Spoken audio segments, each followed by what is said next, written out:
Chapter 831. Noah Dole LV.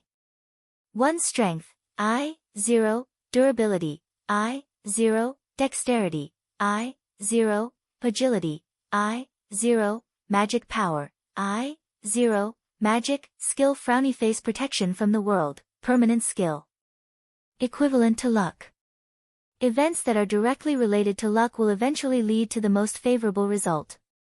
Because the ability values engraved on the back were all written in the sacred text, under normal circumstances, if one wanted to know what their ability value was, they would have to ask God to translate it and copy it down. Only then would they know. Noah didn't even know much of this world's language, let alone the divine script that was commonly used among the gods. Therefore, he could only ask Hasti to translate the ability value and copy it down on a piece of paper to know what his ability value was. After a while, Noah finally recognized the ability value on the piece of paper that Hasti had copied down. He was speechless. Protection from the world. Permanent skill. Equivalent to luck. Events that are directly related to luck will eventually lead to the most favorable result. Didn't that mean that in the future, Noah would truly become a lucky person with good luck? Using the ability value of a servant to express it, with this, protection from the world, skill, Noah's luck should be considered to have reached X level, right? Even if it wasn't X, it should be at least A++ level. The most important thing was that a person's ability and magic were generally determined by the experience value, wishes, and nature of the person. Noah had just engraved grace, so naturally, he didn't have any experience value. In other words, he didn't experience anything that could cause this skill to appear. Then, the appearance of this skill was completely due to Noah's wish or nature. That's why Hasti looked at Noah with such a strange expression. Wish related to luck. Ability to attract, protection from the world. No matter which one it was, there was something that made Hasti feel strange. On the other hand, Noah wasn't surprised that he had such a skill. After all, Gaia and Alea had said that the world would always stand on Noah's side. In that case, it was excusable that the skill, protection from the world, was born from this essence. Noah could only grumpily smile at Hestia, who was staring at him with her cute big round eyes. He then pointed at a place on his ability index. Hasti, what's the 0 behind the basic ability? Because he had just engraved, grace, Noah's basic ability, whether it was, strength, durability, dexterity, agility, or, magic, they were all at the lowest I level.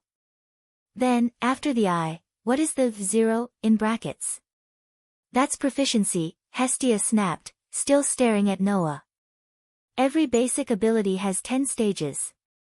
After meeting a certain level of proficiency, it can be upgraded. You haven't done any training yet, so it's naturally 0 at the beginning. To be specific, if Noah wanted to upgrade his basic ability from I to H, he had to get a certain level of proficiency. The maximum proficiency value for each stage was 99. I, 0 99H, 100 199G, 200 299F, 300 399E, 400 499D, 500 599C, 600 699B, 700 799A, 800 899S, 900 999 inches. Other words, when Noah's basic ability proficiency reached 100, it could be upgraded to H stage. If it reached the highest 900, it could be upgraded to S stage. According to the current proficiency estimate, the proficiency limit of basic ability was 999. Strength, durability, dexterity, and magic. Among the 5 basic abilities, the more frequently Noah used his ability, the more his proficiency would increase. The closer it was to the highest value of 999, which was the upper limit of S stage, the slower the growth rate would be. According to what you said, you already have a certain combat ability. Then, at least when you reach LV1, your improvement speed should be very fast. Speaking of this, Hestia was a little happy again. Moreover, the number of spells you can use is the highest 3, your future achievements will be extraordinary. how can a person with a sword win against an opponent who can set off a sea of fire? Therefore, the difference between having magic and not having magic is simply too big. If there is magic, there is no problem to become the enemy of 100, 1,000, or even 10,000 people. The existence of magic is so important. At least, this is the case in this world. In other words, magic is a person's biggest trump card. It is a killer skill that can reverse the situation. Noah could also understand this point. Take Yen Feng and Qili for example. That priest's close combat power was definitely not much worse than Noah's, but he was bombarded by Noah's magic cannon to the point that he could not fight back at all. The difference was that one used cold weapons, and the other used hot weapons. Then, who won and who lost was obvious at a glance. Our family will start from here. The expression on Hestia's face slowly melted, and she put on the most gentle and most holy smile since Noah saw her. And you are the backbone of this family called Hestia. Looking at Hestia's holy smile that was no different from the name of the goddess, Noah couldn't help but smile. Family? Maybe, it's not bad. As mentioned before, even if it was a clan tribe, there were all kinds of different natures. Some families' main activity was to explore the dungeon, some families' main activity was to do business, some families would sell equipment and weapons, some family would also engage in farming, and there was everything that one could think of. After forming the family, Hestia asked Noah for his opinion and let him decide what kind of existence the family should have. Noah didn't hesitate to choose to explore the dungeon. In a big labyrinth that could produce monsters, Noah would definitely not lack opponents to fight. In this way, Noah's ability could be improved. In other words, Noah decided to become an adventurer. Hestia's family currently only had one member, Noah. Only when there were members could a family of the gods be established. Whether it was establishing a family or becoming an adventurer, it was necessary to register in the guild that managed Eulalie. So, under Hestia's lead, Noah came to the guild headquarters. It was a tall building similar to a temple. In the hall on the first floor of such a building, there was a flow of people that was not inferior to the people coming and going on the street outside. At this time, Hestia had already gone to apply for the establishment of a family. She patted her full upper body and skipped to help Noah to become an adventurer. Noah was left alone in the guild hall. In such a situation, Noah didn't feel good at all. There was no other reason. It was because Noah was standing in front of a notice board, looking at the most conspicuous parchment pasted in the middle of the notice board. The corners of his mouth twitched constantly. It was a piece of parchment with a portrait drawn in the form of a sketch. Below the portrait were words written all over it. At the bottom of the parchment, in a very conspicuous way, there was a bounty of 1 million yen. There was no need to think about what this parchment meant. Sensing the scorching gazes from the guild hall that pierced into his back, even Noah felt a surge of anger in his heart. Loki, I'll remember this. As soon as this sentence fell, there was a commotion at the door of the guild hall. Under the lead of a group of adventurers, the goddess with a red ponytail quickly rushed into the hall. Looking around, she immediately saw Noah standing in front of the notice board, and her face was overjoyed. Found you. The one who came was Loki. Loki who put a bounty on Noah and pushed him into the fire pit. So, Noah smiled. Loki actually delivered himself to the door. Chapter 832. Found you. As soon as he rushed into the guild hall, Loki shouted and immediately rushed in the direction of Noah. Come back to Loki's clan with me. Little guy. Hearing this voice, Noah, who was standing in front of the notice board with his back to the entrance of the guild hall, didn't even move. When Loki was only 1 meter away from him, he suddenly turned around and stretched out one of his feet.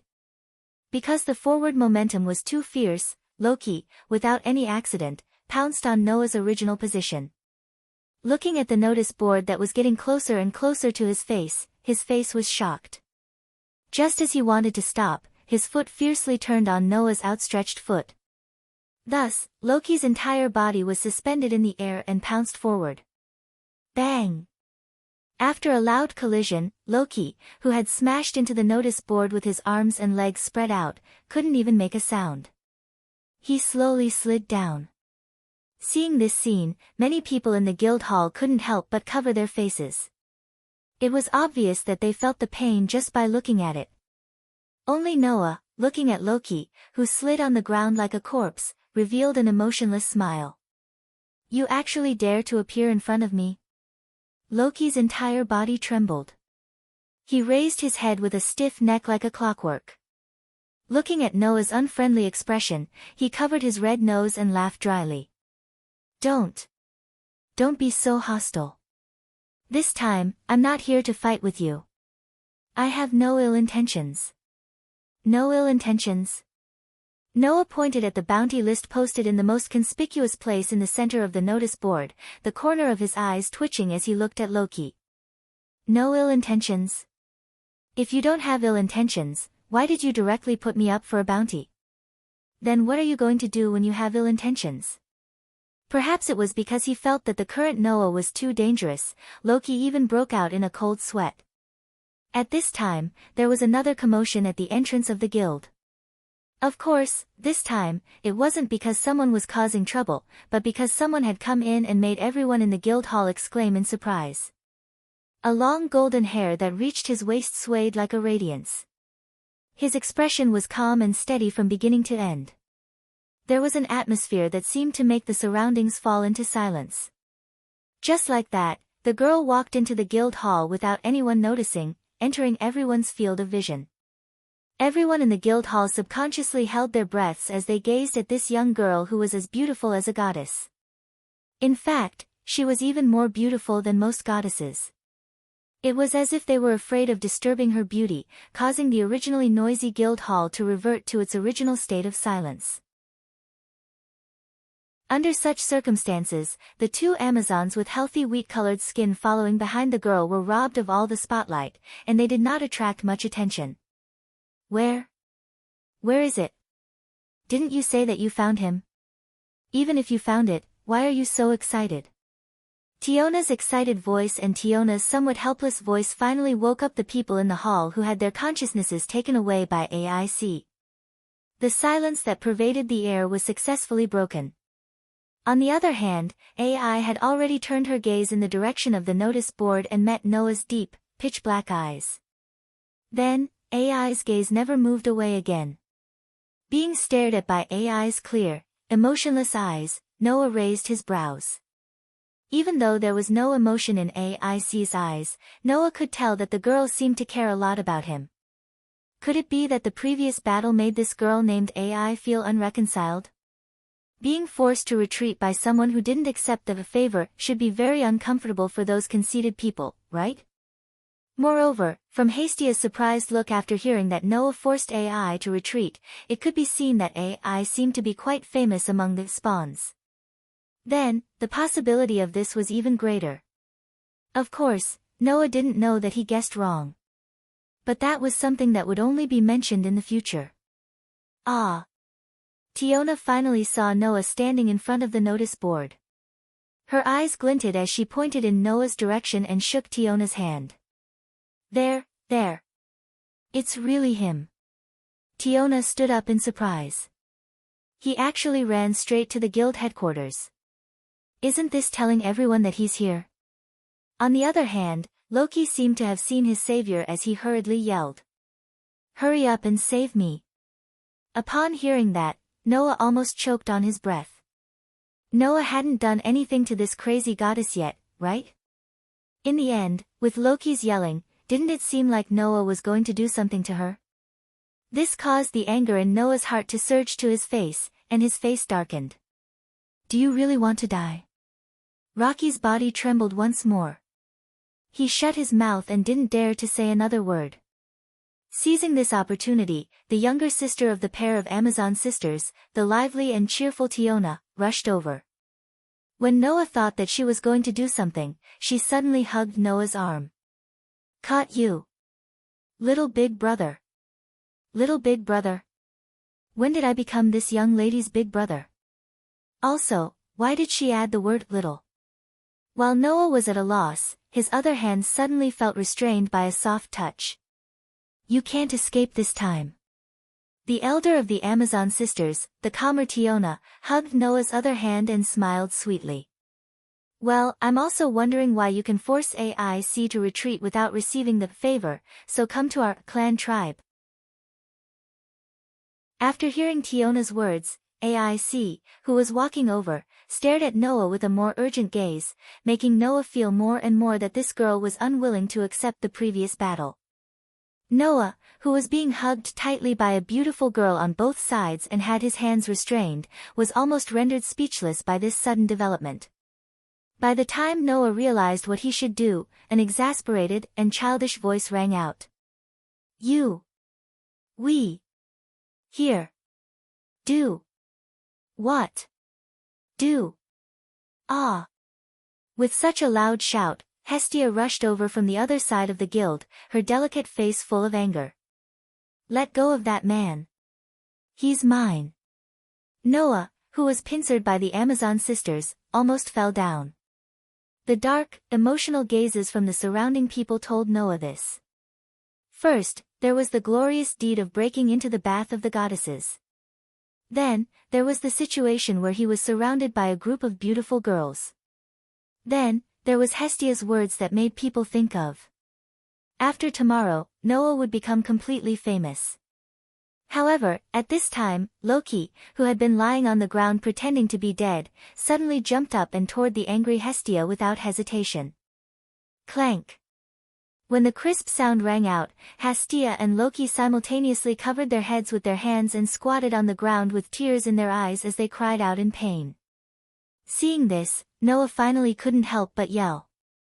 Are you here to make fun of me? Noah! Hestia raised her head, still covering her red forehead, and looked at Noah with tears in her eyes. Her appearance was so cute that a large group of adventurers around her almost killed them. Why are you with a woman from Loki's family?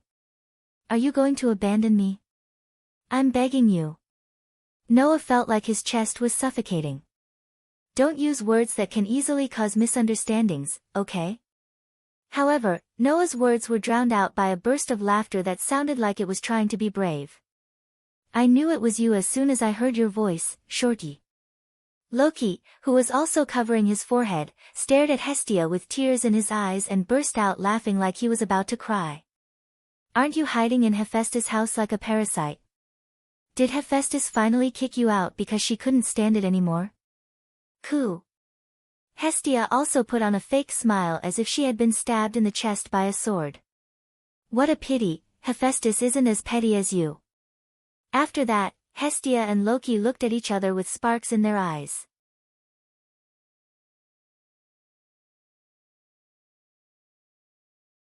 See. You can't refute it, can you? Loki smiled proudly and looked at Noah. I advise you, if you want to regret it, it's best to do it now. Have you accepted this shorty's favor? If not, it's not too late to regret it now. Noah won't go back on his word. Hestia glared at Loki. Besides, he has already accepted my favor. Hearing this, AIC, who was at the side, suddenly spoke. Then, before he joined your clan, did he really not accept any favor? AIC's sudden words not only stunned Hestia, but also Loki and the rest of the group. It couldn't be helped. Although AIC's appearance was comparable to that of a goddess, she had always been silent and taciturn. Once someone's attention was focused on something else, it was easy to overlook her existence. If AIC didn't speak, Hestia and the others would probably forget that she was here. This caused Hestia to forget to answer for a moment.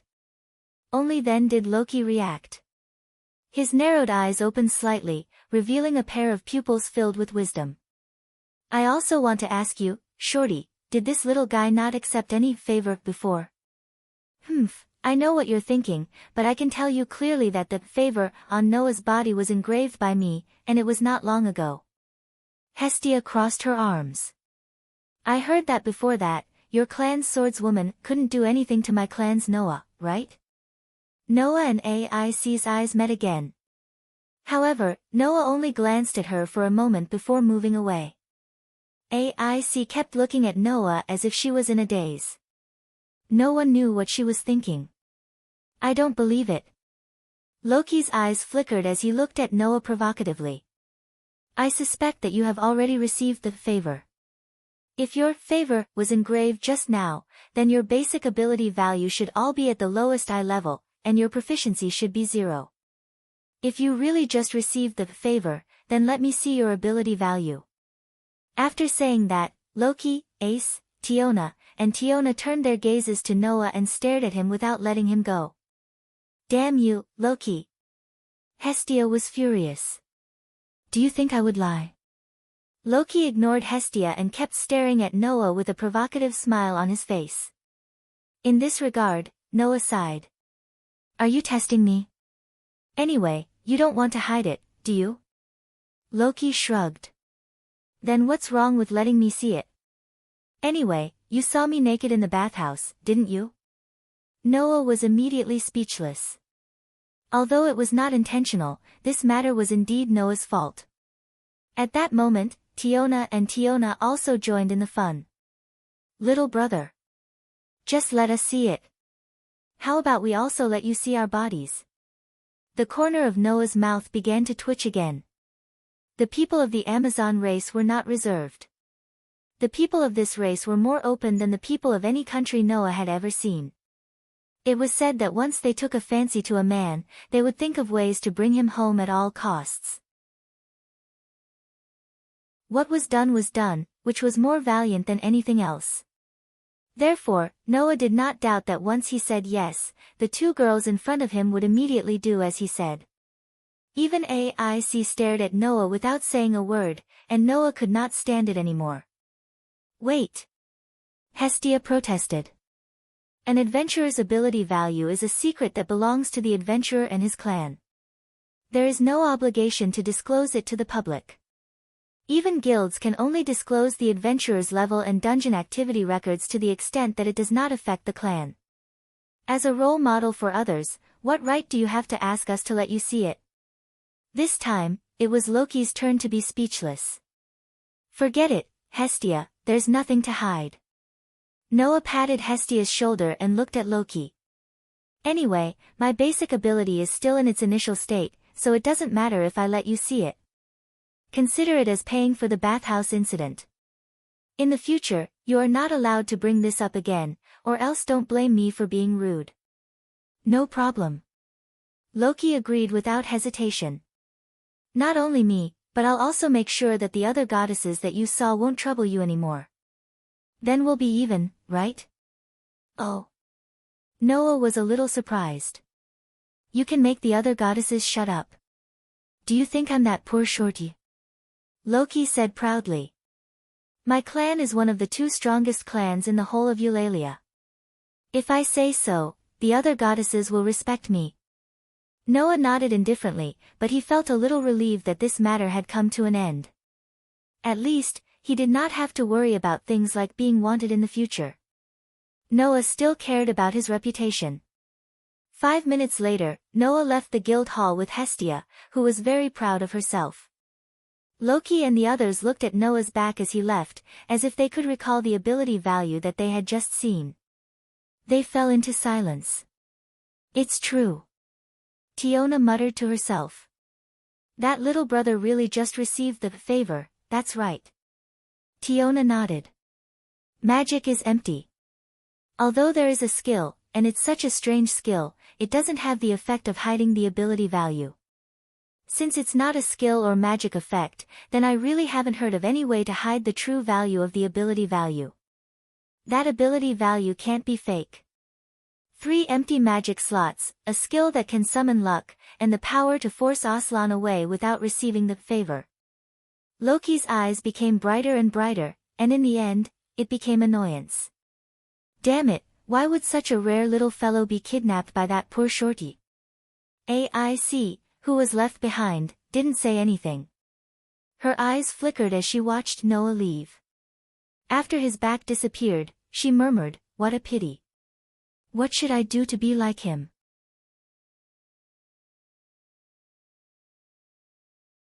Chapter 834. If one were to look down from the top, the city called Eulalia was like a cake that had been cut into 8 equal portions. It was circular in shape, with 8 streets radiating from the center of the city, extending from 8 directions to the city walls surrounding the city. Didn't it look like a cake that had been cut into 8 equal portions?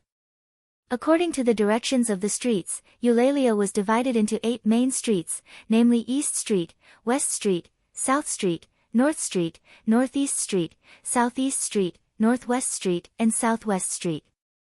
There were a total of 8 main streets. The location of the Mistress of Plenty that Noah had visited was on the side of the West Street.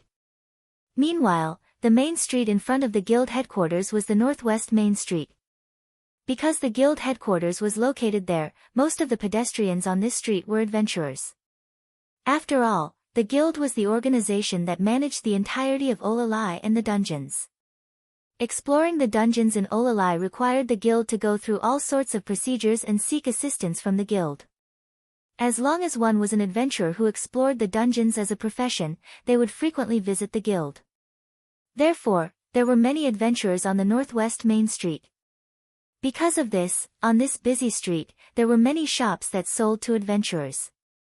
There were weapon shops that sold weapons and armor, potion shops that sold recovery potions, item shops that sold all kinds of items, and taverns that served as entertainment for adventurers.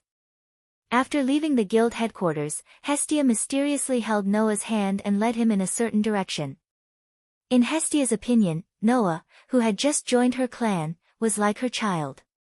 Therefore, when she held Noah's hand, she didn't feel that it was inappropriate at all. It was as if she was taking care of a child. However, from an outsider's point of view, Hestia, who was holding Noah's hand, looked like a child instead.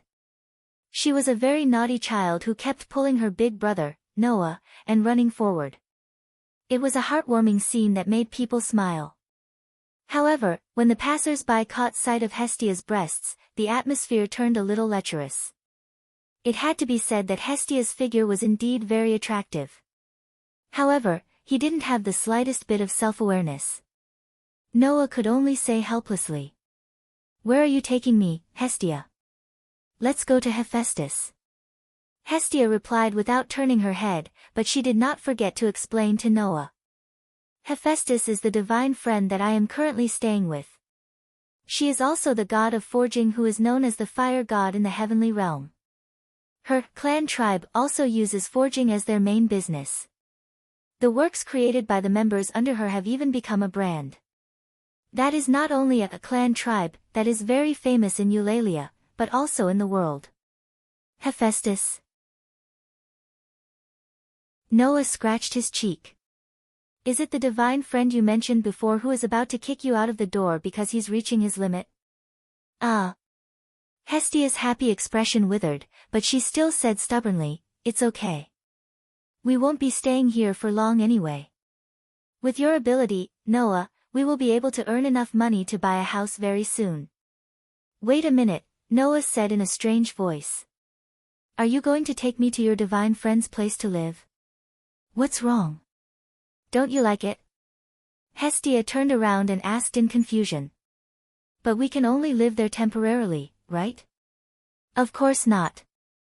Noah stopped and pulled Hestia, who was holding his hand, to stop as well. He looked at Hestia with an annoyed expression. "We can find a house by ourselves now. Why do we have to wait until later?" "Huh?" Hestia was startled and asked with some uncertainty. "But didn't you say that you just came to Eulalia and don't have the common currency here?" "I just came to Eulalia and don't have the common currency here, but it doesn't mean that I don't have money." Noah sighed. "Although I don't have the currency here, I have gold, gems, and other precious items. It shouldn't be a problem to exchange them for money, right?" Hestia opened her eyes wide and looked at Noah in a daze. After a while, she spoke as if she had just woken up from a dream. "In other words, we actually have money?" Noah nodded heavily. Hestia asked with an expectant look on her face. "How much do you have?" "How much?" Noah did not know how to answer. It was not because there was too little, but because there was too much. There were mountains of gold and silver treasures piled up in the gate of Babylon. Who knew how much there was? Moreover, Noah's gate of Babylon had 3 functions: automatic recovery, automatic repair, and automatic replenishment. Among them, automatic replenishment was the function that could replenish the consumed items after a period of time. Noah found that if he used up all the gold and silver treasures, after a period of time, the amount of gold and silver treasures in the treasure vault would be restored to the original amount. Obviously, the gold and silver treasures that were consumed could also be replenished. So, the question of how much was still important? Therefore, Noah could only answer, it's definitely enough to buy a house, no matter how big the house is. Hestia blinked her eyes, but her eyes were getting brighter and brighter. Her young face gradually became excited.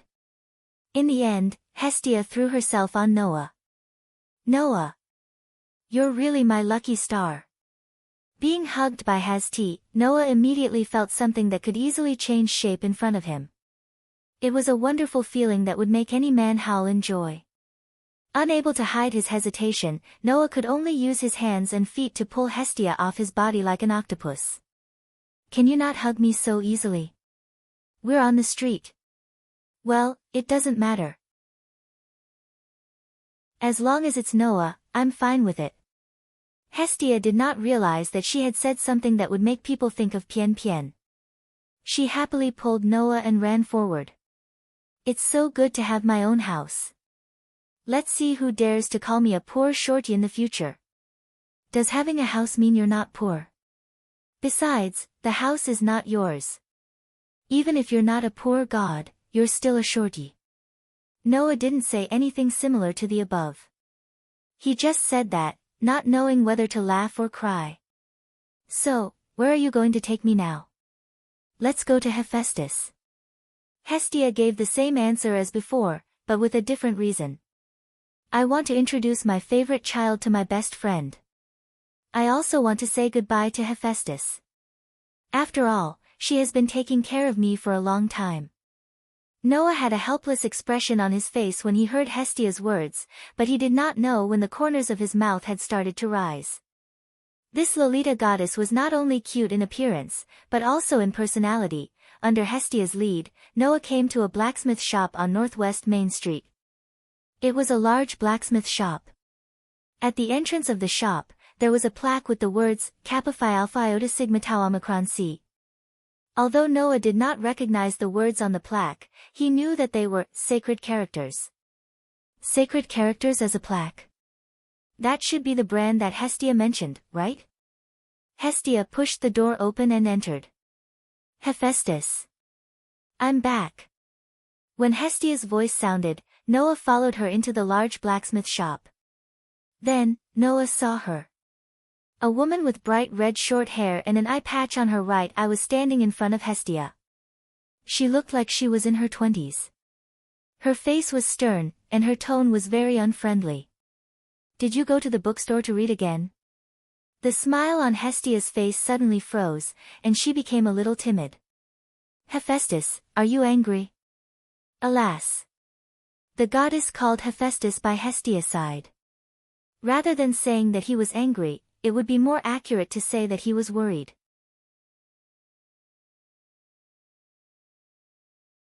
Chapter 8:35.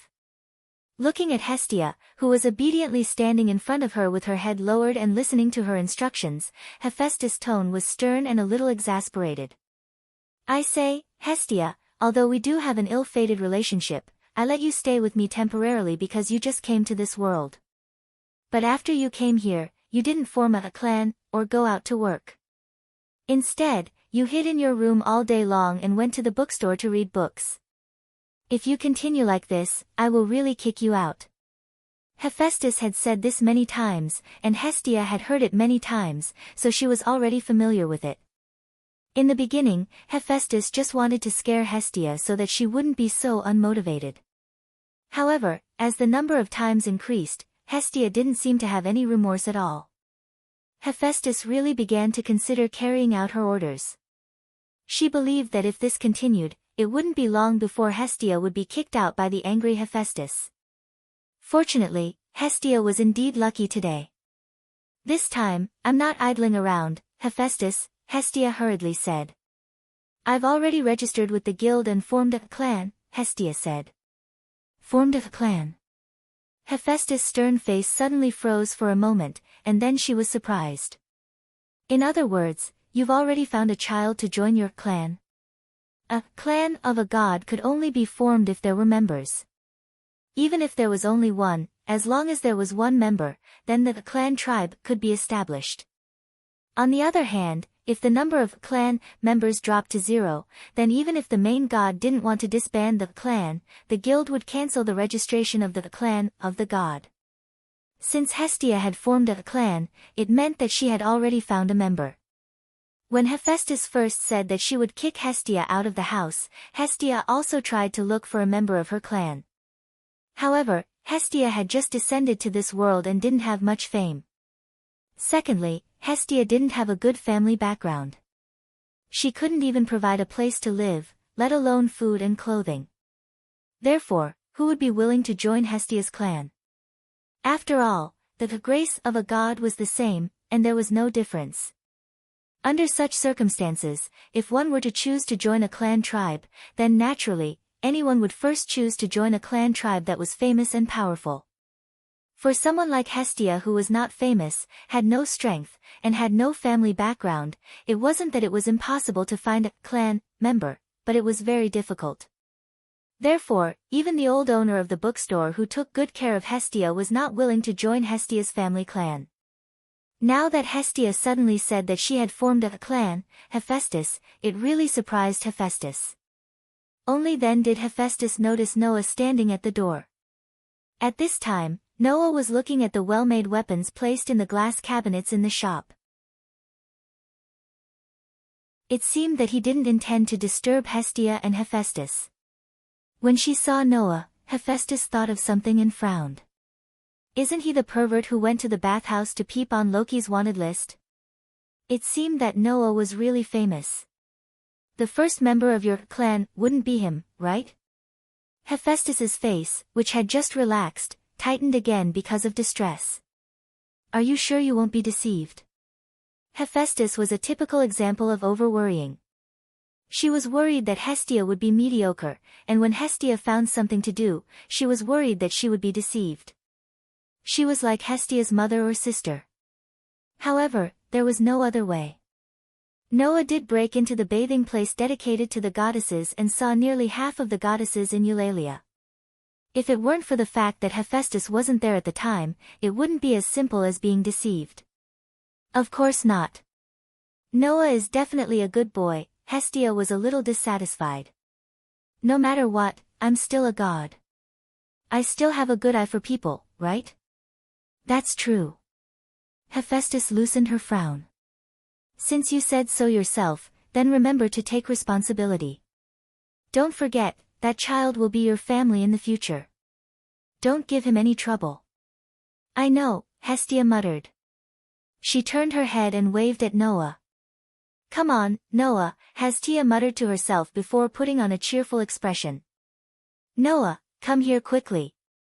Noah, who was looking at the equipment in the shop, came back to his senses and walked toward Hestia and Hephaestus. Hephaestus sized up Noah and nodded to Noah. Your name is Noah, right? Noah Doria. That's my full name.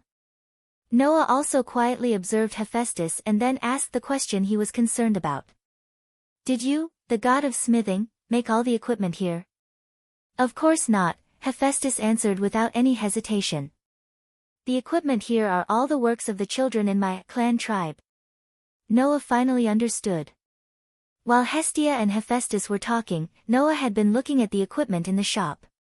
Hestia had said that Hephaestus' family was one of the best smithing families in the world. Very few people in the world could surpass the products under her clan. In addition, the main god of the clan was Hephaestus, the god of forging. It was not strange that Noah would be interested in the equipment here. But how should he put it?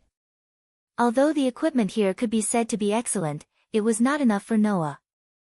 After all, Noah had almost all the relics in the mid-moon world since ancient times. In terms of sharpness and precision, these equipment might be comparable to relics. However, the real power of relics lay in the endless variety of powerful abilities and effects. The equipment in Hephaestus' shop almost did not have the kind of unique abilities and effects that could be used as trump cards. There were only support effects that were similar to increasing basic abilities, increasing lethality, increasing resistance to heat, cold, and poison. Compared to relics, it was indeed not enough. If the equipment made by the famous heavenly realm divine blacksmith Hephaestus was like this, then Noah would be really disappointed. Therefore, in this shop, there was only one piece of equipment that could attract Noah's interest. It was a weapon that was placed alone in a glass cabinet in the shop. It looked like a small knife, but the body of the sword seemed to be burning. Noah felt a wave of magic from the weapon that seemed to be burning. It should not be an ordinary weapon that was only outstanding in sharpness and precision, right? Then, Noah pointed at the small knife. What kind of weapon is that? Hephaestus and Hephaestus looked over at the same time and then looked at each other. That's a magic sword, Hephaestus explained. To put it simply, it's a weapon that has the ability to release magic. It doesn't require chanting or any conditions to use it. It only takes a thought to use the magic attached to the weapon.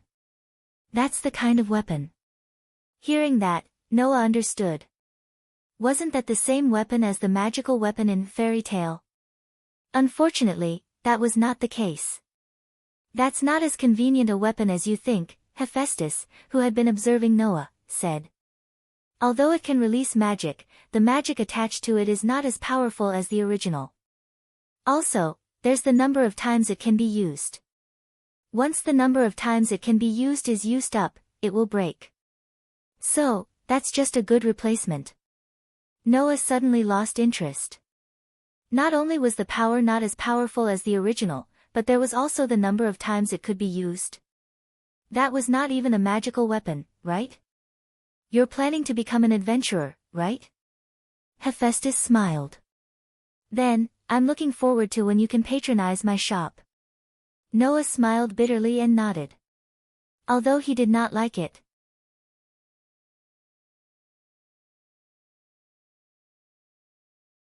Chapter 8:36. The sky gradually became brighter. The sun had not yet risen from the east and floated in the sky, but there were already some light screens in the sky, telling people that dawn had arrived. The clear and loud sound of birds echoed in the sky. The dewdrops on the leaves slowly fell, flickering with fluorescent light. Only in the morning, there was a trace of fresh cold air between heaven and earth, enveloping the perfect circular city. May's city, Eulalie. In the era before the gods came, people called it the ancient era, and it had existed until now. It had been one of the most famous metropolises in the world. The reason why this metropolis was famous was very simple. It was because it was the only maze city in the world. Only in this metropolis there was an underground city, which attracted adventurers from all over the world. It was known as the center of the world. This was Eulalie. In the city surrounded by high city walls, the outer part of the city was mainly tall towers and high-rise buildings. The closer to the center, the lower the height of the buildings. In the center of this vast city, there was a gigantic tower that reached the sky. It was entirely white and gray in color. Looking around Eulalie, or even the whole world, it was possible to find a taller building than this. It was a skyscraper, known as the Tower of Babel. Eulalie owned the underground city. Because of this characteristic, there were more adventurers gathered here than in any other city or country. The underground city was the source of the fierce monsters scattered across the whole continent. It was the only place in the world that could produce a species known as monsters. Before the gods came, people who had not received the grace of the gods had not suppressed the underground maze, and the monsters from the underground city could invade the surface unscrupulously. Later, even with the help of the grace of the gods, people were able to suppress the underground city in this era, but the monsters that had invaded the surface had not been eliminated. Therefore, the monsters that had invaded the surface reproduced on the surface and gave birth to offspring, so there were traces of monsters all over the world except the underground city. In order to prevent the same thing from happening, Eulalia's people built the Tower of Babel and covered the entrance of the underground city as a cover to prevent monsters from invading the surface. Under such circumstances, if Orly's adventurers wanted to explore the dungeon, they would have to enter the Tower of Babel. Since the Tower of Babel was in the center of Eulalie, and Eulalie had 8 streets radiating from the center, the Tower of Babel naturally converged the entrances and exits of the 8 streets of Eulalie. Therefore, no matter which street they took, they would eventually reach the Tower of Babel. To be precise, they arrived at the central square where the 8 main streets gathered around the Tower of Babel. At this time, Noah was in the central square, holding a book in his hand. He was walking towards the Tower of Babel while reading it silently. It was a book that recorded all sorts of information about the dungeon. As a newcomer to the dungeon, the guild would usually assign a staff member to be the newcomer's consultant and provide all sorts of help for the exploration of the dungeon. However, because of the sudden appearance of Loki, although Hasti had helped Noah with the procedures, she had forgotten about the consultant. In the morning, when Noah decided to go to the dungeon to have a look, Hasti had also suggested that Noah go to the guild headquarters to find a consultant. Noah felt that it was not necessary. Therefore, after buying a book with information about the dungeon from the bookstore yesterday, Noah went to the Tower of Babel while reading. It was daybreak, and the sun had not completely risen. However, the adventurers from the 8 streets had begun to come here sparsely. They entered the Tower of Babel and went to explore the underground city. Although Noah was reading a book, he could clearly feel that the adventurers around him were pointing and whispering about him. After all, Noah was wanted by Loki's family. The bounty had been spread throughout Eulalia, and many people knew about Noah. Fortunately, the reason for Noah's bounty was not recorded in the bounty. Otherwise, it would not be just a matter of being pointed at by others. After gaining a general understanding of the dungeon, Noah closed the book in his hand. In short, the dungeon doesn't only have one level. There are many levels. The higher the level, the stronger the monsters that come out of the dungeon. Am I right? Of course, the dungeon was not that simple. There were more or less other matters, some of which were very important and would be mentioned in the future. For now, Noah only wanted to see what the dungeon was like. Just as Noah was about to walk to the entrance of the Tower of Babel, Noah's footsteps suddenly stopped in midair. With his excellent sensing ability, Noah could clearly feel it. At this moment, a line of sight fell from the sky and was projected on Noah as if it was looking down on him. Originally, it was just a line of sight that carried a hint of scrutiny like the surrounding people. However, for some reason, the line of sight suddenly trembled and turned into magma that was comparable to that of a volcano. If there was a word to describe it, it would be scorching. It was really scorching. It was so scorching that Noah even had a feeling that the owner of the line of sight would go crazy at any time and completely devour him. Noah did not feel such a scorching and almost thirsty gaze from Mira and Lisanna. Mira and Lisanna also looked at Noah with a burning gaze, but that kind of passion was quite heartwarming. The scorching gaze was not only heartwarming, but it was also enough to make Noah burn. Such a blatant scorching gaze made Noah very uncomfortable. He followed the line of sight and raised his head to look at the towering Tower of Babel. It was projected from the Tower of Babel. However, just as Noah raised his head, the line of sight suddenly disappeared without any warning. At this moment, Noah actually felt a sense of relief, as if he had been liberated from a furnace. However, Noah's brows were knitted tighter and tighter. Who is that? Naturally, no one would answer Noah's question. Noah could only stare at the towering Tower of Babel for a long time before he lowered his head as if he had given up. It seems that I really can't live in peace in this world. After saying this, Noah lifted his feet and walked into the Tower of Babel without looking back. For the time being, Noah did not know that the Tower of Babel in front of him had other functions besides being the cover of the dungeon. One of them was that there were powerful gods with the power of the clan tribe living on the top floor of the tower. That sudden, abnormally scorching gaze came from the top floor of the tall tower that reached the clouds. Ah, On the top floor of the Tower of Babel, in a luxurious hall, a goddess suddenly let out a soft groan and sat down on the ground. She lowered her head and trembled all over. Her face was extremely red, and she was gasping for breath. "Your Excellency." At the door of the luxurious room, a burly man looked at the goddess who suddenly sat down on the ground. His firm face changed slightly, and he was about to step forward, but he was stopped. The goddess continued to lower her head and tremble. She struggled to speak in a painful voice. "I'm fine." After saying this, the goddess slowly raised her blushing pretty face. There was no sign of pain on her pretty face. There was only endless joy in his heart. How could? The goddess's voice was full of intoxication.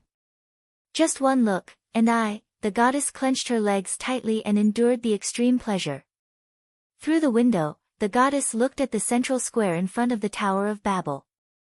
There, the man who made the goddess lose her composure had entered the dungeon. In response, the goddess only spoke with a tone that was faintly tinged with madness. "He is definitely mine, definitely."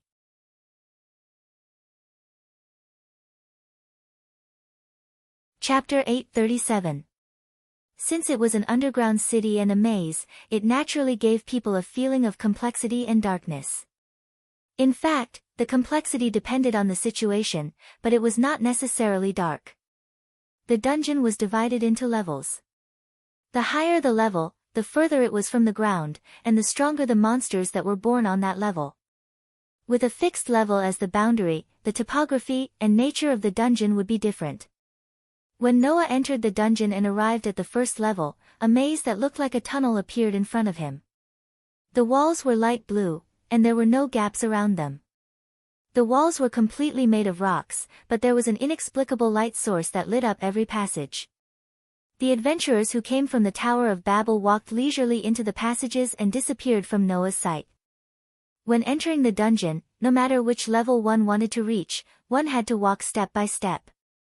Therefore, even the high-level adventurers had to go through the stairs from the first level to the second level, and then from the second level to the third level. They had to keep going down step by step. Therefore, the first level of the dungeon was the safest place. That was not only because the monsters there were the weakest and lowest level, but also because there were many adventurers who went down from the first level. Any monsters would be killed, and there would not be a situation where a large number of monsters would attack at the same time. This was not a good thing for Noah. "If possible, I don't want to find a single monster to test my skills." Noah laughed and shook his head as he said these words that seemed to be said by a veteran gamer. He walked into a passage with few people. Although the topography of the dungeon was not fixed on every level, it would not change its shape suddenly. At least, in the book that Noah bought, there was a map of the first 10 levels of the dungeon. Following the map in his memory, Noah walked towards the entrance to the second level while observing his surroundings. All of a sudden, the wall that Noah was looking at suddenly made a crisp cracking sound, and it slowly cracked open. Noah stopped and looked at the cracked wall. There, a goblin monster was letting out inaudible howls. It was like a chick that had just hatched from an egg. It kept struggling and popping out of the ground. This was the underground city. The dungeon was alive. This was something that everyone knew. Of course, the so-called life didn't mean that the dungeon would attack people on its own or that the terrain of each floor would change from time to time. It meant something else. For example, the underground city would automatically repair itself. If there was a damaged structure, the damaged structure would be restored to its original state in a short while. The monster was born from this living labyrinth. Just like how chicks and birds were hatched, monsters would be born from the maze's walls, floor, ceiling, and even other places. Because of this, no matter how many monsters were defeated, the monsters in the dungeon would not be wiped out. The types of monsters that were born on each floor were fixed. Sometimes, some monsters would climb up from the lower floors or climb down from the upper floors. Basically, the types of monsters that appeared on each floor were fixed, and it was rare for similar situations to occur. Now, Noah was looking at the scene of monsters being born in the dungeon. Ga. The goblin let out an unpleasant cry like a duck that was being strangled. The goblin that crawled out of the wall was like a flea. It landed on all fours on the ground and pounced in Noah's direction. Facing the pouncing goblin, Noah raised his eyebrows and remained motionless. When the goblin was in front of him, he clenched his fist and swung it. The back of his fist landed heavily on the side of the goblin's face. Palm! With a muffled sound, the thin goblin was sent flying and crashed into the wall. Its head tilted, and the light in its eyes dimmed. Palm! Immediately after, the goblin's body rapidly lost its color. With a muffled explosion, it turned into a cloud of dust and disappeared without a trace. Then, a piece of blue crystal like gravel and a sharp nail fell to the ground. This was the fate of the defeated monsters. The defeated monsters would not leave behind any corpses. They would only leave behind a crystal called a magic stone. It was the core that existed in the monster's body.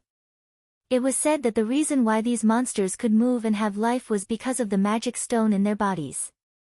This magic stone contained incredible power and could be used to make various magic stone products. There were no electric lights in this world. However, using the power of the magic stone, people could make it into a lamp and make it have the same effect as an electric light. Using human technology to process and use it flexibly in various aspects to create magic stone products, these magic stones were the reason why this seemingly backward era was not at all behind the modern era in terms of convenience. These magic stones were the reason why this era was not at all behind the modern era. For example, the ignition device that had the same function as a gas stove, the freezer that could store food like a refrigerator, and so on were all magic stone products made with magic stones. Therefore, magic stones were regarded as a precious resource. Eulalie exported these magic stone products to other countries, and the guild that managed Eulalie obtained huge benefits. Therefore, adventurers could exchange magic stones obtained in the dungeon for money in the guild. The guild would determine the purchase price according to the size of the magic stone. Of course, the magic stones dropped by the monsters on level 1 would not be large. It could be said that they were pitifully small. As for the fingernails, they were the so-called dropped items. In addition to dropping magic stones, the defeated monsters would sometimes leave behind a part of their original body. It was said that the part of the monster's body was abnormally developed. It had the power to exist independently after losing the magic stone. It could be used as a material to make weapons or armor. Basically, it was more valuable than magic stones. If the defeated monsters would definitely drop magic stones, but the size of the magic stones varied according to the strength of the monster, then dropped items could only be obtained if one was lucky. The first monster that I killed dropped an item. Is this the effect of the world's protection skill? Noah laughed bitterly. Why do I feel like I'm playing a game? By fighting monsters, Noah could gain experience points. Through Hastia's grace, Noah could draw out the possibilities in his body, allowing him to grow and level up. After defeating the monsters, Noah could obtain the dropped items from the monsters. Was this not a game? It was a pity that once he died, he would not be able to revive. The monsters on level 1 are too weak, Noah thought to himself. If I want to train my ability points, it's more efficient to go further down. Noah didn't even pick up the magic stones and fingernail-shaped items. Instead, he headed straight for the passageway leading to the second floor. To Noah, the magic stones and the dropped items could only be exchanged for a pitiful amount of money. He would rather not pick them up. Just like that, Noah followed the map in his memory and walked to the stairs leading to level 2. He entered level 3 through the stairs leading to level 3 and continued to walk downwards. If others knew that a new adventurer on his first day in the dungeon had reached level 3, they would definitely be shocked to death. But Noah wasn't satisfied. He avoided the weak monsters and went to the last level of the dungeon map that was recorded in a book that was sold publicly. Level 10. It was no longer a dull tunnel. The walls were covered with moss, and the ground was covered with short grass. It was like a grassland, and there was a phosphorescent light like the sun. However, it was filled with a thick white fog. Standing at the entrance of this level, Noah gazed ahead. Pa-ka. Pa-ka pa-ka, many ferocious half-orcs, who were larger than humans and had pig heads and chubby bodies, broke out of the ground. Seeing this scene, Noah laughed. Very good. That's why it's worth training.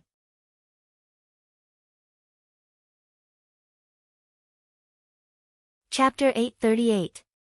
Underground City, 9th floor. On one of the paths leading to the 10th floor, a group of people were chatting as they walked forward. It was a small team of 5 people. Although there were only 5 of them, these 5 people were well-known figures in Eulalia and even the adventurers of the entire world. Among them, there were 3 that Noah knew who came to this world yesterday. A pair of Amazon sisters with wheat-colored skin wearing rather revealing clothes. She was a beautiful young girl with a head of shiny golden hair and a pitiful appearance. They were none other than Ace, Tiona, and Tiona of the Loki clan. In addition to Ace's group of 3, the other 2 people were a stark contrast. One was a rather petite homunculus. The other was a very tall elf. Without a doubt, all 5 of them were from Loki's clan. Moreover, they were the well-deserved leaders of Loki's clan. On the way to the 10th floor, Tiona looked bored. Hey, Finn, how long will it take to reach the 18th floor? Safe floor. It was a very rare floor in the underground city that didn't produce monsters. No matter which floor they wanted to reach, they had to walk on the ground. The lower the floor, the more time they would need to spend to reach it. Therefore, when high-level adventurers entered the underground city, they generally needed to stay for at least a day. Sometimes, it wasn't strange to stay for 1 or 2 months. Under such circumstances, the safe floor was very useful. At least, high-level adventurers could not only have a good rest, but also have a place to store their items. They wouldn't have to carry them around all the time. Therefore, many high-level adventurers who aimed at the lower floors would use the safe floor as a stronghold. The 18th floor was the first safe floor in the underground city. How can it be so fast? We just entered the underground city for a while, right? The one that Tiona called Finn was the homunculus. Finn answered patiently after hearing Tiona's words. Even if it's us, we still need to walk for a long time to reach the 18th floor. I say, Tiona, you've been down there so many times. Don't you know this? Tiona said angrily. So, don't keep complaining to the leader. You're annoying. Tiona is annoying. Tiona wrinkled her nose and hugged Ace, who was walking silently beside her. Ace, chat with me. Chat. Ace showed a puzzled and vexed expression. Tiona, don't make things difficult for AIC. The tall and slender elven beauty spoke. You know that Ace isn't the kind of person who's good at chatting. You're just causing trouble for her. What's the matter, Riveria? Tiona complained. Ever since she met that interesting little brother, AIC has been in a daze whenever she's free. She doesn't even bother to talk to me. Hearing this, AIC lowered her head and spoke in a mosquito-like voice. I'm sorry, don't bother with this unreasonable fool, Ace. Tiona sighed. She'll only cause trouble for you. However, AIC has indeed been in a daze ever since she came back yesterday. She even forgot about the morning exercises that she had been doing. That's really strange, Finn said with some interest. In the past, if we ignored Ace, she would go into the underground city alone. Today, we invited her over. This is rare. Is this related to the person who forced Ace to leave without receiving any favor? Compared to going into the underground city without saying a word, I'm more willing to see you being troubled like an ordinary child, Riveria said. But you can't continue like this, Ace. Soon, we'll have to go into the underground city. When that time comes, we might lose many of our companions if you're in a daze. I know. Ace replied softly, but she still looked disappointed. I'm really starting to get curious. Finn smiled. What kind of man is he that can make AIC daydream all day long? After saying that, the entrance to the 10th floor appeared in front of them. As soon as they entered the 10th floor, which was completely different from the 9th floor, AIC and the rest suddenly heard a strange sound. It was filled with a thick fog and didn't feel like a gloomy underground passage. Roar! An extremely loud beast-like roar reverberated throughout the entire space. Rumble, along with the resonant roar, the ground began to tremble slightly. Immediately after, the whistling, roaring, and vibrating sounds all mixed together, fluctuating like an echo in this space filled with dense fog. Tiona was energized as though she had finally encountered something interesting in her boredom. What's that sound? Don't shout. Idiot. Tiona glared at Tiona and turned to Finn. Leader, is there a battle ahead? It should be. Finn nodded. But as far as the battle is concerned, this movement is a bit too much. Should we go and take a look? Riveria seemed to be a little concerned. I feel that the ground is shaking very frequently, as if, it's like there's an army of giant monsters charging at us, right? Finn showed a smile that matched his appearance. Very well, I smell something unusual. My entire index finger is shaking. If we don't go and take a look, we won't have the face to call ourselves adventurers. After that, Finn took the lead and walked in the direction of the sound. As the sound got closer and closer, about 10 minutes later, the group of Iraqis led by Finn stopped and looked ahead, falling into a state of astonishment. Roar! Amidst the chaotic roars, a group of huge, fat half-orcs, who were 2 to 3 meters tall, held clubs in their hands. There were at least a few hundred of them, and they charged toward the center with ferocious expressions. There, a figure was surrounded by hundreds of orcs, but he was so calm as though he was taking a stroll. Sometimes, he stepped to the left, sometimes to the right, sometimes to the back, sometimes to the front, sometimes to the back, sometimes to the front, sometimes to the back, sometimes to the front, sometimes to the back, sometimes to the front, sometimes to the back, and sometimes to the back, bending down, and dodging the attacks of the sticks in extremely thrilling angles. It was such a leisurely stroll that the hundreds of gigantic orcs couldn't touch a single strand of hair. As a result, the orcs howled repeatedly, their howls filled with ferocity and violence. That scene was enough to make everyone's eyeballs pop out. It didn't look like a battle at all, it looked more like a performance. Yes. A performance. That person who was surrounded by orcs was showing amazing skills that ordinary people couldn't reach.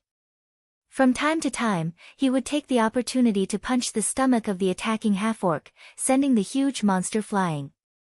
Sometimes, he would twist his body to dodge, letting the whistling sticks graze his skin and pass by in thrilling fashion. Sometimes, he would move slightly, and his entire body was like a soft cloud, getting into a position where the orcs couldn't attack at all. Sometimes, he would charge left and right, shaking the clumsy orcs into dizziness with amazing speed. Some even knocked into each other and fell down powerlessly. If this wasn't a performance, then what was? You're lying, right? Tyagni cried out in alarm. Facing hundreds of orcs, even if they are only equivalent to LV-1 monsters, he can still play with them like this. Could it be that he is a LV-5 adventurer? Where would a LV-5 adventurer have the time to play with orcs here? Riveria frowned. Who is that person? AIC, on the other hand, stared at the figure. Suddenly, her eyes widened and ripples appeared in her eyes. It's him.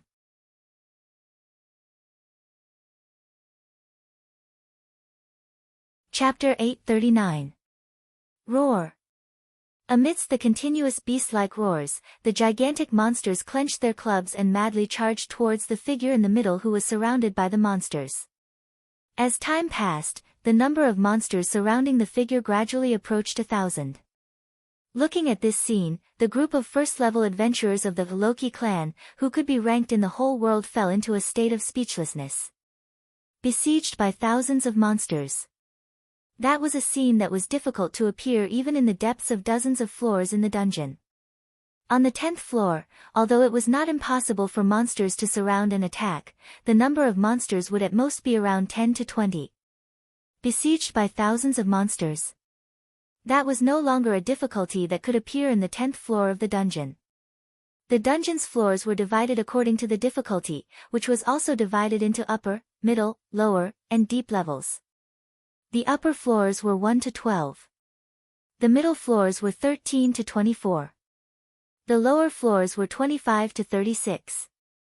The deep levels were the floors below the 37th floor. At present, the development area of the dungeon was up to the 58th floor. In other words, the area below the 58th floor had not been reached by any adventurers or even any clan. In summary, the difficulty of the dungeon, which was divided into upper, middle, lower, and deep levels, would have a big leap at every stage. If the upper level was the difficulty of LV1 adventurers who could explore alone, then, in the middle level, if they still wanted to explore alone, they had to at least reach LV2 to have a little guarantee. That's right. It was just a little guarantee. Therefore, even if they reached LV2, adventurers would choose to team up instead of exploring alone. The difference was that big. Then, what was the difficulty of being besieged by thousands of orcs? Conservatively speaking, I'm afraid that such a difficulty might not appear in the middle level. Only the lower level can be matched, right? Riveria's face was solemn. Although in terms of strength, the half-orc is only classified as a LV1 monster, its strength is extremely great. Even a LV2 monster can't completely withstand a blow. Its weakness is that its movements are slow and clumsy. Otherwise, it would be a genuine LV2 monster. And being besieged by thousands of such monsters and still being able to deal with it, it's really amazing. Tyagni's face was full of doubts. But, why are there so many monsters in the upper level? Facing Tyagni's question, Finn, who had been observing the figure besieged by the monster army, spoke. That should be the effect of some kind of item, right? Item? Tyagni, and Riveria were slightly startled. Look carefully around that person.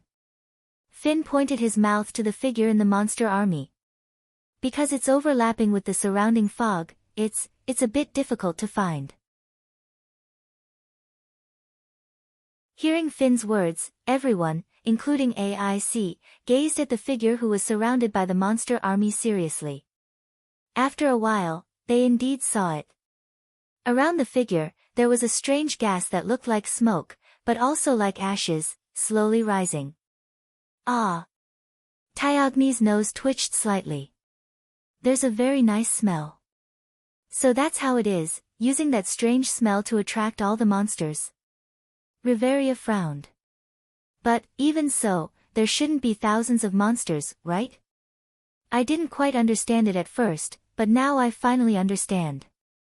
Finn suddenly smiled, but his eyes flashed with light. That person didn't kill the besieging monsters at all, he just blindly attracted them. Hearing that, the group of girls opened their eyes wide.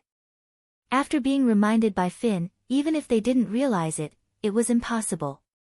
The monsters that were sent flying by the figure's occasional punches didn't die. Instead, after crashing to the ground, they became even more enraged and joined the army of monsters that were continuously attracted from the surroundings. They continued to charge towards the figure. Instead of killing the monsters, he kept attracting them. So, it was only a matter of time before the number of monsters reached thousands. Why?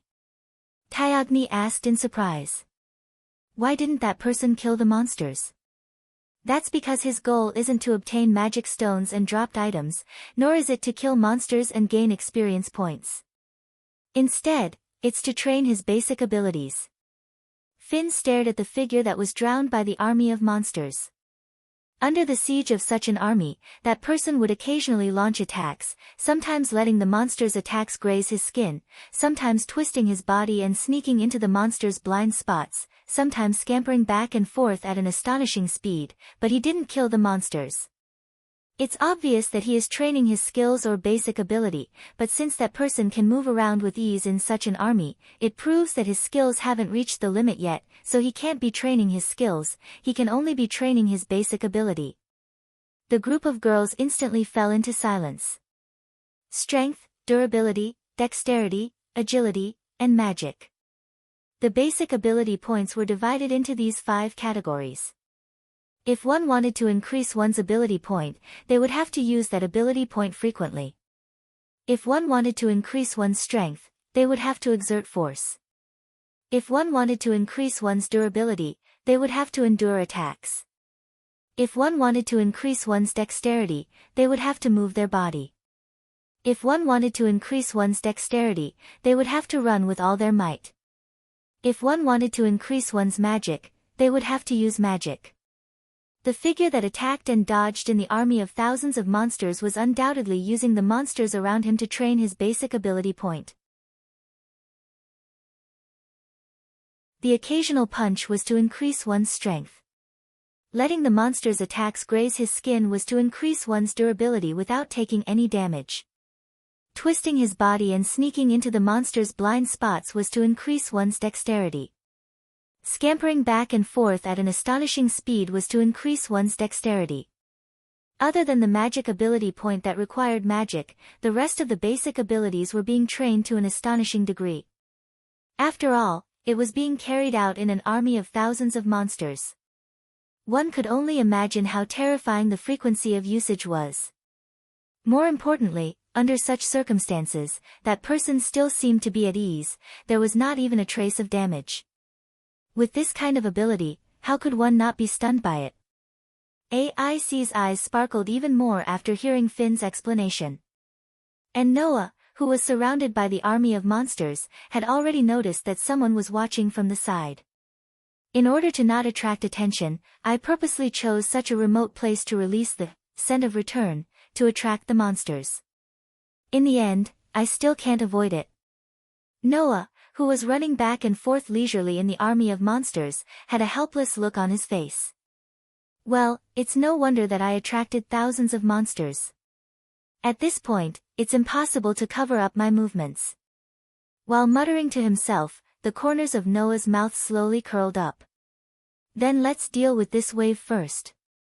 After saying that, Noah suddenly stopped his footsteps and straightened his back. And the next moment, dazzling magic circles hovered around Noah's body and spun out. They were like precise geometric patterns that were imprinted in the air, blooming with dazzling light. Immediately, huge light beams that seemed to connect heaven and earth burst out from the dazzling magic circles, instantly drowning the army of monsters that surrounded them. Dong! A deafening sound and a burst of scorching flames suddenly gushed out from the center of the army of monsters, accompanied by a shocking impact, surging in all directions, causing the ground to tremble. Wah! The sudden violent energy caused AIC and the rest to be shocked. Immediately after, they were met with the impact of the wind wave, causing everyone present to subconsciously raise their arms to block in front of their bodies. They stabilized their bodies and barely avoided the fate of being blown away. As for the monsters that were drowned by the magic light beams, they were annihilated one by the blinding light, leaving behind a ground full of magic stones and dropped items. One hit, all annihilated.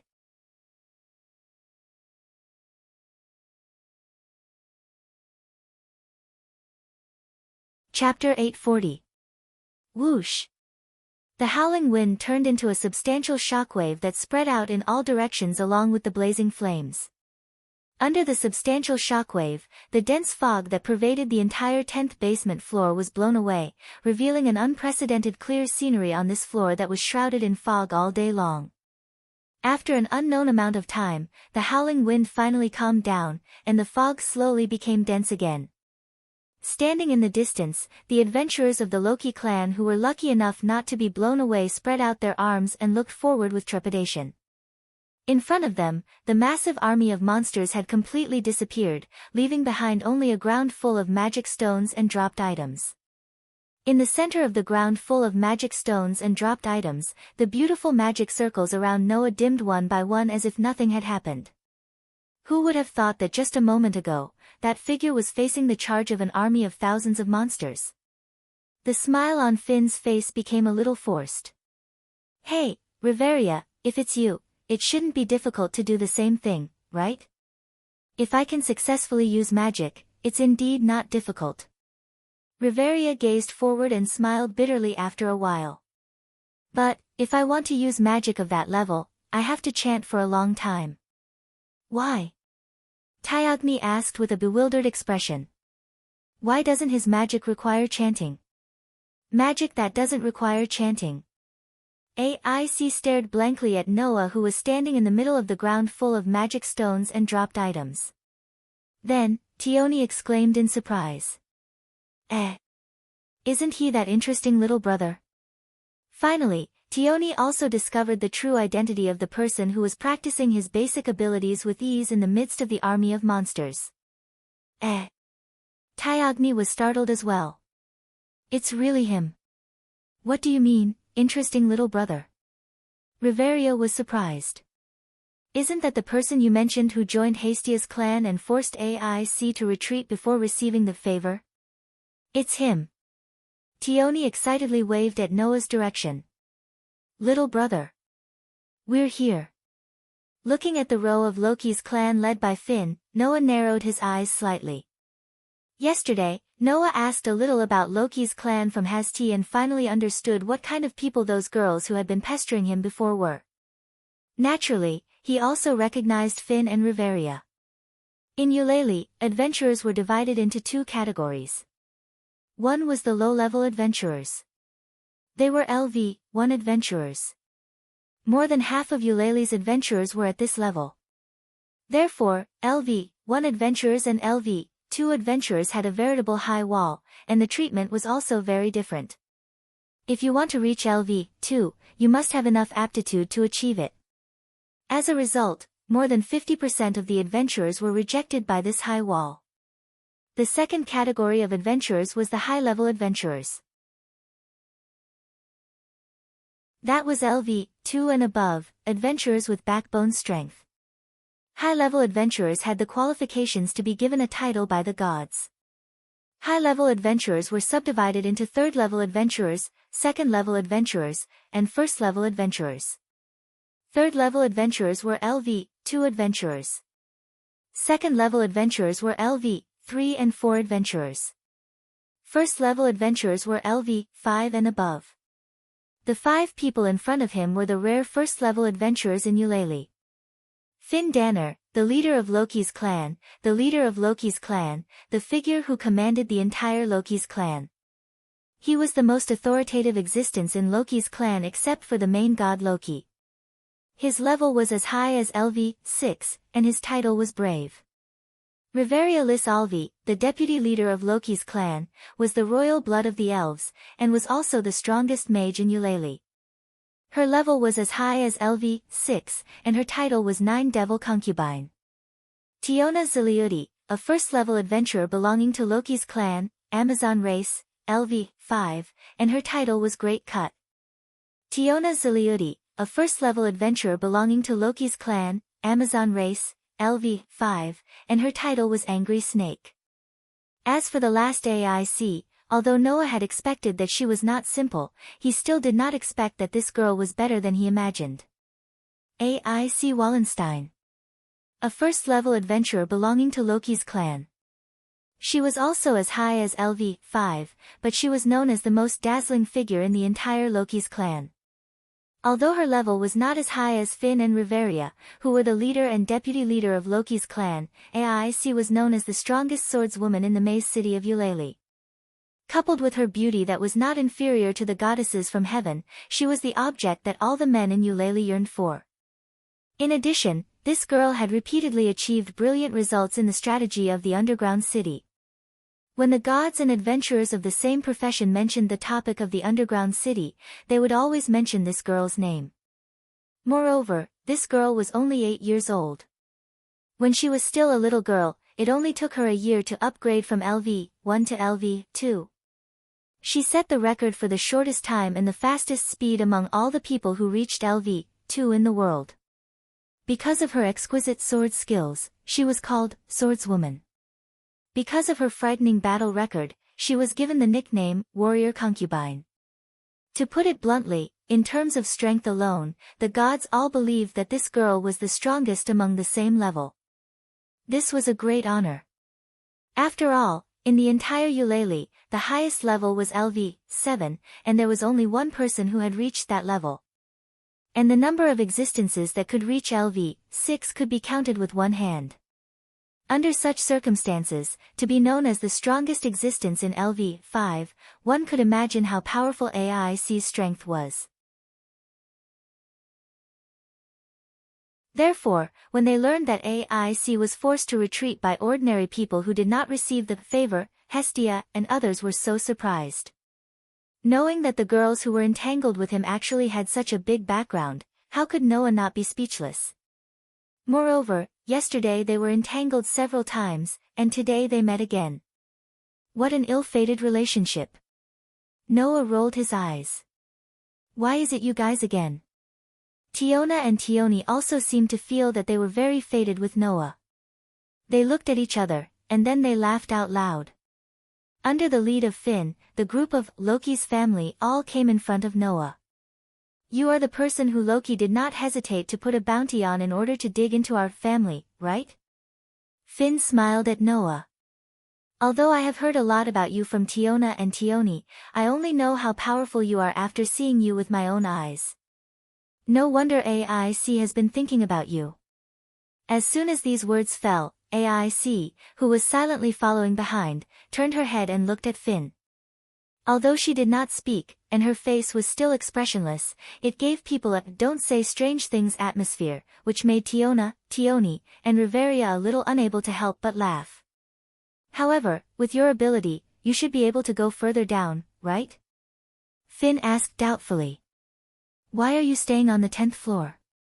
My purpose is not to earn magic stones and items. I just want to train my basic ability and try it out. Adhering to the principle of not hitting a smiling face, Noah replied helplessly. Besides, I don't have the map of the floors below. In order not to get lost, I just stayed on the 10th floor to train myself.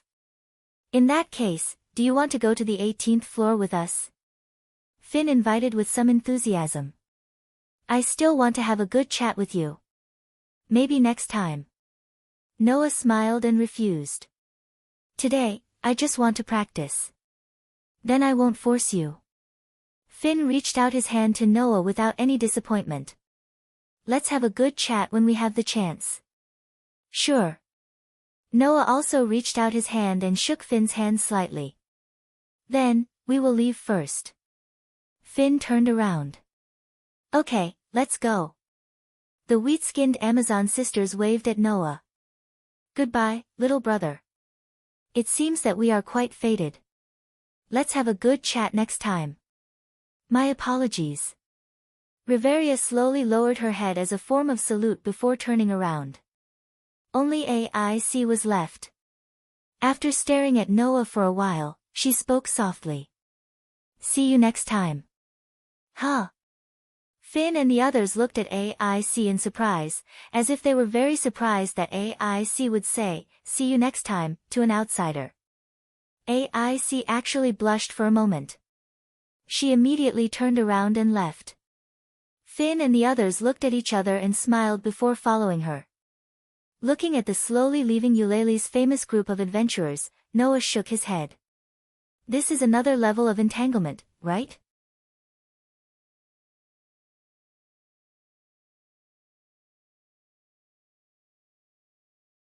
Chapter 841. The sun rose from the east and set in the west, and the day passed quickly. The birds slowly flew towards the direction of the forest. The sky gradually darkened. The clouds were dyed a gorgeous crimson, and dusk enveloped the bustling labyrinth city. It was a sign that the day was coming to an end. At this time, most of the adventurers in the dungeon had returned, and the entrance of the Tower of Babel was bustling with activity. Since there was only one entrance to the dungeon, the adventurers who returned from the dungeon would naturally join the other adventurers and leave together. Surprisingly, Noah was also among them. Perhaps it was because they had been fighting in the dungeon for a whole day that they could finally relax. In the central square of the Tower of Babel, the adventurers who came out of the dungeon were all clamoring and making noises. Noah, who was walking among them, was receiving the attention of the surrounding adventurers. Some of them even sneered at him. Is that the man who was wanted by Loki's family yesterday? I wonder what he did to be wanted by Loki's family. I thought he was someone great, but it seems like he's just a rookie. Really, he doesn't even have a piece of decent equipment. Indeed, compared to the adventurers who were more or less equipped, Noah was very shabby. That was because Noah did not have a single weapon on him. He was even wearing the ordinary clothes that were warm in winter and cool in summer.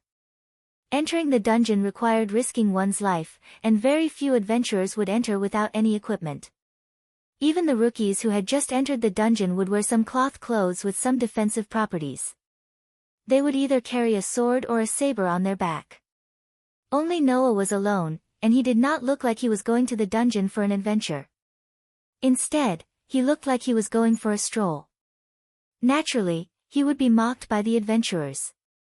It was a pity that if the adventurers knew that Noah wasn't wearing anything because he didn't need to be serious about the dungeon and because he had a piece of dimensional storage equipment that could store any item, they wouldn't be able to laugh about it. After all, the adventurers had never even heard of spatial equipment or whatnot. Ignoring the adventurers who were acting like clowns, Noah walked out of the Tower of Babel and stopped. He turned his head and looked at the top of the Tower of Babel that he could not see the top of. In the morning, Noah had encountered the inexplicable burning gaze here. Who is it? Noah frowned slightly. I'll go back and try to ask Hestia. With this idea in mind, Noah lifted his feet again and walked towards one of the 8 streets that converged at the central square. West Street, not far from the central square of the Tower of Babel, there was an ordinary 2-story house that was neither too small nor too tall. Noah, who came from the central square, separated himself from the crowd and came to the side of the house. There was a doorstep in front of the house. It was not the kind of house that was built directly on the ground. Instead, it was built on a stone platform that was as tall as a person. Therefore, the door of the house was on the stone platform, and it was taller than the people walking on the street. One had to walk up the stone stairs on the side to get to the door. Noah walked up the stone stairs with his back facing the street that was about 1 or 2 meters shorter than him. He came to the door and knocked. Hestia, I'm back. As soon as he knocked on the door, a series of hurried footsteps came from inside the house. Soon, the door was flung open. Hestia, who was still holding a book in her hand, welcomed Noah with the brightest expression. Her lovely face was full of joy. Welcome back, Noah. Although Hestia was not a dignified goddess in all aspects, it had to be said that she was very approachable. Being greeted by a cute goddess with a happy smile, anyone would be in a good mood, right? Anyway, Noah couldn't help but put on a smile. Yesterday, after leaving Hephaestus's place, Noah and Hestia found such a house and bought it with a large sum of money. The currency in this world was a kind of coin called Varus. That kind of coin was made of gold. Of course, every Varus was not a gold coin. How inconvenient would that be? Among the gold coins called Varus, there were smaller denominations of 100 Varus and larger denominations of 1,000 Varus. The value was different. For example, the house that Noah and Hestia lived in cost a lot of gold coins. Therefore, buying this house could be said to be a huge investment. At the very least, Noah bought it after smashing a gold brick that was bigger than a brick. Although it was just an ordinary house and was not very luxurious, it was enough for only Noah and Hestia to live in it. Today is your first time in the dungeon. Why did you stay for a whole day? While pulling Noah into the house, Hestia closed the door behind her and kept yelling at Noah. I'll be very worried if I stay here alone. Didn't I tell you that I'm just going to try my hand and understand the situation in the dungeon? At most, I'm going to train my basic abilities. I won't do anything else. Noah took off his knee-length coat and threw it on the sofa before sitting down. Besides, you said that with my abilities, if I can go back and forth in a day, I won't be able to go deep into the dungeon even if I want to. So, aren't you worried at all? In the end, I'm still worried, Hestia said as she puffed up her cheeks. This isn't the past. In the past, I only needed to hide in my room and read books. Now, even if I can hide at home and read books, my heart will still beat faster when I know that my child is in a dangerous place. That's not right. It's normal for my heart to beat faster. Or is it that the hearts of the gods in this world don't beat when there's nothing going on? Thinking of this, Noah couldn't help but look at Hestia's chest, but he only saw a pair of abnormally full peaks. The corners of his eyes twitched, and he hurriedly shifted his gaze away. Anyway, I just honed my basic abilities on the 10th floor today. Other than that, I didn't do anything else. The 10th floor. Hestia looked a little hesitant. With your abilities, level 10 is very safe. But as an adventurer, I went straight to level 10 on my first day in the dungeon. If it weren't for you, I would have been scared silly. Is it okay? Level 10 is still the upper level, isn't it? Many LV1 adventurers have formed teams to go there, Noah said. Oh right, I also met those little girls from Loki's clan. I also saw Hero and Geo-Mog. Loki's clan again. Hasn't Loki given up on poaching you? Hestia raised her eyebrows and placed her hands on the table in front of the sofa. Her face was less than 5 centimeters away from Noah as she stared at Noah fiercely. You weren't deceived, right? Am I right?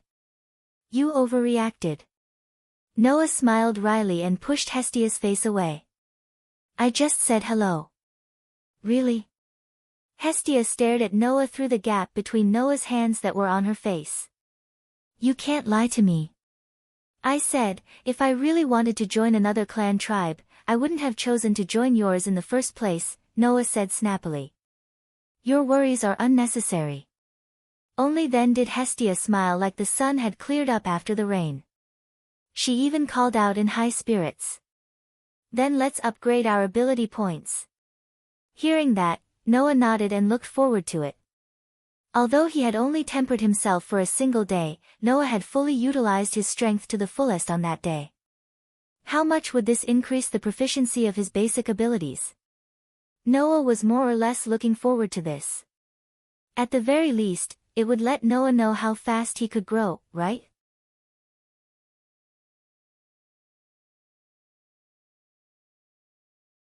Chapter 842.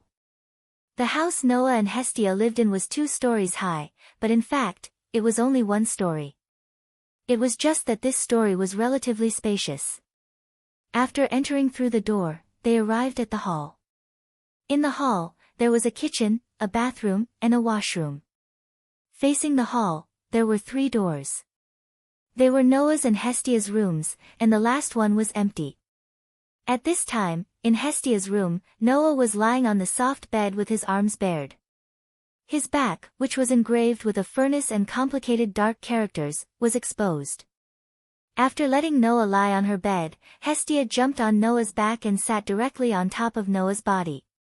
Feeling the almost negligible weight and the wonderful touch, Noah rolled his eyes.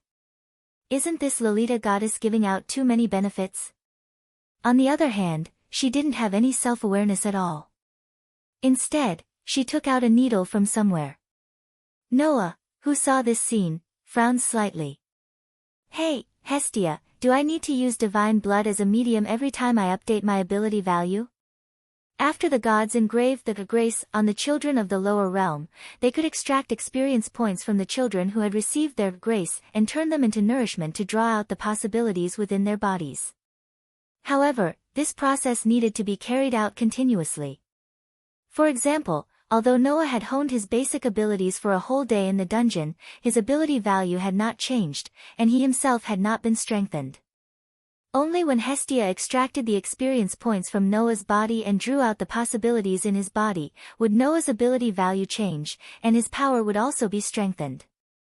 This process was called updating ability value. Noah had thought that he would no longer need to use divine blood as a medium to update his ability value. But looking at Hestia's expression, it seemed that this was not the case. Of course, Hestia nodded. Only with God's blood as a medium will the sacred text engraved on your body have an effect. Otherwise, it will just be some ordinary text. Only with God's blood as a medium can we extract experience from your body, turn it into your nourishment, and change your growth. If that's the case, wouldn't I have to keep pricking my finger? Noah's frown deepened. don't you feel any pain? Hestia was slightly startled, but she immediately revealed a gentle smile. She leaned over and leaned her body against Noah's body, her head also leaning against Noah's back, and closed her eyes. Noah is really a gentle and good child, but you don't have to worry. After all, I'm a god who has lived for who knows how many years. The pain of pricking my finger is much easier than being bitten by a mosquito. When I was in the heavenly realm, I even heard that there were gods who deliberately dug out their own hearts because they were too bored.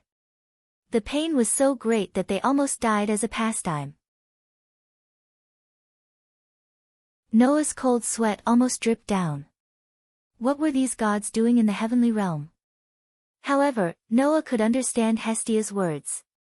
For these eternal gods, perhaps pain was just a kind of experience. Well, then I won't say anything more, Noah said awkwardly. So, hurry up and get up. How lacking was this god's self-awareness? Didn't she know that leaning her whole body on his back would lead to serious consequences? At the very least, Noah couldn't remain calm when he felt the full thing pressing against his back. I still want to rub against Noah's body. Although she said this, Hestia had already gotten up, and her puffed-up cheeks gradually disappeared. Then, I'm going to start. After that, Hestia slightly pricked her finger with a needle, and a drop of blood oozed out from her finger. And indeed, just as Hestia said, she didn't even frown. She didn't feel any pain at all and directly dripped the drop of blood from her hand onto the ground. Splash! The familiar sound of water falling into the water sounded. Clang! A faint blue light like a wave of water bloomed from the engraving on Noah's back. The sacred characters seemed to be endowed with life and jumped in the faint blue light. Hestia treated them as if they were treasures. Her fingers slid over the jumping black characters, and the sacred characters began to change. It didn't take long for a new ability value to appear in front of Hestia. Noah Dole LV. 1 Power, I, 0, D, 528, Durability, I, 0, D, 566, Dexterity, I, 0, D, 545, Agility, I, 0, D, 573, Magic Power, I, 0, F, 350, Magic Skill, Protection from the World, Permanent Skill. Equal to Luck. Events that were directly related to luck would eventually lead to the most favorable outcome. When Noah's new ability value appeared in front of Hestia in the most direct way, Hestia's pair of pupils trembled fiercely. Staring at the new ability value, Hestia repeatedly confirmed that there was no mistake. She couldn't help whispering. Are you kidding me? Hearing Hestia's voice, Noah, who was lying under Hestia, was puzzled. What's wrong? Only then did Hestia come back to her senses, but she couldn't say a word. Because Hestia really didn't know what to say. The proficiency increased by more than 2,500 points. This was something that had never happened before. Although Hestia hadn't engraved grace on other people, and she didn't know how much the proficiency of other people's basic abilities increased, she knew that this level of improvement was absolutely shocking. As for why, Hestia had heard more than once that the members of Hephaestus's clan complained that it was too difficult to increase their ability value. It was even difficult to increase the proficiency by more than 20 points at a time. And Hephaestus's ability value was only updated once every 1 or 2 weeks, or even once every 1 or 2 months. Noah's ability value had only been engraved yesterday and was updated today. There was a gap of 1 day in between. However, the proficiency increased by more than 2,500 points. This was not normal. It was really not normal. Although Hestia thought that Noah's ability value should increase faster in the early stage, that was because she thought that with Noah's strength, he could kill a lot of monsters and accumulate experience points. However, when the strength of the opponent was equal to or stronger than the person, it was the easiest way to gain experience points, and it was easier to increase the proficiency of various basic abilities. Therefore, for people who were already strong, no matter how many weak monsters they defeated, it was not very helpful to increase their ability value. Otherwise, more than half of the adventurers couldn't cross the high wall from LV 1 to LV 2. Although Noah was only LV 1, his strength was definitely above that. Otherwise, it was impossible for him to force Aeth, who was LV 5, to retreat before receiving the grace. In such a case, even if a large number of monsters were killed, it would not accumulate to such an exaggerated extent.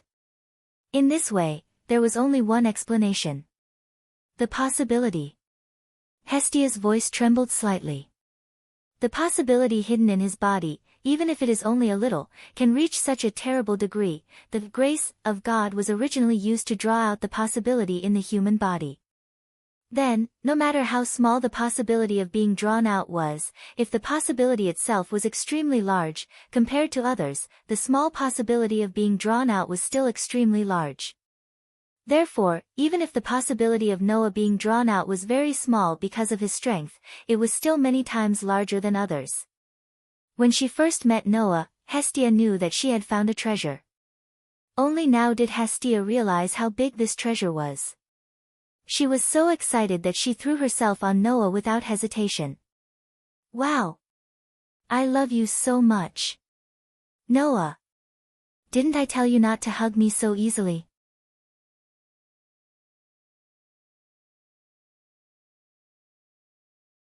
Chapter 843. The total increase in proficiency is more than 2,500 points. Noah nodded as he read the ability value chart that Hestia had translated and copied down. Noah, who was new to the dungeon, did not know that other adventurers would not be able to increase their proficiency by more than 20 points in 1 or 2 weeks, or even 1 or 2 months. Noah did not feel anything about the increase in proficiency. Perhaps Hestia felt that the reason for such a terrifying growth was because of the possibility of Noah's body being in her body. In fact, part of the reason was that Noah had been training at an extremely high frequency all day.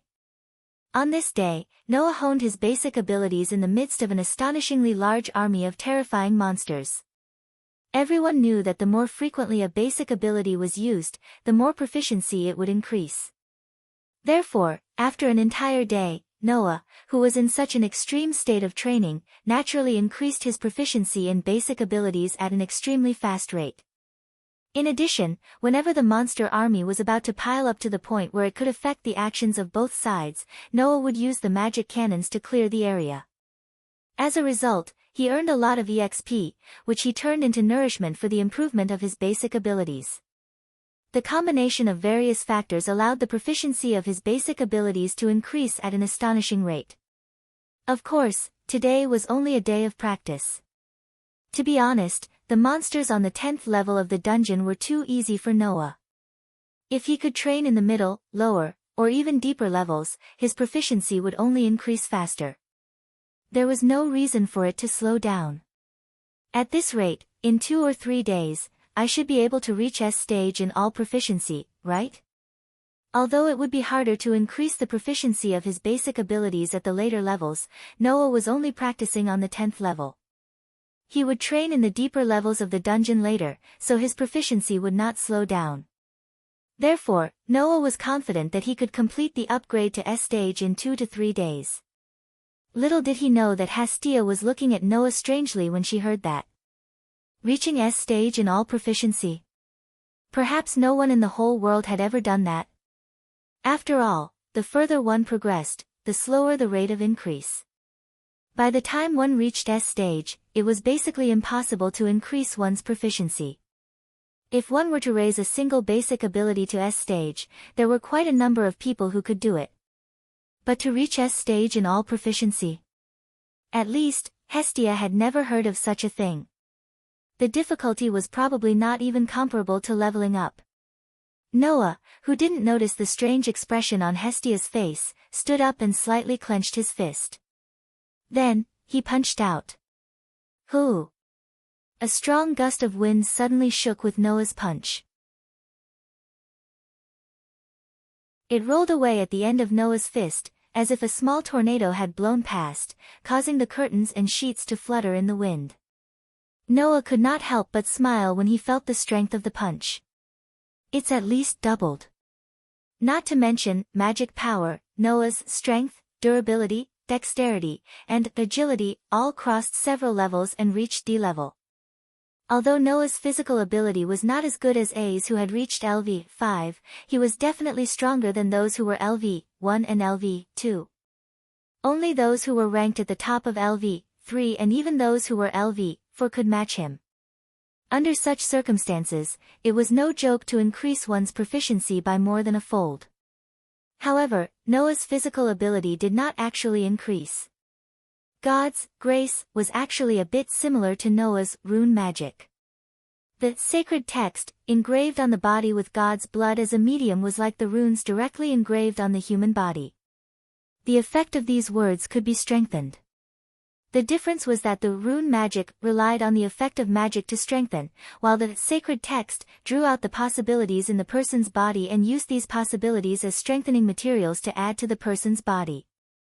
In the final analysis, it belonged to the category of strengthening, but it did not really increase Noah's physical ability. Looking at this strength, if I reach LV5, then I don't need to use any magic or magic, I can directly suppress Hercules's berserker with just my body, right? Maybe if I reach LV4, I can do it. In addition, the improvement of the basic ability of magic power also strengthened Noah's magic and magic. The improvement of this basic ability did not increase Noah's magic power, but it increased the effect and power of magic and magic. In this world, the consumption of magic was not magic power, but spiritual power. To be more precise, it should be said that the magic power in the world similar to the moon was transformed by vitality, and the magic power in this world was transformed by spiritual power. Moreover, this kind of magic power would not be produced in normal times. Only when magic was used would the spiritual power be transformed into magic power and used to use magic. Therefore, the item of magic power in the basic ability improved the effect and power of magic, not the amount of magic power. Although Noah had not yet developed the magic in the ability value, the magic and magic he possessed could also be strengthened through the improvement of magic power. Sure enough, it's not a bad thing to get grace. Noah was suddenly immersed in his own improvement. Seeing Noah like this, Hestia opened her mouth and wanted to ask something, but in the end, she dispelled the idea. In fact, Hestia was very puzzled. She wondered why Noah's proficiency of magic power could also be improved. It must be known that the way to improve the basic ability of magic power was to use magic. But Noah's 3 magic items were still empty, so he had not learned magic yet. Could it be that Noah himself had magic? However, if humans did not rely on grace, then they would not be able to use magic, right? In this world, being able to use magic without receiving any favor was a privilege that only a very small number of races like the elves had. Humans did not have this privilege. So, how did Noah improve his proficiency of magic power without receiving any magic? This was Hestia's question. However, she did not want to get to the bottom of it. For Hestia, although Noah was someone she met yesterday, he was her first family in the mortal world. Therefore, Hestia was very concerned about Noah's feelings. From the conditions that Noah proposed when he chose to join her family yesterday, Hestia knew that Noah was a person who did not like to be restrained. So, before she was familiar enough with Noah to the extent that she was completely familiar with him, Hestia would not get to the bottom of it. After all, everyone had their own secrets. Even gods were the same. If you are curious about how strong you have become, you should go to the dungeon tomorrow and try again. Hestia suppressed her thoughts and jumped off the bed. In front of Noah, she put her hands on her waist and said, "Hey, Noah, are you hungry? By the way, we haven't had dinner yet," Noah said to Hestia as he put on his clothes. "Wait a moment, I'll go out and buy something to eat." "Okay, come back quickly." Noah walked out of the room as Hestia called out to him. When Noah came out of the house, the sky was getting dark, and there were fewer people on the street. Noah walked down the stone stairs at the side of the house. After looking around, he walked towards a stall selling snacks. At this moment, Noah suddenly stopped in his tracks. His somewhat lazy eyes gradually turned serious, but the corners of his mouth slowly curled up. Then, Noah changed direction and walked into an alley on the side of the street. The alley was very dark. There were also magic stone lamps made of magic stones on the street. However, no one would place a magic stone lantern in an alley. Noah seemed to have deliberately walked into such a dark area and came to the deepest part of the alley. Patter, after a few soft sounds, several figures suddenly appeared around Noah.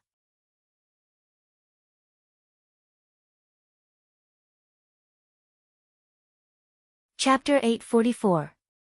In the rather vast and dark alley, there was not the slightest sound in the surroundings, making the atmosphere a little heavy. It was believed that anyone would feel that the atmosphere in the air was very strange. In this space that was filled with a very strange atmosphere, Noah stood still and did not move at all. It was as if he was waiting for something. Then, in the surrounding darkness, several figures flew out silently. When they came to Noah's side, they landed on the ground with a thud, surrounding Noah in the middle. They were dressed in dark shirts that seemed to blend in with the darkness. They wore metal masks on their heads that covered half of their faces above the nose. There were about 20 of them.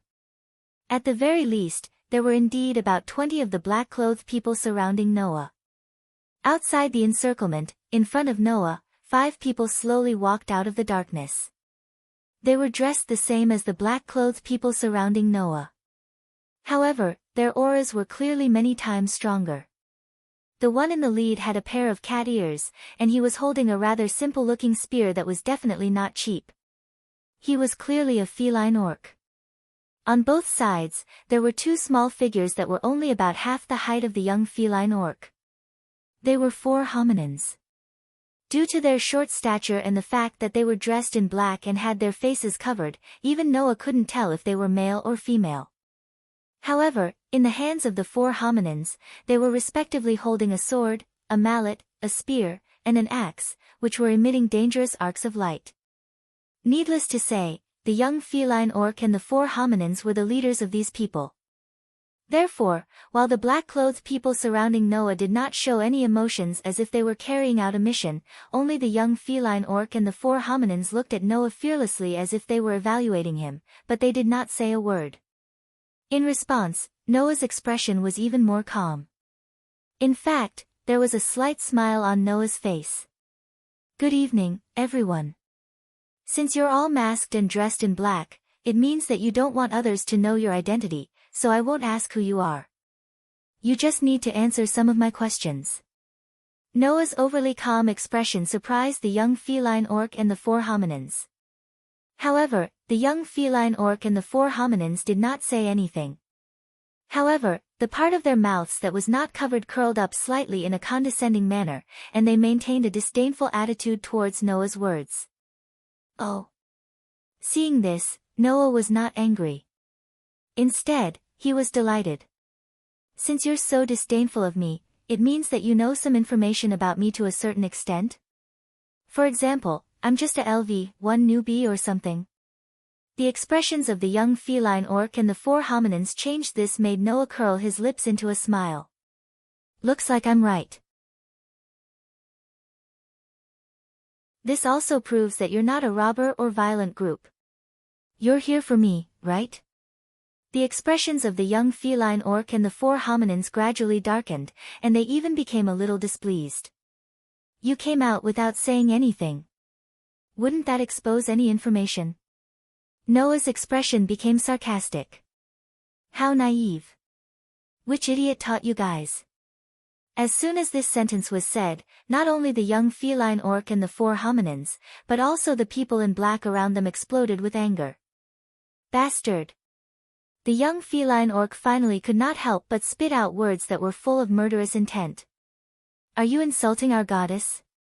Your goddess?" Noah could not help but laugh. "So that's how it is. You guys are really from some clan tribe, huh? And the main god is a woman? Thank you so much for the information." At this moment, the young feline orc's expression became completely displeased. Even a fool would know that Noah's words were just a formality. "Then, let me guess." The expression on Noah's face disappeared little by little. You should be sent by one of the goddesses on the Tower of Babel to stop me, right? Noah had just arrived in this world. Although he had caused quite a commotion when he came to this world yesterday, it should not be to the extent of making enemies. Besides, Loki also said that she would be responsible for shutting up the goddesses who had been seen naked by Noah. Then, the other party should not be a goddess who wanted to cause trouble for Noah because he had seen her naked. Thinking about it this way, there was only one possibility. This morning, the inexplicable scorching gaze that was cast from the Tower of Babel. Based on the behavior of the attackers in front of him, Noah came to this conclusion. The young feline orc and the four dwarfs did not expect that they would expose such a level of information without even saying a word. Of course, their expressions were extremely displeased. And their behavior could be regarded as a tacit acknowledgement of Noah's words. Don't delay any longer. One of the dwarfs said in a deep voice. This guy is too shrewd. The more we delay, the more information will be exposed. Let's finish the task given to us by the goddess quickly. Although the young feline orc's expression was extremely displeased, he nodded without hesitation, raised his hand, and waved it down heavily. Whoosh! The group of black-clothed people surrounding Noah suddenly rushed toward Noah with a gust of chilly wind, engulfing Noah's figure. However, in the next moment, in the center of the group of black-clothed people, a burst of bright golden light burst out. Bang! A violent shockwave suddenly spread out, and all of the black-clothed people who had surrounded the bright golden light were sent flying. Accompanied by a burst of "Pili-pa-la" and a series of muffled groans, those black-clothed men were like they were hit by a truck. They either smashed into the wall of the alley, or were dragged along the ground and fell to the ground in a sorry state. Noah, whose figure was engulfed by the black-clothed people a moment ago, reappeared in his full appearance. Around him, golden ripples reverberated in the space like water waves, covering the space behind Noah. What is that? The young feline orc and the four dwarfs were completely stunned. Until Noah's sigh echoed in the air. If you want to attack someone, you should at least prepare a decent attacker. What is this level of attack? The moment his words fell, the golden ripples that covered the space behind Noah suddenly lit up. Various weapons, such as sabers, swords, spears, halberds, and so on, emerged from the golden ripples. Each weapon was surrounded by an ancient aura, but they were all extremely luxurious and gorgeous in shape, and their tips were pointed forward. A wild warning rose in the hearts of the young feline orc and the four dwarfs, causing them to scatter without hesitation. Whoosh! In the next moment, about 7 or 8 weapons shot out from the golden ripples, pierced through the space, and landed where the young feline orc and the four dwarfs were just a moment ago. Bang! The ground was directly blasted apart, setting off a violent wind wave, accompanied by a burst of flames, suddenly appearing. The young feline orc and the four dwarfs were affected by the wind wave and fire. Their figures that had just dodged were shaken to the side, and they lost their balance. In the most unsightly posture, they slammed hard on the ground and only stopped after rubbing for a distance. Oh! You think you can dodge a Grady relic? Noah sneered. Then, how about adding a few more this time? After saying that, Noah raised one of his hands, and a few more golden ripples appeared behind him. Together with the rest of the golden ripples, half of the gorgeous relic was ejected. Like arrows on a bow, they were aimed at the young feline orc and the four dwarfs. Then, there are 15 of them this time. You'd better avoid them. Looking at the space behind them being filled with golden ripples and the extremely dangerous weapons poking out of the golden ripples and aiming at them like arrows, the cat-human young man and the 4 humanoids understood what was going on. They had kicked an iron plate.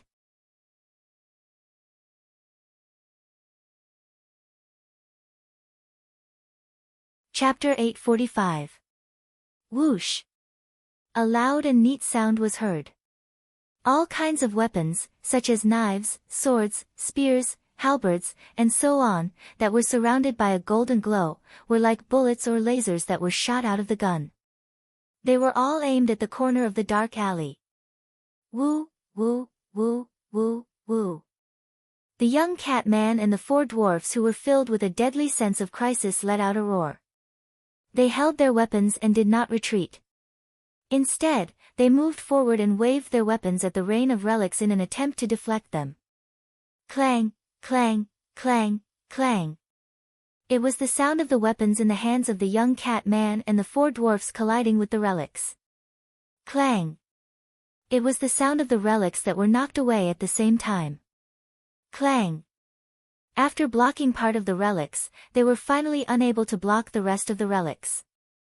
They could only hurriedly put up their weapons to block the relics. The weapons in the hands of the four dwarfs sounded like they were wailing. Bang! They were the only ones who still had the strength to collide with the relics that were shot at them. However, they chose to dodge the relics and let the relics fall to the ground, causing the ground to explode. There was a sound of the impact. It was just a short moment of confrontation. The scene had actually become so chaotic. Noah said softly as he glanced at the young cat man and the four dwarfs who were blocking the 15 E-grade relic attacks. Sure enough, you're different from the guy who fell there. Although it's only the lowest level of relic that was blocked, it's still a relic after all, and there are 15 of them. Conservatively speaking, your level should be above LV4, right? In Noah's opinion, only people who were at the level of AIC, Tiana, and Tyan could block all the relics that were shot at them. That was to say, the four dwarfs who were holding various weapons should be at level 5 as well. As for the young cat man, I feel like you're more powerful than AIC. Noah stared at the young cat man. You should be at level 6, right? The young cat human said nothing with a gloomy expression. He simply raised his spear at Noah. Not only the young cat man, but even the four small humans, who seemed to be in a slightly bad shape, raised their weapons and charged toward Noah without hesitation.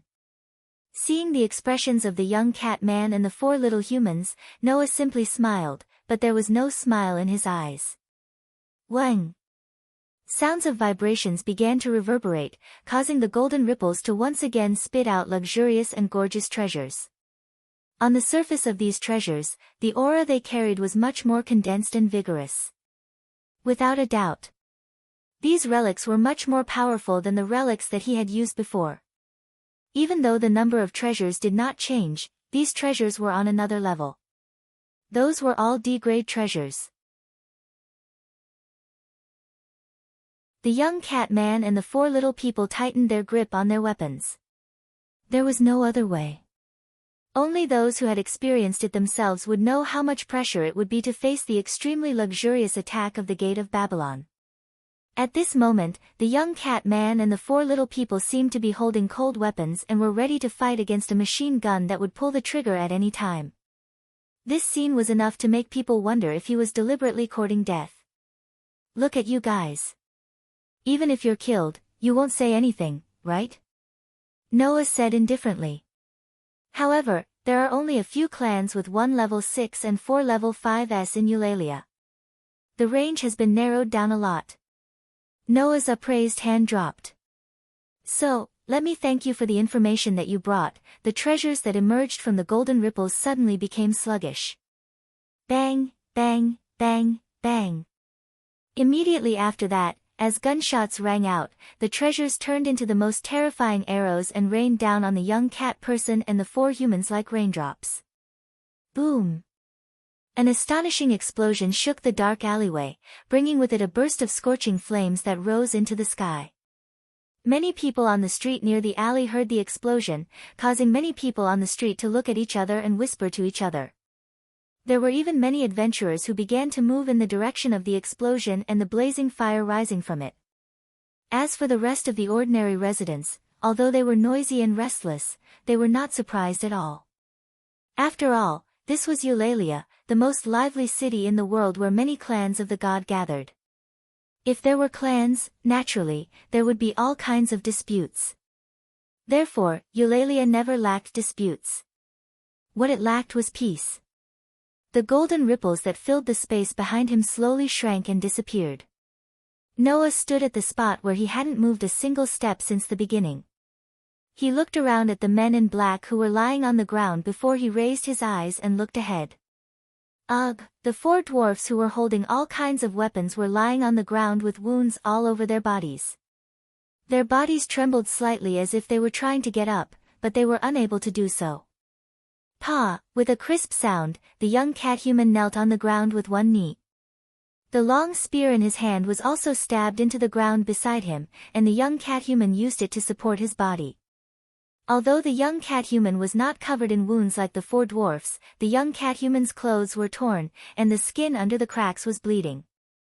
It could be said that he was dripping with blood. There was a trace of blood at the corner of the young cat-human's mouth. Through the 2 holes in the mask that covered half of his face above his nose, he stared at Noah and said in a deep voice, "You showed mercy." Hearing this, Noah curled his lips. If the premise is that all of you must die in the end, then it can indeed be considered as being merciful.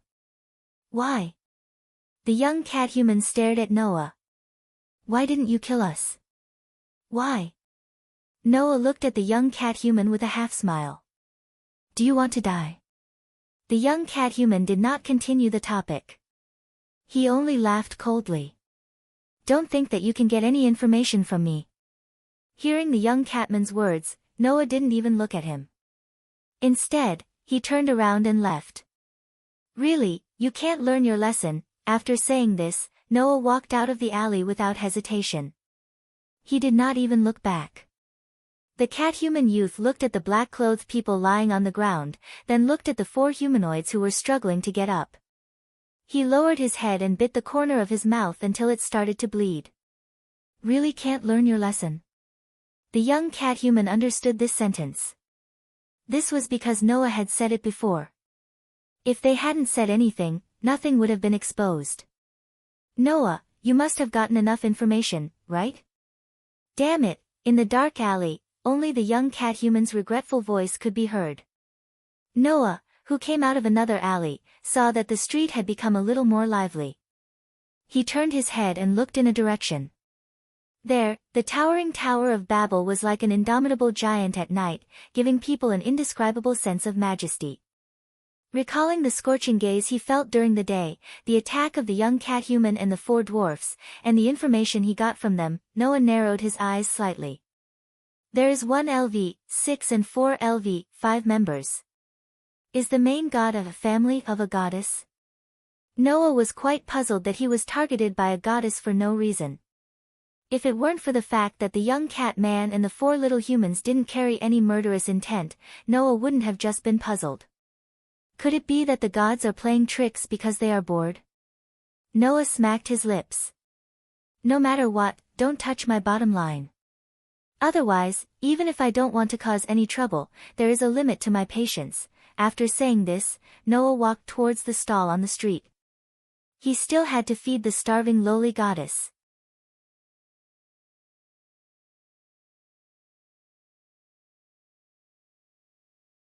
Chapter 846. Kacha, with a slight sound of the door opening, a strong man with a height of more than 2 meters, full of bulging muscles, like an iron tower, with a strong expression on his face, like a rock, walked in from the outside and came to the most luxurious room in the whole of Eulalie. With a closer look, there was a pair of pig ears on the head of the strong man, telling others that he was an orc of the pig tribe. And this was the highest level of the Tower of Babel. Only the main god of the clan tribe, who ruled the whole of Eulalie, was qualified to use this place of residence. The Tower of Babel was the property of the guild. However, the guild had provided the upper level of the Tower of Babel for some gods to live in. Whether it was the environment, services, or attractions, Eulalie's Tower of Babel was without a doubt the most luxurious in the whole city. Therefore, only the main gods of the extremely rich and powerful clan tribe could live in the upper level of this tower. The clan tribe of the strong orc was ranked here. Furthermore, it was at the highest level. There were 2 most powerful clan tribes in the whole of Eulalie. One was the clan tribe of Loki.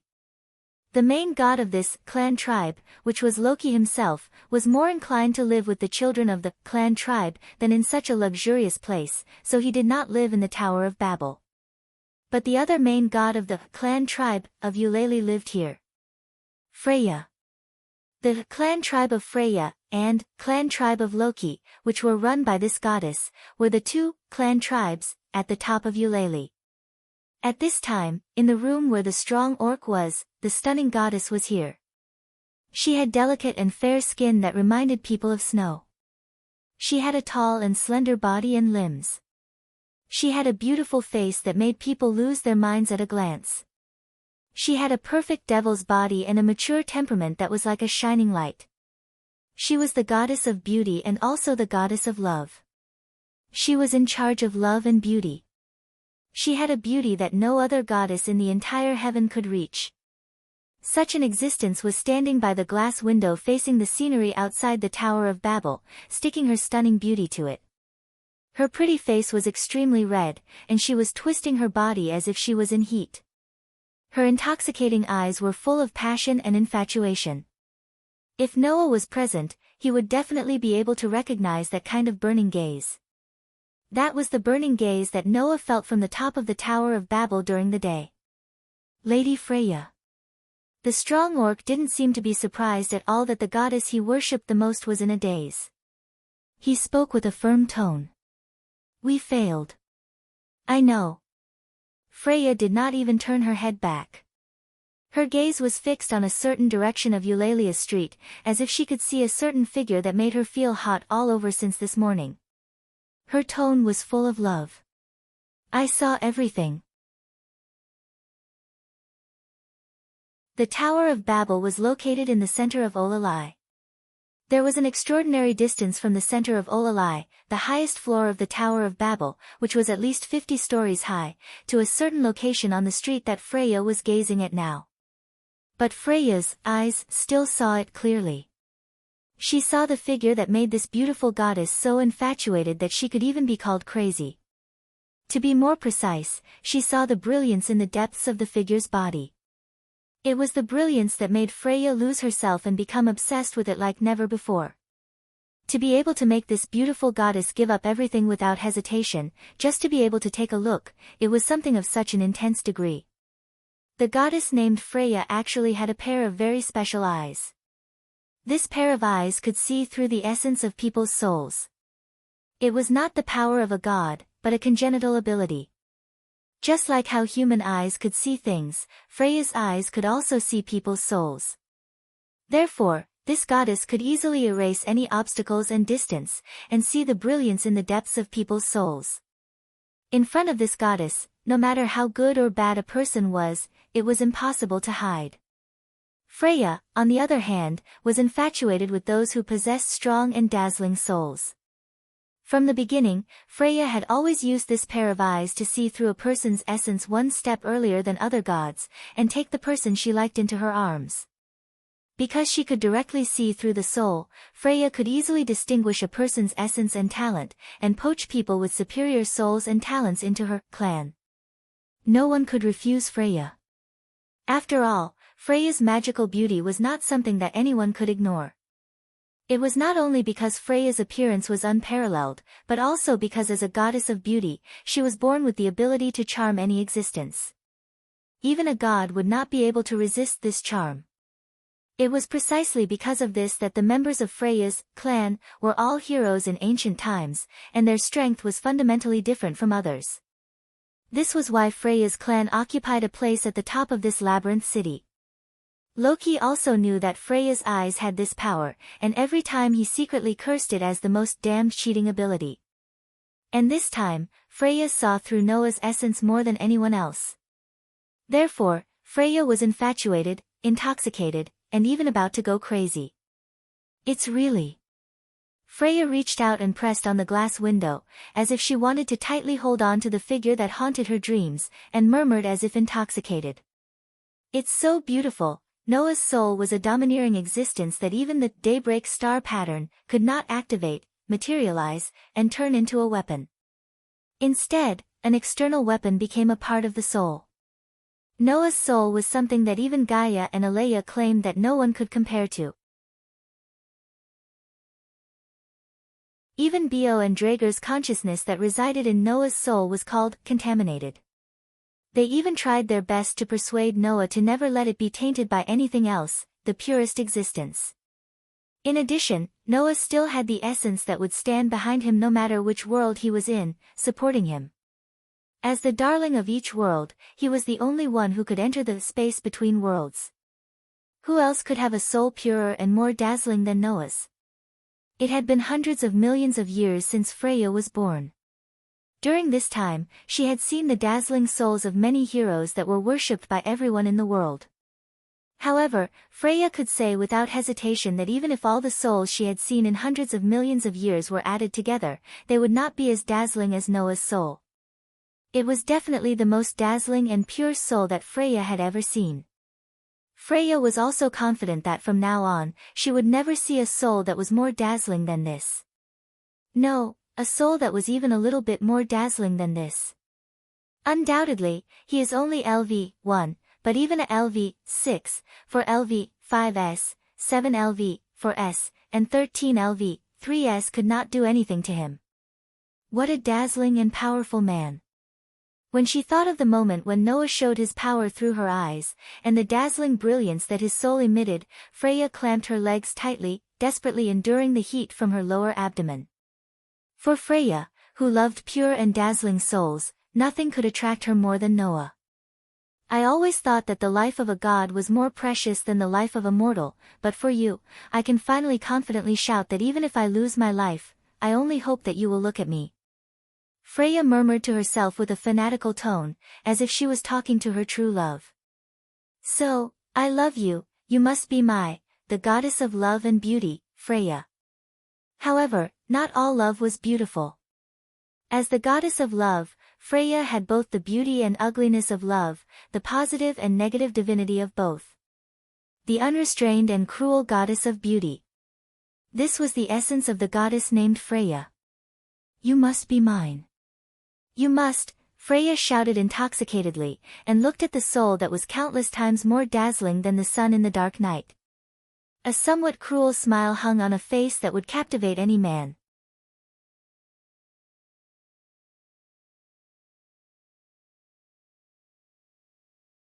Chapter 847. Noah Doria LV.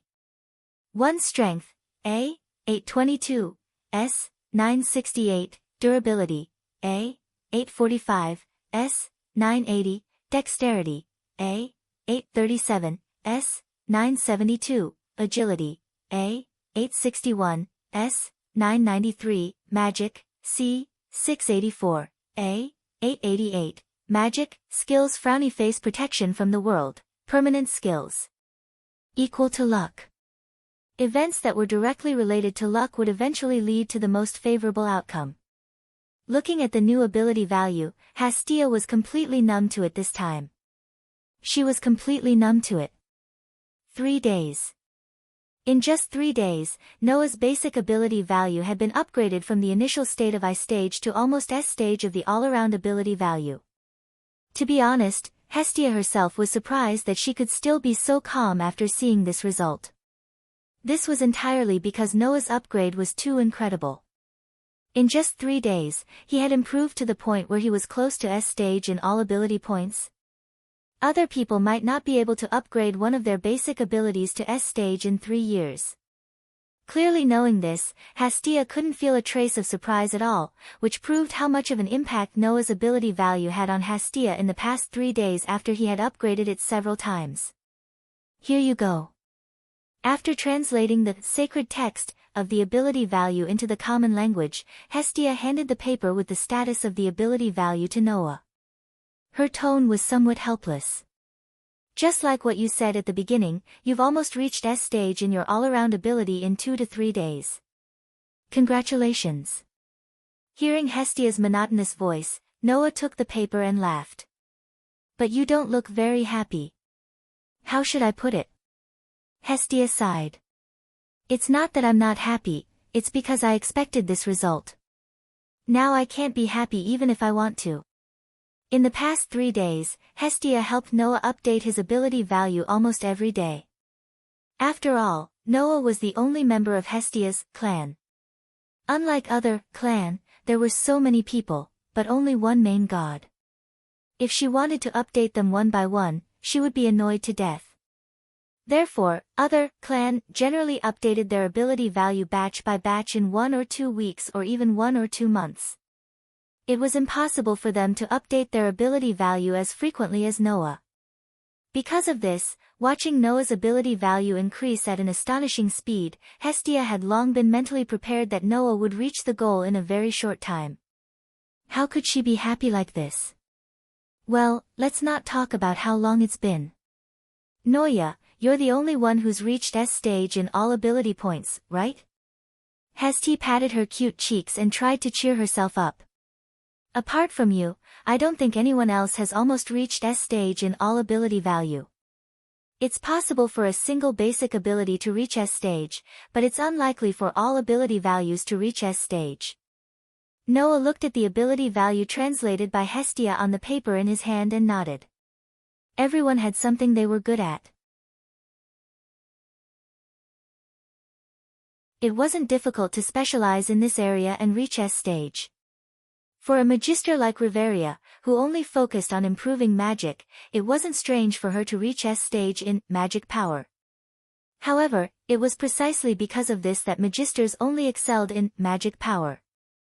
As for the rest, such as strength, durability, dexterity, and dexterity, they were definitely not as good as magic power. In fact, they were even worse than ordinary adventurers. Therefore, it wasn't strange for a basic ability to be upgraded to S stage in Eulalie's world. However, it was almost unheard of for all ability values to reach S stage. Moreover, under normal circumstances, as long as one's basic ability value reaches the 6th stage, that is, D stage, they are qualified to level up, Hestia explained. That's why very few people can train their basic ability value to S stage before leveling up. For someone like you, who has almost reached S stage in all ability values, you should have leveled up a long time ago. Leveled up? Noah nodded thoughtfully. Hestia had said that the limit of every basic ability was 999 proficiency points. In that case, Noah had basically touched this limit. It was time for him to think about leveling up. Hey, Hestia, Noah asked. What should I do if I want to level up? Continue to accumulate experience points? Surely not, right? Hestia had said that under normal circumstances, when one's ability value had almost reached S stage, they should have leveled up a long time ago. However, Noah hadn't leveled up. This meant that he had to meet other conditions to level up. In response to Noah's question, Hestia only replied with one sentence. If you want to level up, you have to achieve great feats. Great feats? Noah was slightly startled. You have to achieve feats that only true heroes can achieve, miracles that even us gods have to praise, Hestia said very seriously. For example, you have to defeat opponents who are stronger than you and gain more experience points. This is the condition for leveling up. Defeat opponents who are stronger than you. Noah was completely speechless. Then, how is that possible?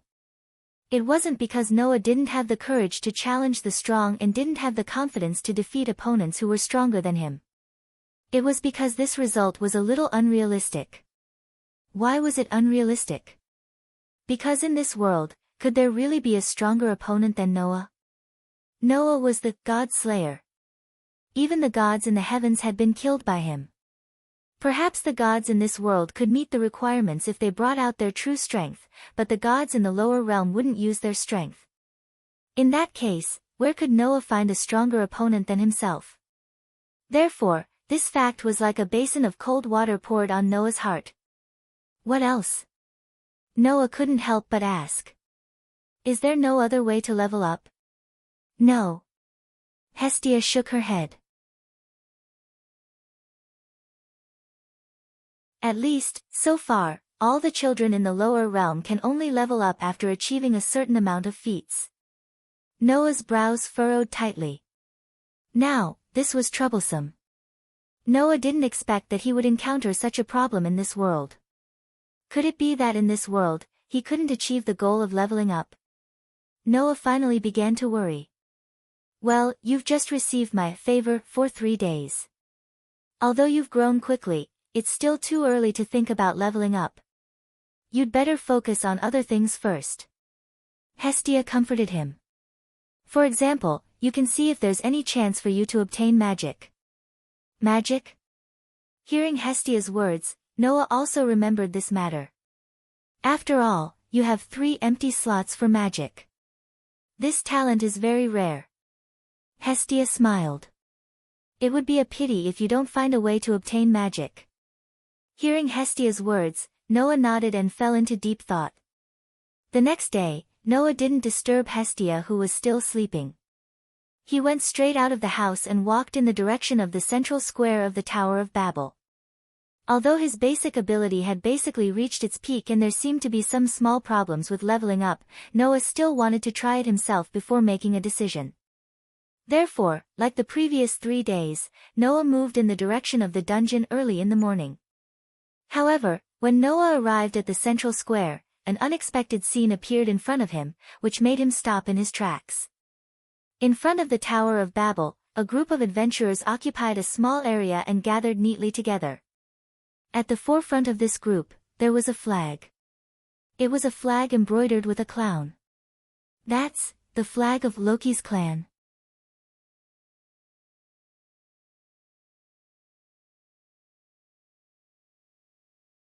Chapter 848.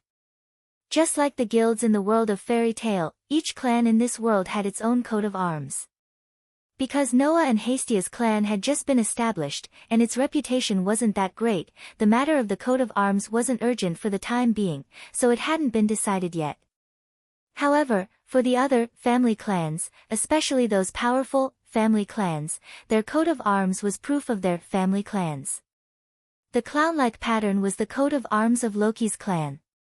Obviously, the adventurers gathered under the flag embroidered with the coat of arms of Loki's clan were all members of Loki's clan. One of the 2 most powerful clans of Eulalia gathered here, causing the surrounding adventurers to discuss spiritedly, but they also unconsciously avoided that small open space. Under such circumstances, although the members of Loki's clan didn't line up in an orderly manner, they still carried out their solemn discipline meticulously. Not a single one of them dared to make a sound at this moment. Seeing this scene from afar, Noah scratched his cheek. Could it be that Loki's clan is preparing for an expedition? An expedition. That is, a long journey, a long march. Now, the underground city had been explored to the 58th floor. However, below the 58th floor, it was still a domain that no one had reached before. As one of the 2 most powerful clans of Eulalia, Loki's clan was at the forefront of attacking the underground city. And to reach such a deep domain like the 58th floor, even the time to go back and forth would take a long time. Since they gathered here with such fanfare, Loki's clan must be planning to go on an expedition to the underground city, get through the 58th floor, and reach the domain that no one had reached before, that is, the 59th floor. This trip would probably take at least 1 or 2 months, right? Thinking like this, Noah's eyes swept around the expeditionary army of Loki's clan, and immediately fixed on a small group in front of the flag. There, led by Finn, a group of Loki's clan level 1 adventurers gathered together. Tiona was there. Tiona was there. Riveria is here. Naturally, Ace was there as well. She wore light armor, wore light blue clothes, and had a long sword at her waist. Her blonde hair fluttered in the wind. In addition, there were 3 other people that Noah had never seen before in the group of level 1 adventurers. One was a dwarf who looked to be 50 or 60 years old. One of them was a young orc with a lightning-shaped tattoo on his face. He looked like a bad boy with wolf-like ears and a tail. The remaining one was a very pure elf girl with long hair that reached her waist even when tied up. Although Noah had never seen these 3 people before, he had heard about them from Hestia. The dwarf with the appearance of an old man was named Gareth Landlock. He was a member of the Loki clan's leader camp along with Finn and Riveria. His level was as high as LV. 6, and his title was Chongjie. The young orc was named Bert Roga. He was a level 1 adventurer of the Loki clan along with Ace, Tiona, and Tiona. His level was as high as LV 5, and his title was Fierce Wolf. As for the pure elf girl, her name was Leafia Villides. It was said that she had excellent magic power and magic. She was famous as a perfect rearguard magus in the Loki clan. As the successor of Riveria, who was also a magus, she was in the process of cultivation. Therefore, Leafia's level was only LV 3, but she was nurtured as the pillar of the next generation of Loki's clan. Even if she was not a level 1 adventurer, she was able to sneak into the group of level 1 adventurers. At this point, the leaders of the Loki clan, one of the 2 most powerful clans of Eulalia, were all gathered together. Even Noah didn't believe that such a camp would not go on an expedition to the depths of the dungeon. No matter what, let's run away first, Noah made this decision without hesitation. If I'm seen, I always have a premonition that there will be trouble. After saying this, Noah quickened his pace and walked towards the entrance of the Tower of Babel as if he didn't see anything. Unfortunately, Noah was still discovered. Perhaps Ace felt that the surrounding people were looking at her differently from those who coveted her appearance and reputation. When her companions were talking, Ace, who had been silent all this time, inadvertently glanced in the direction of Noah. Ace saw Noah quickening his pace towards the Tower of Babel. Ace was stunned for a moment, and then without hesitation, she rushed out. Ace? Finn and his companions were suddenly surprised. Hearing the noise, Noah thought to himself, oh no. He suddenly ran toward the entrance of the Tower of Babel. However, at this time, it was too late to speed up. In terms of physical ability, Ace, who was at LV 5, was better. In addition, the location of Loki's family was not far from the entrance of the Tower of Babel. With Ace's dexterity ability, she arrived there in almost 2 or 3 seconds. Therefore, Noah only felt a gust of wind from afar, and then the blonde girl, whose appearance was comparable to a goddess, appeared in front of him as if she had teleported. A pair of clear and transparent eyes stared at Noah as if to say, I will never let you pass. Noah had no choice but to stop in a hurry. He looked at the expressionless but beautiful girl's pretty face, and the corners of his mouth twitched. Why did you stop me? Hearing Noah's voice, Ace tilted her head and asked very seriously. Why did I run? Noah said bluntly. Because you are here, that's why I ran. Ace blinked her eyes and seemed to be a little confused, but because Noah answered, Ace did not hide her answer. Because you ran, that's why I chased you. Noah was speechless. Who would believe this reason? If she chased after someone because they were running away, did that mean that she would chase after everyone who was running away? Ah! Little brother. It's you again. At this time, the senior group of Loki's family also noticed that Ace suddenly ran out to stop Noah. Led by Finn, Riveria and Tioni showed a look of understanding, and Tioni was even surprised. Only Gareth, Bert, and Rafia were puzzled. However, the high-level group belonging to Loki's clan still gathered in the direction of Noah while their subordinates looked at each other in dismay. Seeing this scene, Noah understood. I can't escape, hello, little brother. Tioni laughed happily. We meet again. Seems like I've been seeing you a lot lately, Tioni teased. Seems like we are fated to meet. As the leader, Finn glanced at Ace who was blocking Noah and shrugged. We are all adventurers, it's not strange for us to meet here. But you are the only one who could make AIC chase after you. Finn's words made Noah and Ace both speechless, and at the same time, it also made one of the members of the group unhappy.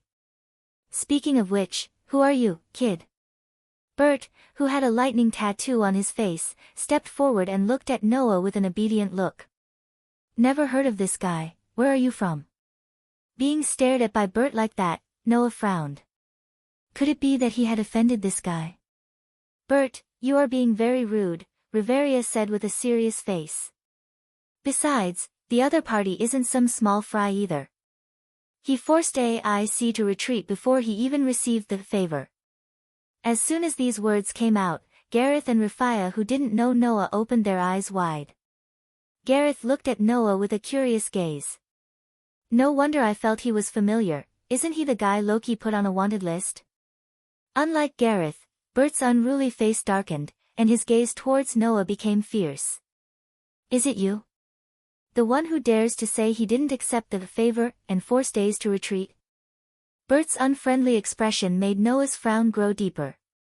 As expected, trouble has appeared.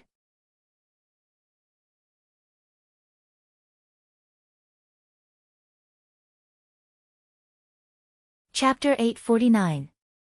Raising his eyes slightly, Noah looked at Bert, who was glaring at him with a dangerous gaze and expression. It was obvious that Bert was different from the other members of Loki's clan and had an extremely obvious hostility toward him. Noah's heart was filled with confusion. Why is this guy so hostile to me? Is it related to the cat youth who attacked me not long ago and the 4 little people? While Noah was lost in thought, on the side, Tiona said in a displeased tone. Hey, Bert, why are you angry over there? Huh? Why are you asking something you already know the answer to? Bert didn't even look at Tiona. He still stared at Noah and said mercilessly. A guy who didn't receive the favor can force the LV-5As to retreat? Do you really think we LV-5s are made of mud? Oh. Finn said indifferently. In other words, Bert, you don't believe this matter? Of course. Bert didn't care that the person involved was in front of him and sneered. How can I believe this kind of thing that is obviously a lie? Hearing Bert's words, Tiona's expression became unfriendly. Even Ace slightly raised her eyebrows and looked at Bert. I didn't lie. There was no doubt that Noah was able to force Ace to retreat without receiving the favor. It must be Loki, Ace, Tiona who brought back the news of their clan. If Bert doubts this matter, doesn't that mean Ace and the others are lying? After that, we also saw his ability value. Tiona also said. Loki told us himself that at that time, his ability value was all in the initial state of I stage, and even his proficiency was 0. Do you want to doubt Loki's words? You also said that Loki told you. You don't understand the divine script, right? Bert curled his lips. That Lord God sometimes does inexplicable things. Maybe he deliberately said this for some reason. Hearing this, Ace reacted. I also understand the divine script. That one sentence made Bert wilt. If AIC could also read the sacred text, then AIC, who had personally witnessed Noah's ability, would be able to prove the truth of this matter. Bert, who knew Alice well, knew that she wouldn't lie. It would be better to say that he didn't know how to lie. Once Ace lied, it would be too easy to tell. After all, this girl was not good at expressing her emotions, nor was she good at hiding them. Embarrassed, Bert could only glare angrily at Noah. Anyway, I definitely don't believe that this guy can force AIC to retreat. If you want me to believe you, then let's have a match here. After saying that, Bert seemed to want to prove that he was serious. He pulled out the hand that had been in his pocket all this time and lifted one leg slightly. He stared at Noah, and the aura of a ferocious beast surged from his body. Noah didn't say a word. This was because Noah wanted to observe for a while why this werewolf named Bert was so hostile towards him. Moreover, Noah also wanted to know if this werewolf had anything to do with the young werewolf and the 4 werewolves that attacked him not long ago. Although he had never heard of a LV-6 werewolf in the Iraqi clan, nor did he hear of 4 LV-5 werewolves in the Iraqi clan, but even if he was not a Iraqi clan, it did not mean that he had nothing to do with the Iraqi clan. That was why Noah wanted to observe for a while and did not say anything. Now it seemed that this werewolf named Bert was just being arrogant and unruly. Reality proved that Noah's thinking was still too one-sided. That's so ugly, Bert, Tiona mocked. You think I don't know that you're just unhappy that AIC cares so much about the little brother? The ferocious Bert's expression froze. Noah, who noticed this, raised an eyebrow. Could it be that this werewolf called Bert was looking for trouble with him because of his relationship with AIC? Haven't you been in a bad mood for the past few days? Tiona mocked. After the fight with the little brother, AIC has been in a daze these days. After you found out that AIC was in a daze because she was thinking about the little brother, you've been very unhappy. Now you're looking for trouble with the little brother. You're really embarrassing yourself. Shut up. Stupid Amazon. Bert's face turned green and white, and he finally couldn't help but become angry. Don't tell me you believe this kind of nonsense. Can you force us LV5 werewolves without receiving the favor? When did our LV5 become so cheap? Hearing Bert's words, Tiona was about to retort, but Finn on the side spoke with a blank expression. Okay, that's enough. The commanding tone made Tiona and Bert shut their mouths. As the leader of Loki's tribe, Finn's words were undoubtedly very important. Even the unruly Bert wouldn't retort when Finn used a commanding tone. After spitting a mouthful of saliva, Bert turned around and didn't look at Noah. Apologies. Finn smiled at Noah. My people were too rude, please forgive them. Forget it. Noah, who knew that Bert was jealous, laughed and shook his head. It's not like I haven't been picked on before. I'm used to it. With that, Noah glanced at Bert. But, in the future, watch your mouth. You. Bert turned his head and stared at Noah. His eyes were filled with ferocity. Before Bert could say anything, Finn spoke first. Let's not talk about this. Are you preparing to enter the dungeon? Have you prepared a map this time? Finn's words made Noah feel helpless. What's wrong? Finn asked curiously. Did you encounter a difficult problem? It's considered a difficult problem? Noah sighed. The dungeon map that I have is only up to level 12. Speaking of this matter, Noah was indeed helpless. Although he had found a map of the dungeon up to level 10 in the bookstore outside, that was the limit. Because, in the dungeon, the most important thing was a map. That would prevent many problems. Therefore, maps from the dungeon would usually be sold at a high price in the guild. No one would sell them in the bookstore. The dungeon before level 10 wasn't that dangerous. The maps weren't as valuable as the lower levels. The value of maps from the 10th floor onwards was much higher. That was the problem. Because Noah was still LV1, the guild didn't sell the maps after level 10 to him for his safety. If he wanted to buy the maps of the dungeon's middle, lower, and even deeper levels, he had to be considered by the guild to be able to explore there. For example, he had to meet the strength requirement of the corresponding level or form a team.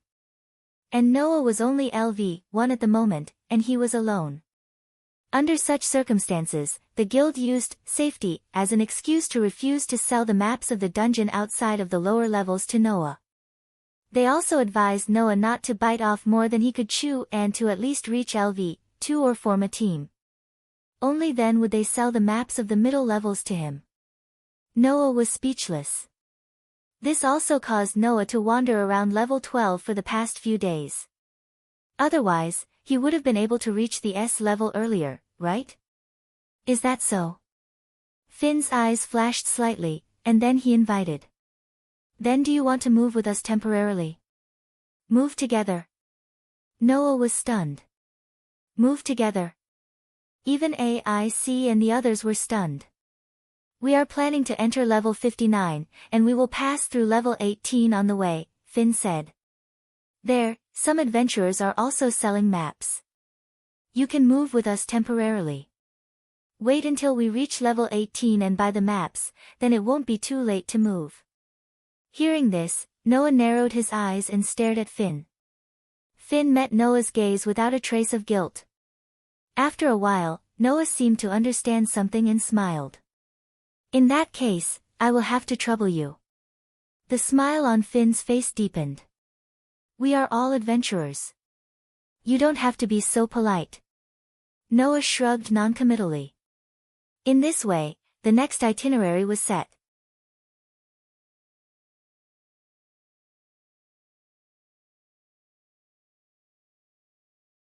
Chapter 850.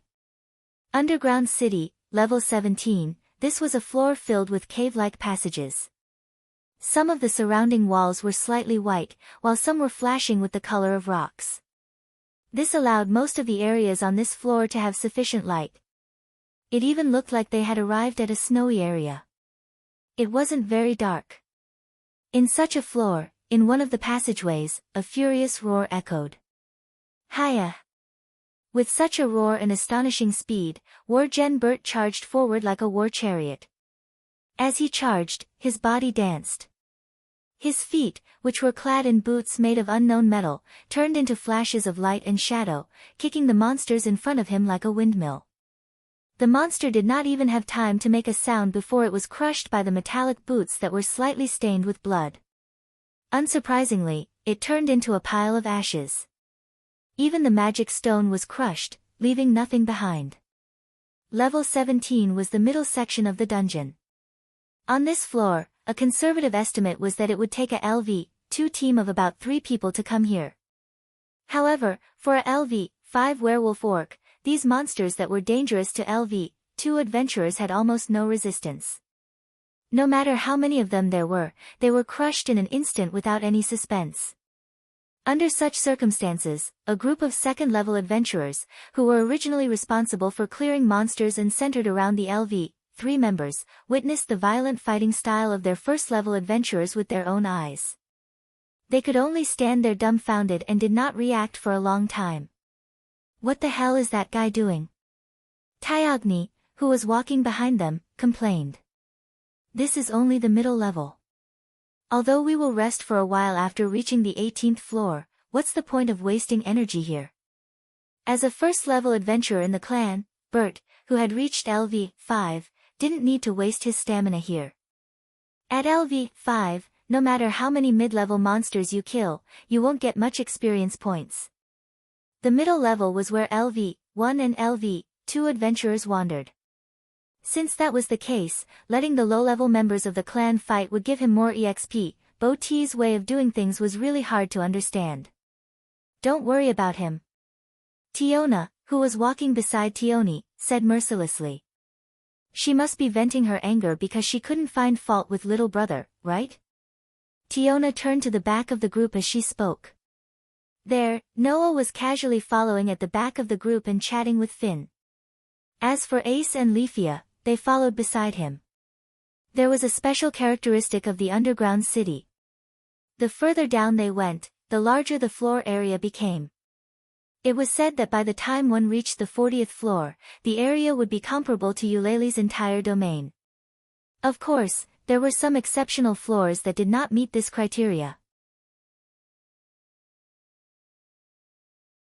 However, in principle, the underground city could still be considered as a conical structure.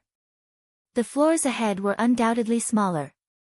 Because of this, when a large-scale team of tens of people attacked the dungeon, it would be difficult for them to advance from the first level to the middle level.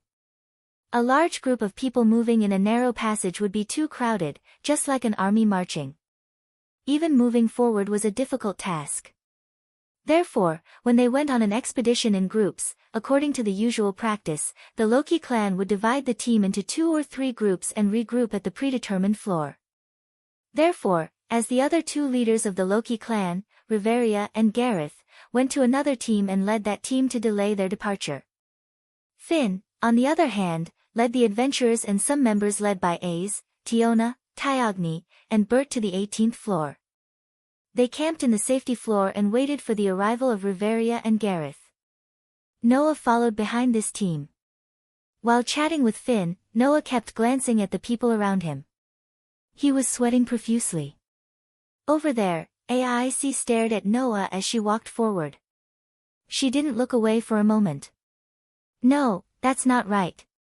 Instead of staring at Noah, Ace's eyes were staring at Noah's back. That gaze was as if she wanted to see through Noah's clothes and take in the scene on Noah's back. It was not sharp, but it was quite persistent. And what was on Noah's back? Of course, it was naturally the favor engraved by Hastia. This girl definitely wanted to see his ability value. Although this was just a guess, Noah firmly believed it. Next to Ace, the elven girl named Leafia was really staring at Noah. However, that shouldn't be called staring, but staring, right? Maybe Noah had offended her in some way, but Leafia stared at Noah fiercely, as if Noah was a dangerous person. Her eyes were full of vigilance. Being stared at by these two girls, how could Noah not feel ashamed? It was one thing for Bert to treat him with hostility for no reason, but now that Ace and Rafia were staring at Noah like that, Noah was once again sure of himself. Loki's spawn was a problem for Noah. Finn, on the other hand, acted as though he didn't notice anything and continued to talk. Soon, we will reach the entrance to the 18th floor. There is a floor master guarding there. Although it is only the 17th floor master, in order to not affect the ordinary members, we have to get rid of it. Floor master. Noah's attention was successfully diverted. Floor master. It was an extremely powerful monster that only appeared on certain floors of the dungeon. Its official name was Maze King. They were like bosses among monsters. Not only would they be killed, but after a few weeks or months of respawn, their strength would be 2 levels higher than the monsters on that floor. On the 17th floor, there was such a monster. Generally, the level of the monsters on the 17th floor was LV2. The level of the floor master on the 17th floor was LV4. In the case where most of the members of Loki's spawn were LV3, leaving the LV4 floor master was undoubtedly likely to cause unnecessary casualties. Instead of leaving it alone, a shrewd person like Finn would definitely choose to simply kill it. Floor master. Noah's eyes began to flicker slightly, and he also had an idea in his mind. At this time, Finn spoke. We're here. Hearing this, Noah raised his head and looked forward. He saw that at the end of the cave-like passage, there was a very vast, huge cavern like a hall. The cavern was flat and rectangular. From the entrance to the depths of the cavern, the distance was about 200 meters, the width was about 100 meters, and the height from the floor to the ceiling was about 20 meters. It was quite vast. In such a cavern, whether it was the walls, the ceiling, or the floor, they were all formed by rough rock. Only the structure of the wall on the left was different. It was a wall that seemed to have been specially polished and was extremely flat, like a huge piece of ice.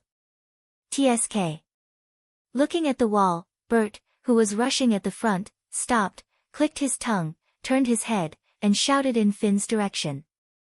The floor master's room is here. What do you think? Do you want to fight?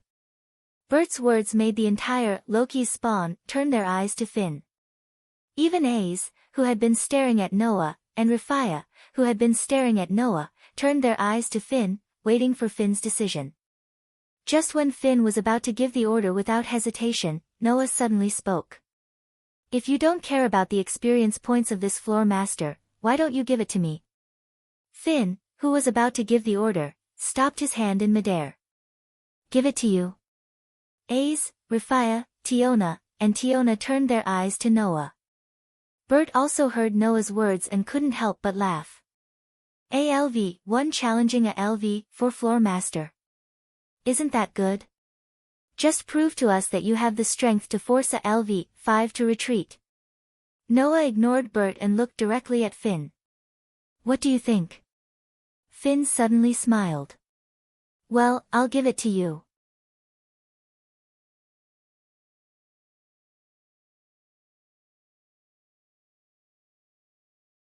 Chapter 851. When Finn agreed to let Noah take on the first boss of the dungeon, all the members of Loki's clan silently retreated, giving Noah the view of the vast hall. With Finn as the leader, the group of level 1 adventurers of Loki's clan all stared at Noah with unprecedented curiosity. They seemed to be very interested in Noah's upcoming battle. The level of the 17th floor's floor master was classified as LV-4. If Noah could really take care of this floor's floor master alone, it could prove that his strength was definitely around LV-5. This was also the reason why Finn invited Noah to go with them. To test the range of Noah's strength. In this regard, Noah had already expected it, so he did not refuse. After all, no matter how Finn tested, Noah's true strength was still hidden deep within his body. He would definitely not expose it in this place. Under the gaze of the group of Loki's clan, Noah lifted his feet and slowly stepped into the vast hall. Whoosh! A gust of wind from an unknown source swept across the spacious cavern, stirring up a cloud of fine dust in the entire cavern that looked like a hall. Noah walked against the wind, his footsteps did not show any confusion as he walked forward. A water-like golden ripple fluctuated out from the space around Noah, and a gorgeous knight's sword that was blooming with golden brilliance popped out. Before that, Noah had already reached out his hand, grabbed the hilt of the golden sword, and pulled out the famous sword in the stone from his treasure vault, and pointed it diagonally to the ground. Seeing this scene, the group of people from the Rocky clan were all stunned. Sword! Rifaya exclaimed in surprise. Sword, came out from the space. Speaking of which, when we first met little brother, something similar happened, right? Tiona looked at Tyagni. When little brother was about to escape, the golden ripple suddenly appeared around little brother, and he pulled out a necklace that emitted a strong light from the ripple, blocking our vision, and then little brother escaped. Now that you mention it, it seems to be true. Tyagni seemed to have remembered. Is that the effect of some magic or item? Finn and Bert did not say anything, they just looked at Noah's gradually moving back, as if they did not want to miss any details. AIC, in particular, stared at Noah with her beautiful, almost transparent eyes. She didn't even blink. Under such circumstances, Noah suddenly stopped his footsteps. Crack! At this time, a cracking sound was heard. The group of Loki's clan members held their breaths, and their eyes suddenly turned to the wall. It was an extremely flat wall that seemed to be made of ice. Paji! Paji Paji! Cracking sounds could be heard from the wall.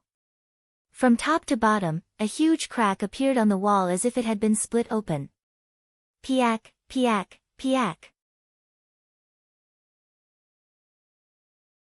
The sound grew louder and louder, causing the cracking sound to gradually become an extremely heavy sound wave.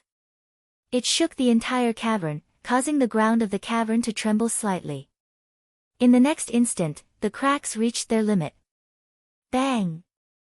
Accompanied by a loud shattering sound, the huge wall directly burst open, turning into ice-like rocks that gradually collapsed and rolled to the ground, making a loud bang and raising a cloud of dust.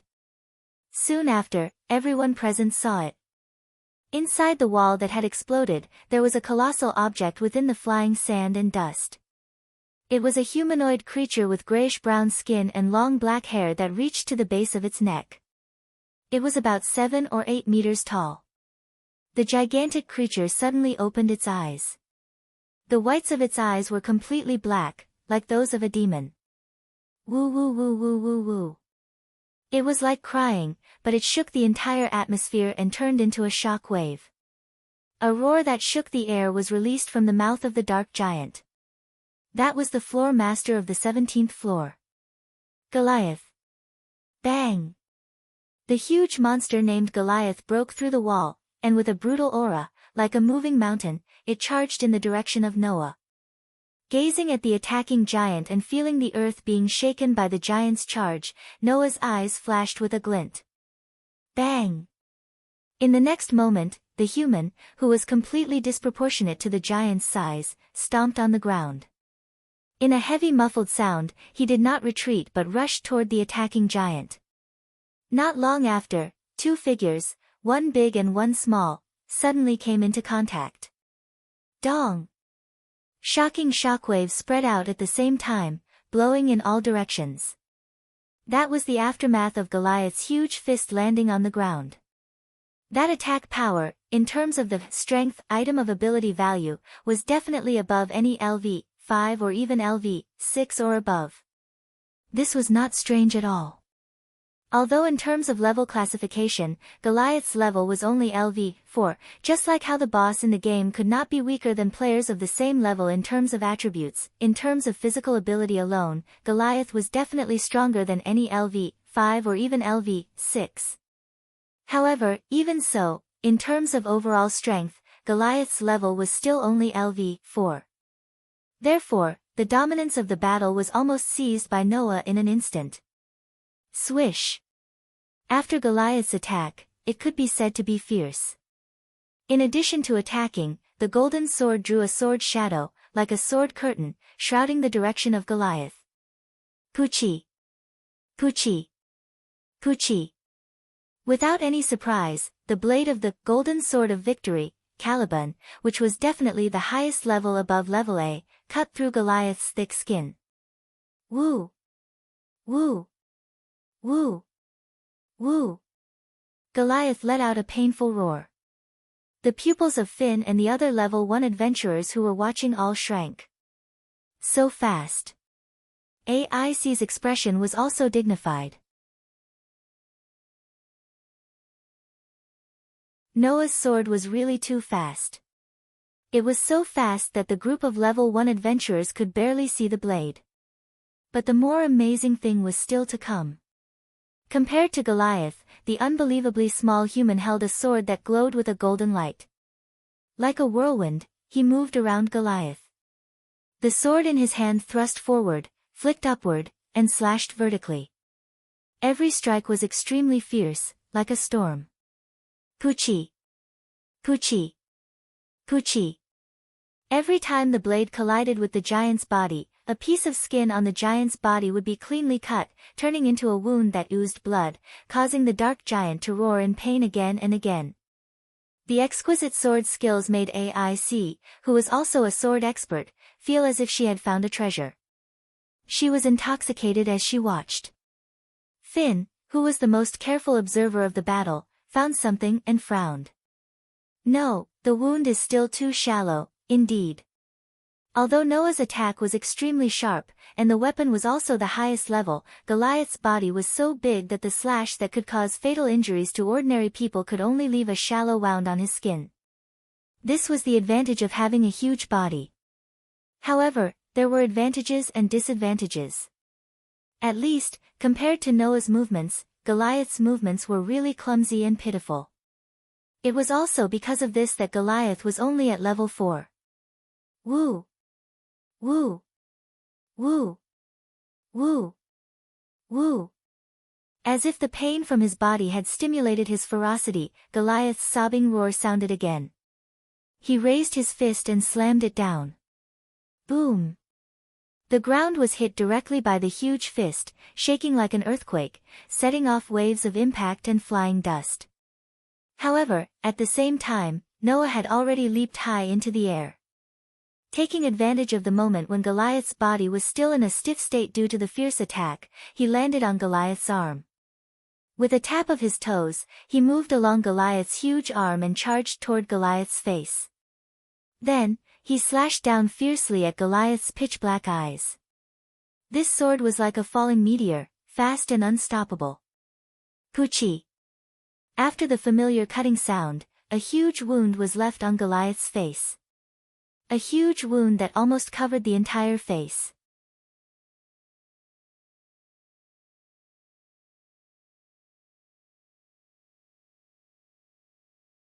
Chapter 852. Woo woo woo woo woo woo. When the huge wound that almost covered Goliath's entire face and looked like it had split his head in half appeared on his face, Goliath's voice finally carried an extremely obvious pain. However, this attack had also completely aroused the ferocity in Goliath's heart, causing him to roar repeatedly as he crazily smashed his fists into the ground. Suddenly, the entire ground began to tremble. Loud, muffled sounds continued to reverberate in the air, setting off waves of wind and dust that filled every corner. Even so, compared to the pitch-black giant, the tiny human was still nimbly moving his body, tangling with the giant, dodging the incoming heavy punches. Like a sword dance, he slashed down with lightning speed, adding new wounds to the pitch-black giant's body. Looking at the rather shocking scene, the group of adventurers of Loki's clan were already speechless, and all their attention was drawn away. Only Finn remained calm. He glanced at Bert, who had a serious expression on his face. "Bo-Tay, do you still doubt his strength?" "Humph, werewolf." Bert didn't say anything. He only snorted coldly and didn't deny Noah's claims. "You're so strong, sweetie. Even Tiona couldn't help but praise. His swordsmanship is really powerful. This is the first time I've seen someone other than AIC use such powerful and beautiful swordsmanship. Also, that sword is also a divine weapon. Tioni turned his attention to Noah's sword in the stone. Goliath's skin is very thick. To be able to cut through such thick skin without much effort, that weapon is definitely comparable to a level 1 weapon used by a level 1 adventurer, right? Even so, Miss AIC won't lose to a guy like that. Rafia turned around, looking like she would always be on AIC's side. Miss AIC is the best. Well, of course Ike's is very powerful as well. Finn, Tiona, and Tiona laughed bitterly. AIC, on the other hand, didn't care about the opinions of others. She was still staring at Noah, who was entangled with the giant. If one looked closely, they would discover that. Unknowingly, one of AIC's hands had involuntarily reached for the sword at her waist. Woo woo woo woo woo woo. On the other side, Goliath's unique roar, which sounded like he was crying, was also constantly ringing out. He quickly smashed his fist down, and the huge force brought about a strong wind that was strong enough to blow down trees. Bang! It was still the same dull and loud sound. Goliath's fist couldn't touch Noah at all, and Noah easily dodged it. Noah, who only moved slightly to the side of Goliath's smashing fist, avoided the direct strike, but bore the brunt of the violent shockwaves stirred up by this strike.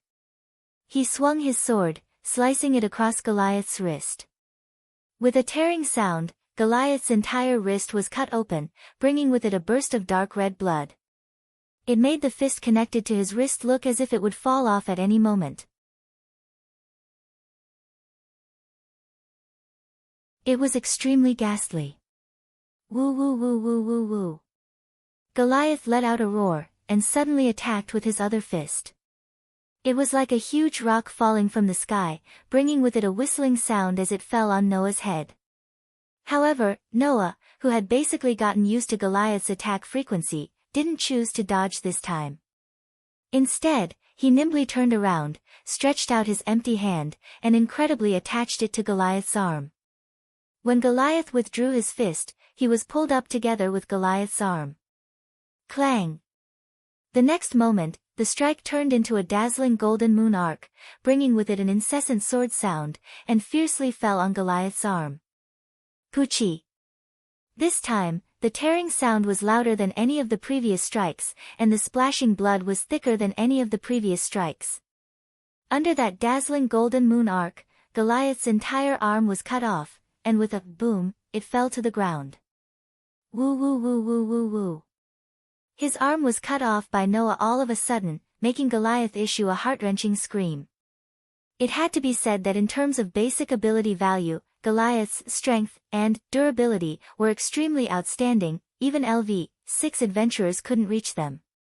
However, in the two basic ability values of dexterity and agility, Goliath may not even be as good as LV2 adventurers. With such a huge difference in physical ability, Goliath was destined to only be a meat shield. In the face of a skilled opponent like Noah, he could only take a beating. Under the severe pain, Goliath knelt on the ground with one knee, but he let the broken arm flow with thick blood. The remaining fist was like a giant stick sweeping out, madly waving in the direction of Noah. At this time, Noah, who was trying his best to cut off one of Goliath's arms, had already let go of the arm when it fell to the ground, and was completely powerless in the air. Therefore, in the face of the wildly sweeping giant arm, Noah could only twist his body, letting his whole upper body bend down. Woo! Goliath's huge arm directly swept past Noah's face, and the turbulent airflow on it even blew off some of Noah's hair. And that huge turbulence also lifted Noah's body, making him somersault a few times in the air, and was instead blown into the air higher than Goliath. Woo woo woo woo woo. A loud and harsh roar resounded throughout the cave. In the air, Noah looked down at Goliath, who was kneeling on one knee on the ground, finally using his empty hand to hold his broken arm, and letting out a roar full of anger, pain, ferocity, and madness. Noah's dark and deep eyes fluctuated with a frightening expression. Then, it's time to end this." After saying that, Noah suddenly tightened his grip on the sword in the stone. Clang!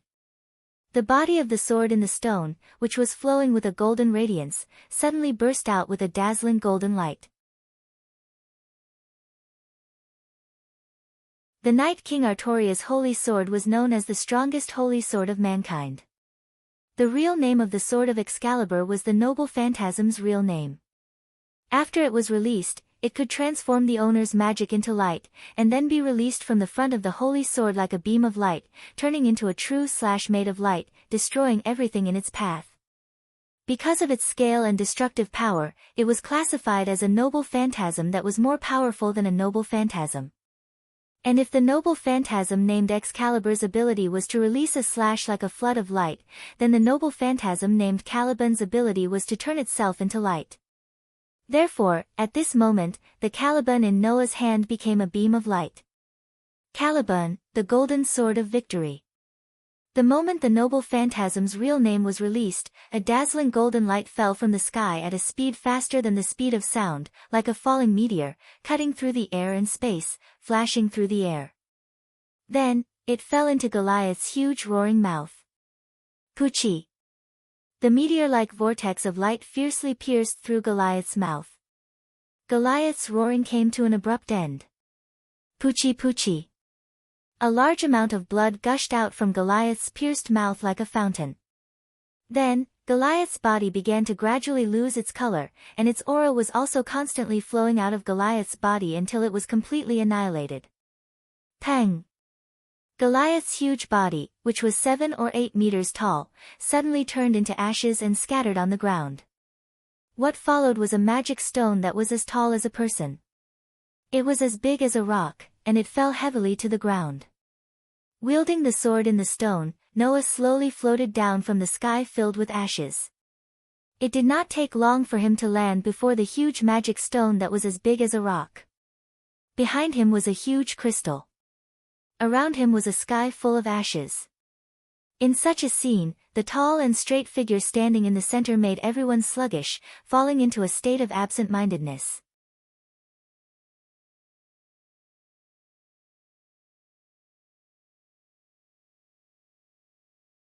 Chapter 853. Who? The wind once again blew through the huge cavern, slowly blowing away the pile of ashes that was Goliath's body. Standing in front of the magic stone that was taller than him, Noah let out a deep breath and murmured. "Next, let's see if it works." In fact, Noah was not very interested in Goliath. Unlike ordinary adventurers, Noah did not want to obtain magic stones and dropped items from the dungeon to exchange for money, nor did he want to conquer powerful monsters to become famous. He only wanted to train his ability value and make himself stronger. Under such circumstances, instead of racking his brains to defeat the powerful floor master, Noah would rather continue to lead the monster army to train. That would be more efficient. Of course, defeating the floor master would give him many times more experience points than ordinary monsters. If it wasn't for Noah's extreme training method, perhaps defeating the floor master would have allowed him to gain more growth. In the past, Noah had always felt that it was better to lead more monsters to train than to defeat the floor master. However, after learning that the condition for leveling up was to do great deeds, which was similar to defeating a stronger opponent, Noah had the idea of fighting Goliath. Knowing that Finn wanted to test him, he still accepted the invitation to go with him. Firstly, Noah felt that Finn would not know the extent of his true strength. Secondly, it was because of Goliath. An opponent stronger than himself? Is that referring to Noah's full strength in the true sense of the situation where he even used his authority? Or did it mean that the level of the grace given by the gods was lower than the opponent's level? It was to prove this point that Noah targeted Goliath. If it was the former, then even if Noah defeated Goliath, he should not be able to level up. If it was the latter, then by the next time Noah updated his ability value, he would have definitely leveled up. After all, in terms of levels, Goliath was a LV4 floor master, and Noah was only LV1. If defeating an opponent with a higher level than oneself was considered a great achievement, then challenging an opponent with a higher level than oneself and challenging the floor master was still not enough to level up, then more than half of Eulalie's members would not be stuck at LV1. The next step was to wait until they returned and have Hasti help Noah upgrade his ability. Whether or not Noah could level up would depend on this. Right at this moment, a loud shout rang out. Amazing! Noah was startled by the loud cry. Before Noah could react, Tiona rushed in from outside the cave and grabbed onto one of Noah's arms as she yelled impatiently. What? What was that last ray of light? Was it a skill? Or magic? Being questioned by Tiona in such a furious manner, even Noah could not help but feel shocked. He was nearly incapable of responding. Then, Finn and the others came over as well. Tiona, Finn warned with a stern expression. An adventurer's ability value is a secret belonging to the individual and their clan. It cannot be made public. You are violating the rules. Sigh, Tiona puffed up her cheeks in dissatisfaction. What's wrong with that? If worse comes to worst, I'll just keep my mouth shut. All right, stop messing around, you idiot. Tiona pulled the reluctant Tiona off Noah. You're making things very difficult for her. There's nothing to be troubled about. Noah revealed a wry smile and raised the sword in the stone. He showed no intention of hiding it and simply revealed it. That is not my skill, nor my magic. It is just this sword's ability. The sword's ability? Finn and the others were stunned. The sword's ability. Ace stared intently at the sword in the stone in Noah's hand as if she wanted to see something from the sword. She looked rather adorable when she stared at it. In the face of Finn and the others' doubts, Noah naturally would not explain the origin of the noble artifact. That would only make things more confusing. So, Noah simply said so. Well, you can just treat it as a magic sword that will never be broken. A magic sword that will never shatter. Both Tiona and Tiona cried out in surprise. A magic sword. It could release magic but had a limited number of uses. Once the number of uses was exhausted, it would directly break. Even if it was a substitute, a weapon that didn't require chanting or any other conditions to use magic would definitely make anyone drool. Its market price, conservatively estimated, was at least 1 million Varus. It was both a magic sword and a luxury item. If there was no limit to the number of uses for such a miraculous weapon, it would be more precious than anything else in the world.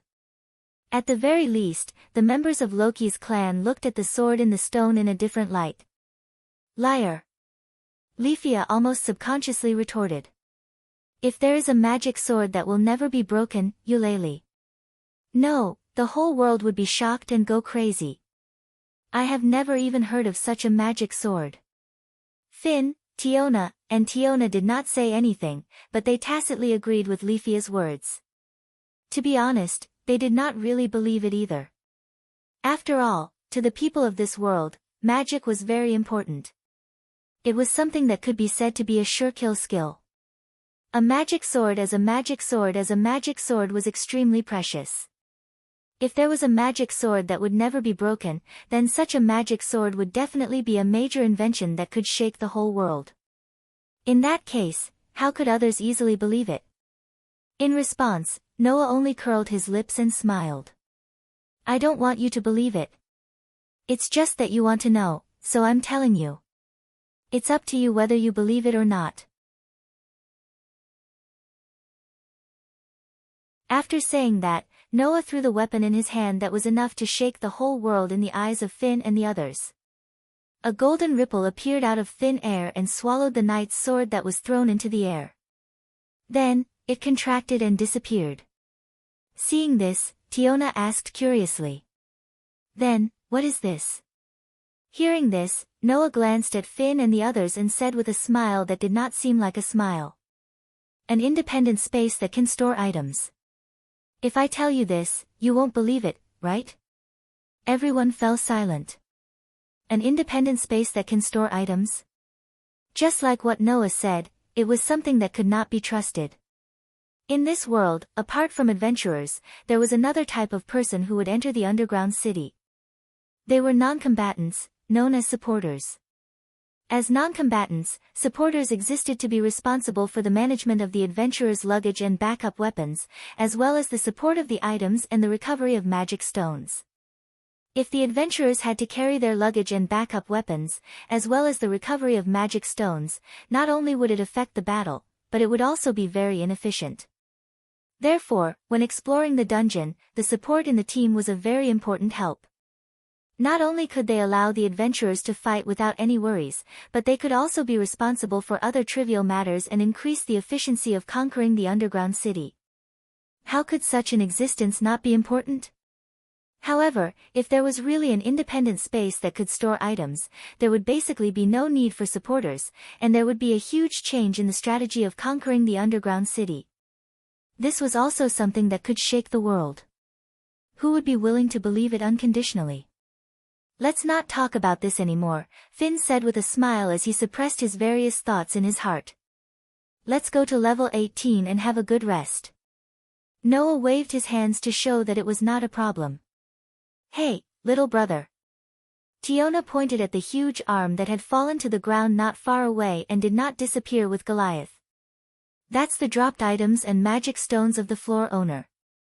It's very valuable and can definitely make you a huge profit. How are you going to deal with it? The dropped items and magic stones of the floor owner? Noah nodded. That's worth retrieving. As soon as he finished speaking, Noah waved his hand.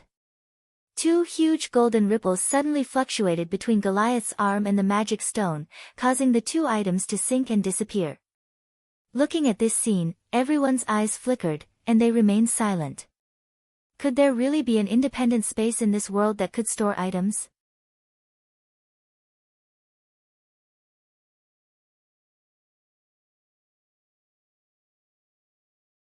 Chapter 854. Finally, we can rest.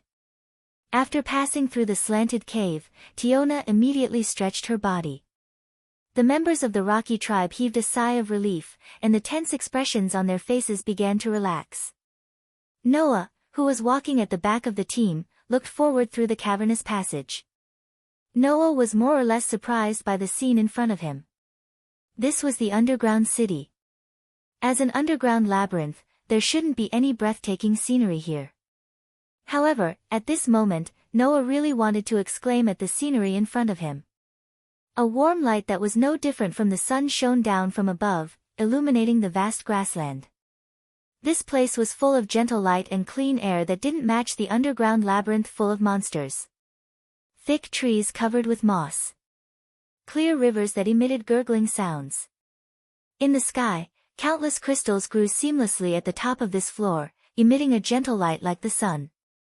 The light that was no different from the sun was emitted from the crystals that covered the entire ceiling. It made this underground labyrinth look as if it had a sky. It was extremely beautiful.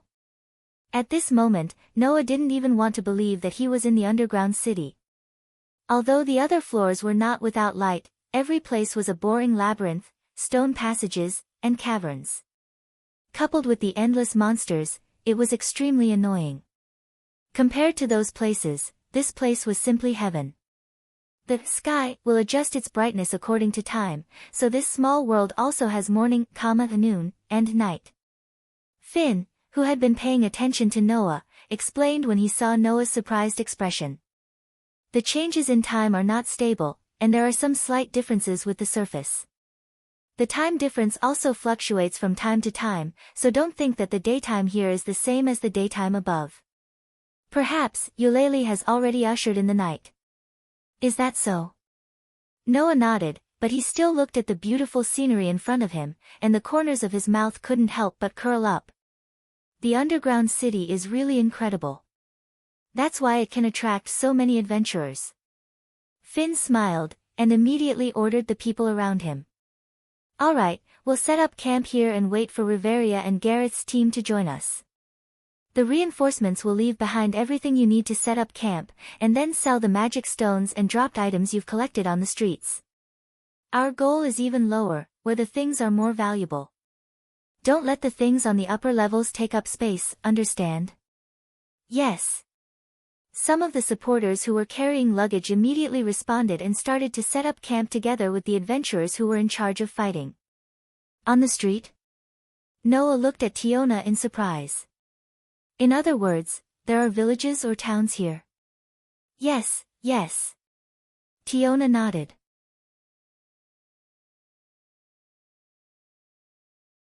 Some distance away from here, there's a town run by a middle-leveled adventurer. It's similar to the dormitory street in the dungeon. In the past, the guild had set up a large-scale relay base in the dungeon so that the adventurers could explore the floors that they had yet to reach. That town was the prototype of this plan, Tiorn explained. However, although the 18th floor is a safe floor where there won't be any monsters, there will still be monsters from other floors that will arrive here and launch attacks. In order to survive the attacks of the monsters, the stronghold will have to hire adventurers who are level 3 and above to defend it. In addition to the costs of maintaining the stronghold, the huge costs directly caused the plan to be put on hold, so the guild gave up on this plan. However, after that, the adventurers who were able to reach this floor took over this plan and built a stronghold town on this floor, Tiona said as though she recalled something. By the way, little brother, if you intend to purchase the map of the floors behind, it seems like you'll have to be fleeced. Fleeced? Noah asked curiously. What do you mean? There are indeed many adventurers doing business in the town, but the prices of weapons, items, food, and other items are several times more expensive than those in Eulalia, Tiona said with a wry smile. It's not easy to secure supplies in the dungeon. Even water, food, and other supplies are difficult to supply. The support can only carry a limited number of items, so the prices are raised on purpose. It was the same logic as water being the most valuable thing in the desert. In a dangerous place like the dungeon, if one used up all their life-saving items, it would be extremely dangerous. Similarly, water and food were indispensable to people. However, there was no way to replenish supplies in the dungeon, so they could only purchase them in the town. In that case, the rarer something was, the more valuable it was. Since they had to buy it no matter what and couldn't be sold in other places, it was normal for the prices to be raised. On the contrary, if you intend to sell your items in the dungeon, the prices will be very, very low, Tiona said as though she was venting her frustrations. The items that can be carried are limited. When the magic stones and looted items fill up the backpack, we have to sell some of them. The adventurers in the town know this, so they'll lower the prices and sell them at a high price. They'll make a lot of money. Low price income. Selling them at a high price. This way, the adventurers would make a lot of money. I reckon that the prices of the dungeon maps here are several times more expensive than those sold in the guild. Tiona chuckled gloatingly. Little brother, you've just earned a lot from Goliath. This amount of money shouldn't be much. Noah rolled his eyes. How would Tiona know? To Noah, money wasn't an issue anymore.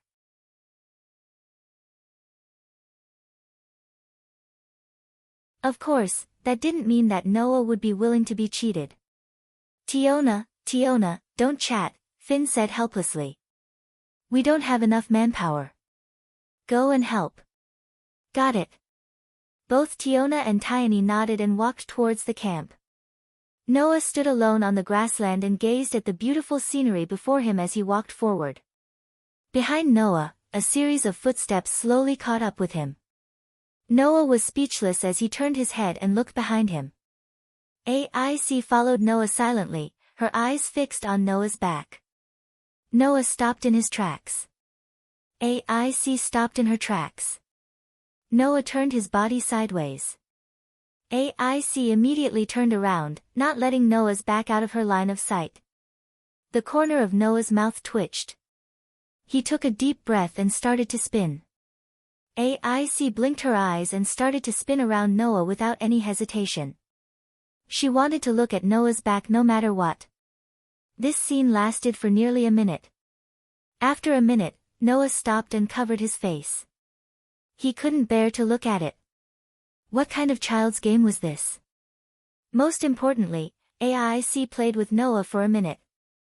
Could it be that under AIC's beautiful appearance and impressive strength, there was a heart full of childishness hidden under her childishness? Natural? This girl, could it be that she's a natural airhead? With a bitter expression, Noah looked at AIC and sighed.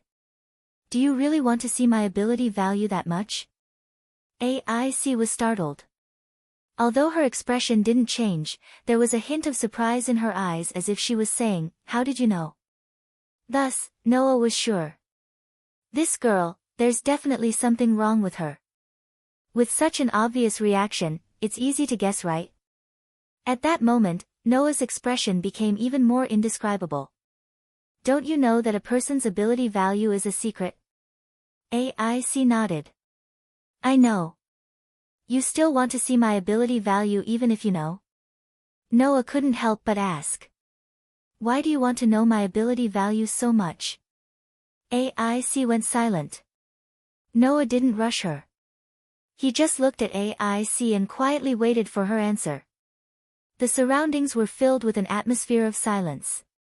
After a while, AIC raised her head and looked into Noah's eyes as she said, Don't worry. Why are you so strong?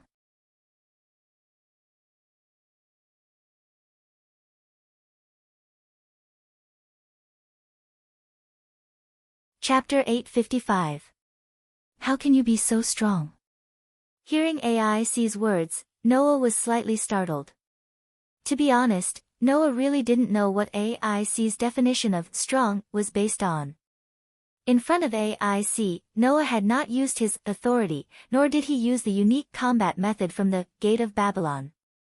He had only used enhance and magic cannon once. The rest of the time, he basically showed his close combat strength and the ability of his noble phantoms. If Noah didn't use the power of authority, Gate of Babylon, and the treasures inside it, or even enhance and magic cannon, he could only rely on his own melee ability. Even if the basic ability induced by grace was included, Noah's combat power was only comparable to a LV-5 adventurer. This strength, AIC herself could completely reach or even surpass it. Then, why would AIC care about this level of strength? Didn't all the level 1 adventurers in the family of Loki have this strength? Could it be that AIC would care so much about every strong person of the same level? Noah couldn't help but put his hand on his shoulder. Thinking about how AIC was so obsessed with his ability value, he suddenly said with some uncertainty. What you mean should be why I can have strength that ordinary adventurers can't reach without receiving the grace, right? AIC nodded gently. Her pretty face that didn't show any emotion revealed a serious atmosphere. Obviously, she was very concerned about this question. Knowing this, Noah realized that his previous thoughts might have been wrong. Originally, Noah thought that the reason why AIC kept staring at him was because he forced her to leave the first time they met and she was unwilling to accept it. Now it seemed that AIC was only concerned about how Noah could have the strength to force her to retreat without receiving the grace, right? And it was the kind that cared a lot. Why? Noah felt that there was no need to hide it, so he simply asked directly. What do you plan to do after knowing? Hearing this, AIC met Noah's gaze, lowered her head slightly, and said in a mosquito-like voice. I want to become stronger. Become stronger. It was completely unlike the thoughts of a weak girl whose appearance was comparable to that of a goddess. Noah scratched his cheek and asked in confusion. Since you want to become stronger, why don't you focus on conquering the dungeon? With the grace of the gods, the adventurers could completely be like the characters in the game, relying on killing monsters to gain experience points to allow themselves to grow. This didn't mean that the only way to become stronger was to kill monsters and level up, but it was undoubtedly a good shortcut. At least, from Noah's point of view, AIC was better off raiding dungeons and earning experience points instead of training in the deep mountains and forests for a few years to become stronger like he did in the past.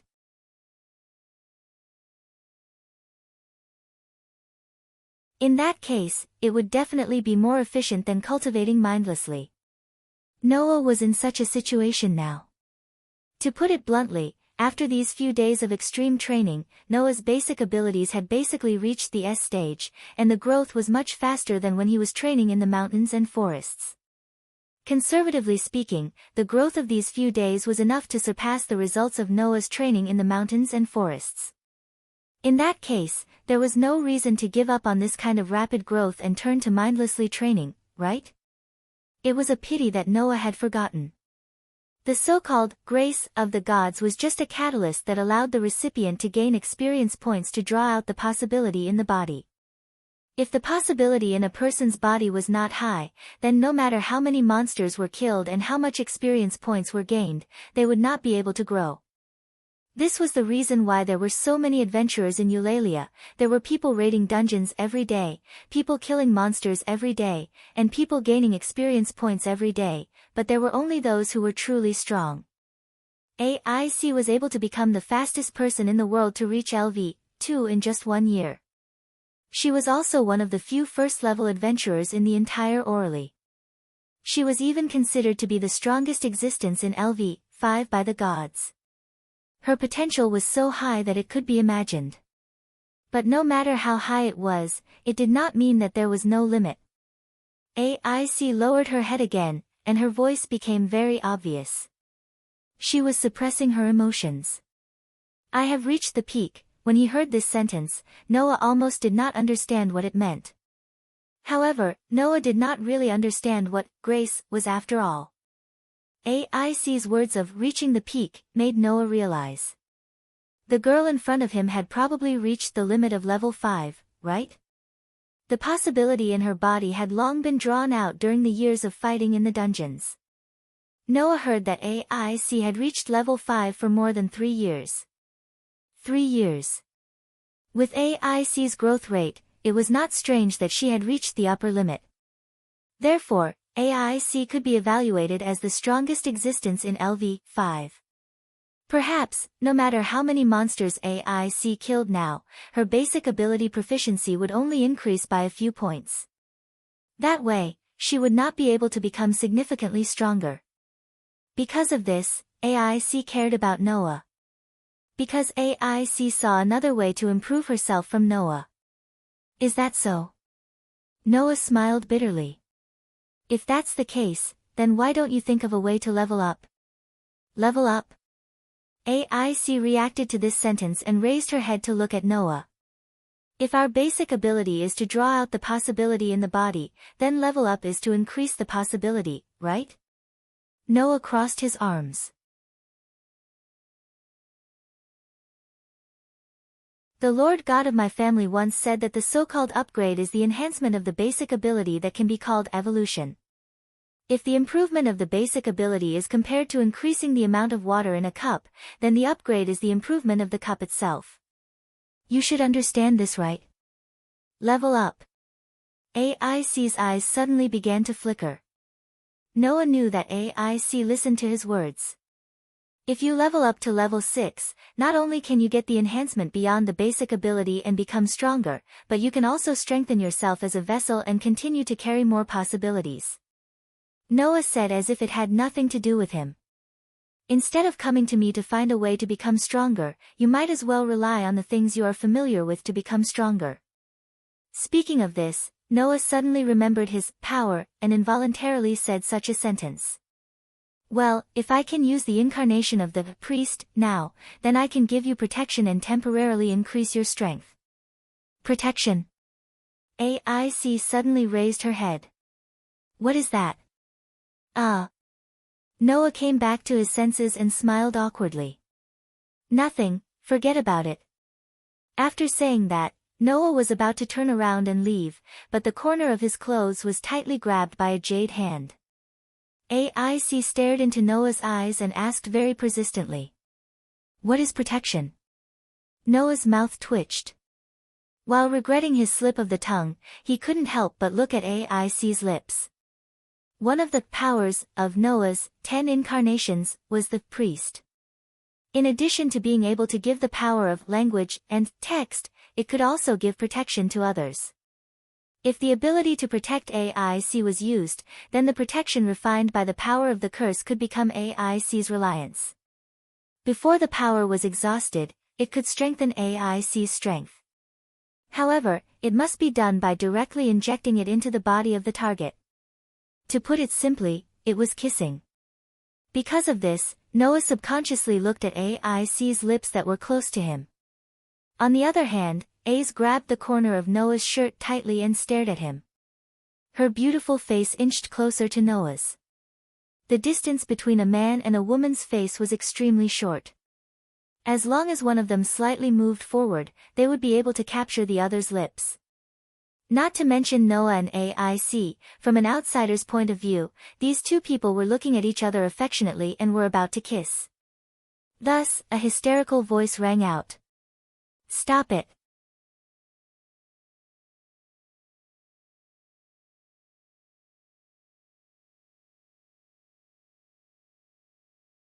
Chapter 856.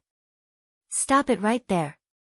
When this voice rang out and drilled into Noah and AIC's ears, a figure had already darted over and pulled AIC away before she could react. Noah only felt a soft body squeezing between him and AIC. Then, AIC, who was clutching the corner of his shirt tightly and putting her face in front of him, was pulled away. As for the person who squeezed between Noah and AIC, he shielded AIC behind him. He spread his arms and glared fiercely at Noah as if he was trying to protect AIC. Only then did Noah get a good look at the person's appearance. It was the pure-looking, long-eared, and outstanding archmage that Loki's spawn was preparing to inherit Riveria Leafia. At this moment, this elven girl, who looked to be only 15 or 16 years old, shielded AIC behind her.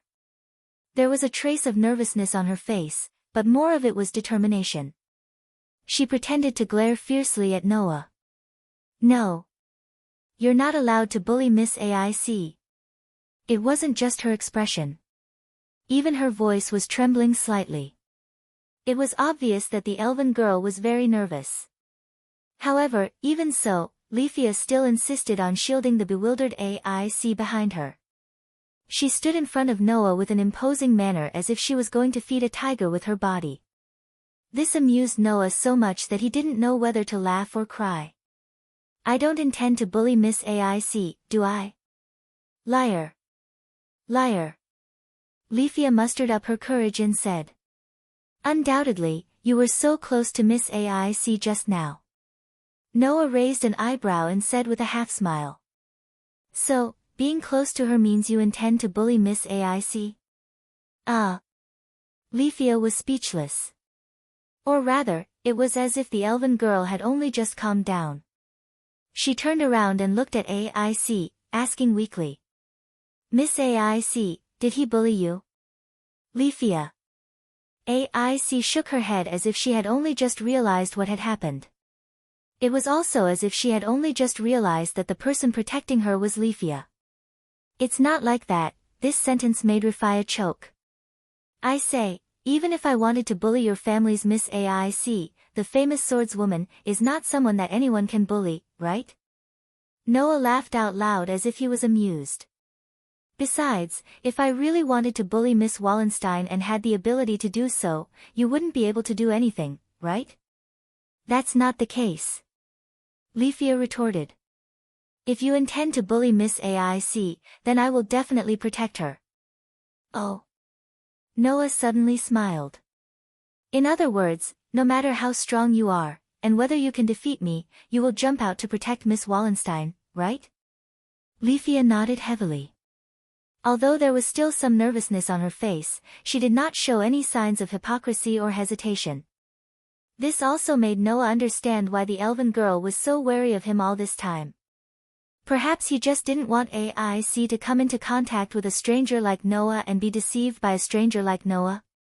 Is that so?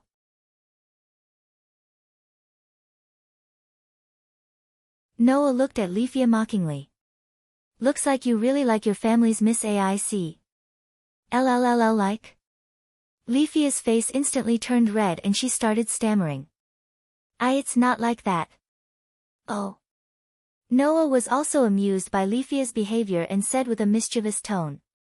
"Does that mean you hate your family's Miss AIC?" "Of course not." Lefia's voice was even more exaggerated than before as she spoke in a high-pitched tone. How could I possibly hate Miss AIC? What? Noah shrugged. Doesn't that mean you like her? No. It's not like that. No. That's not right. It's like that. That's not right either. Lefia fell into a state of confusion. She was so flustered that she did not know what to do. She flailed her arms and legs and almost fainted. Seeing this, Noah, who had only intended to make a joke, couldn't help but feel strange. Could it be that this elven girl really had some strange thoughts about AIC, who was of the same gender? Or was it just pure longing? Lefia. AIC tilted her head and looked at the confused Lefia. For a moment, she didn't know what to do. Noah shook his head, not knowing whether to laugh or cry. He extended his hand and stroked the flustered Lefia's head. All right, I was just teasing you. Calm down. Feeling the hand stroking her head, Lefia was taken aback and didn't react for a moment. Noah looked at AIC and said, Since you followed me, why don't you lead the way? Since you're following me, why don't you lead the way? I'm going to the dungeon to buy a dungeon map. AIC blinked her eyes, but she didn't reject. She nodded and spoke softly to Lefia. Lefia, help me tell Finn that I'm going to the town. Lefia, who was still in a daze from Noah's stroking, nodded her head subconsciously. Then, Noah and AIC looked at each other and walked forward. Only Lefia was left, staring blankly at Noah and AIC who were leaving side by side. This time, her gaze towards Noah was no longer guarded, only a little incredulous. Raising her hand and placing it on her head, Lefia murmured. He touched me. Just as Lefia was still in disbelief, a steady and dignified voice sounded from behind her. Lefia, what are you doing in a place like this? Lefia was shocked. She quickly turned around and looked behind her. There, Finn, Riveria, and Gareth, the three leaders of Loki's clan, walked over, causing Lefia to exclaim in surprise. Lady Riveria? Lady Gareth? Have you arrived? Ah. Riveria nodded. Goliath, the owner of the 17th floor, was defeated, so we didn't encounter too many obstacles and just arrived. Where's AIC? Gareth's thunderous voice resounded in the air. The members all said they saw her coming here. You came with her, but why aren't you with her? Hearing Gareth's words, before Lefia could answer, Finn seemed to have thought of something. Could it be that she's with Noah Doria? Yes. Yes. Only then did Lefia react. Miss AIC went to the town with that gentleman. Finn, Riveria, and Gareth looked at each other. Is that okay? Riveria directly threw out this question. Letting AIC, as a clan leader, have too much contact with members of other clans will cause a lot of problems. The so-called clan, to put it bluntly, was a clan. Since there were clans, there was bound to be conflict. Whether it was from the perspective of interests or the relationship between the main gods of both sides, as long as there was a small reason, then the relationship between clans would become hostile, and vice versa. Excessive contact with members of other clans would indeed cause a lot of problems. Therefore, under normal circumstances, it was normal for two members of the clan tribe to be on guard against each other. This was also part of the reason why Finn wanted to test Noah's strength. Lefia hesitated for a moment and summoned her courage. I think that gentleman shouldn't be a bad person. Oh. Finn, Riveria, and Gareth were startled at the same time. That's an interesting way of putting it. Gareth laughed. Weren't you worried that AIC would come into contact with bad people and have been on guard against that man? Why did you come to this conclusion now? That man. Lefia couldn't help but touch her head. That person touched my head. These words caused Finn and the others to stand up in surprise. Riveria, in particular, was even more surprised. Lefia, you didn't refuse that man to touch you? Rifia nodded, causing Finn, Riveria, and Gareth to look at each other in dismay. Elves were a very arrogant race. It wasn't that the people of this race were very arrogant, but it was the nature of elves. None of the elves were not outstanding in appearance. Because of this, they thought that people of other races were ugly. This made it so that if the elves didn't approve of someone, even the gods wouldn't allow them to touch them. It was equivalent to an instinct of the body. Regardless of whether the elves were willing or not, their bodies would not allow people with ugly hearts and desires to touch them. It was just like how a person's body would instinctively retract their hand when pricked by a needle. Unless it was someone approved of, the elves would instinctively fight back against the existence that intended to touch them. It was for this reason that Leafia, who had her head touched by Noah, found it inconceivable. Undoubtedly, this is the first time we've met, but I didn't reject that gentleman's hand. The elven girl Leafia said.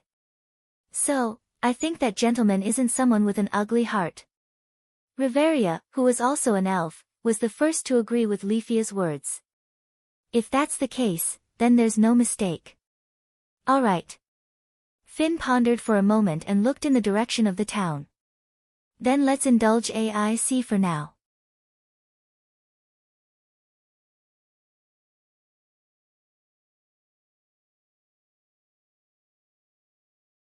Chapter 857. The 18th floor of the underground city did not have a maze, nor were there any complicated passages. It was just a large circular space. The cliff that surrounded the entire floor extended all the way to the top of the floor where the crystals grew. In the south was the cave that led to the 17th floor. In the north, there were sparse wetlands and forests. Monsters from the other floors usually wandered around here. In the west, there was a huge lake. On the lake, there was a rock island with a huge tree in the center. Under the roots of the huge tree, there was a hole in the tree. That was the entrance to the 19th floor. The town on the 18th floor was located at the highest point of the towering and huge island. It was a town that was completely made of wood. Almost every building in the town was made of wood. The town was built on top of a cliff. Steep slopes could be seen everywhere. Stairs made of round logs were set up everywhere. It was also surrounded by all kinds of crystals and rocks. At first glance, it looked very shabby. In fact, it was really shabby. Because monsters from the other floors would also attack the humans here, based on the nature of the town, the buildings in the town could be built simply. These simple and temporary buildings were almost all shops.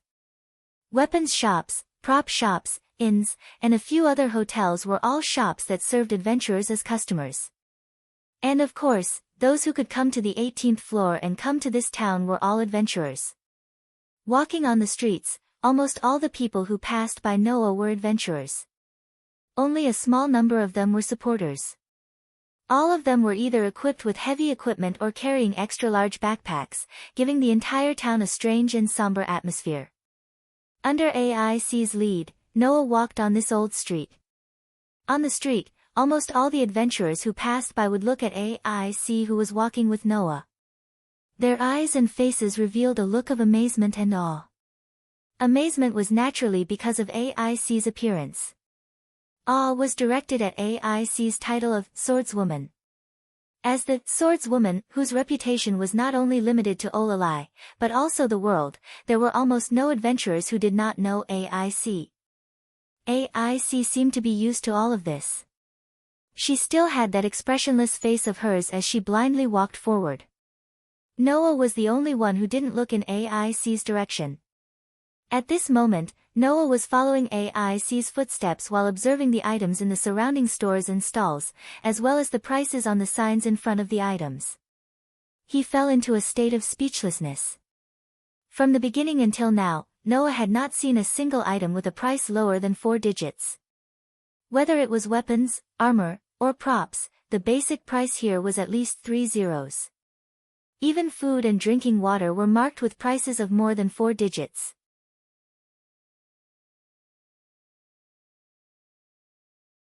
They were several times more expensive than outside, and some were even 10 times more expensive. There was only one word to describe it, and that was a pit. However, even though they knew that it was a scam, if the people here needed it, they would still have to buy it with a pained expression.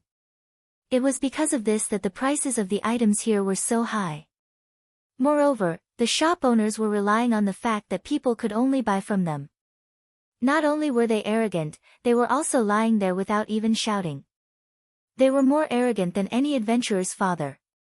This made Noah have the urge to drag them out and beat them up. Then, not long after, AIC stopped and pointed to a stall in front. There is a map. Noah then retracted his gaze from the surrounding stores and stalls, and looked at the stall in front. There were weapons, armor, and some colorful potions in test tubes. Those potions were elixirs. They were also the so-called recovery potions. There were elixirs that could restore physical strength. There were elixirs that could heal injuries. There were elixirs that could replenish the mental strength consumed by using magic. There were also elixirs that could provide all kinds of support and strengthening. It could be said that everything was here. It was said that there was a type of recovery potion called the panacea that could even heal injuries no matter how serious they were. It had the effect of bringing the dead back to life. Even if one's face was disfigured, with the panacea, one could completely recover. The price of the panacea was around 400,000 to 500,000 veris. In these small stalls that could be seen everywhere, naturally, there was no such thing. Noah was only interested in the map of the underground city. It was a booklet that was made into a booklet. However, the price on the sign in front of the booklet made Noah's eyes twitch. 200,000 veris. This price, how should he describe it? 1 word, scam. 2 words, very scam. 3 words, very scam. At least, Noah remembered that when he went to the guild and asked to buy a detailed map of the underground city, the map was only 30,000 veris. It was almost 7 times more expensive. Rubbing his forehead, Noah walked forward under AIC's gaze, squatted down in front of the stall, and picked up the map. The owner of the stall just lay there, opened one eye, glanced at Noah, and then closed it, not even bothering to look at Noah. With such an attitude, it was impossible to get any customers in Eulalie. Only in the underground city could these guys be so arrogant. The owner of the stall even said this sentence while pretending to be asleep. Just look, don't flip. Who knows if you're going to record it and leave without buying. Noah didn't even bother with the owner of the stall. He roughly flipped through the booklet and found that the map recorded the 1st to 50th levels of the underground city in detail. No wonder it's so expensive, it extends to the 50th level. The maps sold by the guild up to the lower level, which was the 36th level, were only worth 30,000 veris. As there were very few adventurers who had been to the deeper level of the underground city, and the area was huge, it was impossible for people to wander around in such a dangerous place. As a result, the maps of the deeper level of the underground city were not very detailed, so the value of the maps varied. This map recorded the 37th to 50th levels very carelessly. But no matter what, there was still information about the entrance and exit to the upper level and the entrance and exit to the lower level. This was enough to make the map valuable. In the guild, this map could be sold for 70,000 to 80,000 veris, right? In other words, it was still several times more expensive. However, Noah didn't say much. After all, the people here didn't bargain. Noah directly put the booklet in his hand into his arms, took out a bag full of gold coins, threw it on the stall, and turned to leave. This way, Noah would be able to go to the lower floors. Seeing Noah coming back, AIC, who knew the purpose of Noah's trip, spoke directly. Are you going back? Yes. Noah nodded. This time, I came with you for the map, and also to see if defeating Goliath would allow me, who is only LV1, to level up. Level up? AIC looked straight at Noah with an inexplicable color in her eyes. You're planning to level up in less than 5 days after getting grace? Why? Noah smiled slightly. Are you afraid that I'll break your world record of being the fastest to reach LV2? Hearing this, AIC shook her head and lowered her head. It's just that I'm envious of you, being able to become strong so quickly, envious. The smile on Noah's face slowly disappeared and was replaced with a sigh. Do you want to become strong? Or do you just want to obtain power? AIC's expression became one of confusion. She looked as though she was asking, is there a difference? If you want to become strong, there is no shortcut, said Noah calmly. However, if you want to obtain power, there is no need to limit yourself. Powerful weapons and props can help you reach your goal. After saying that, Noah extended his hand and a golden ripple appeared above him. The ripple bounced off the sword in the stone, which was radiating a golden light. Chong! Noah stabbed the sword in the stone into the ground and stood before AIC.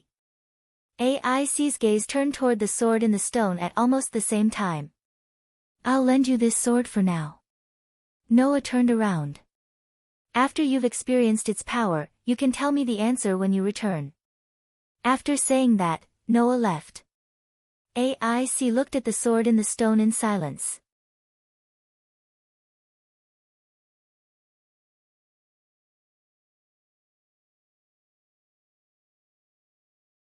Chapter 858. When Noah returned to the ground, the sky had just turned dark. In other words, Noah had been fighting in the dungeon for a whole day. It's just that this time, Noah didn't train his basic abilities to the limit. He just killed a LV 4-floor master. He wanted to see if he could level up. Driven by such a mood, Noah returned home without any delay. After telling Hestia about killing Goliath, he pulled Hestia, who was speechless, to prepare to upgrade his ability value. Really, a LV1 player went to challenge a LV 4-floor master or something? I've never even heard of such a thing before. Sitting on Noah's back, Hestia took out a sharp needle and muttered to herself, that's right. Also, I've never heard of anyone wanting to level up after receiving the favor for less than 5 days. LV1 and LV2 were the dividing line between junior adventurers and senior adventurers.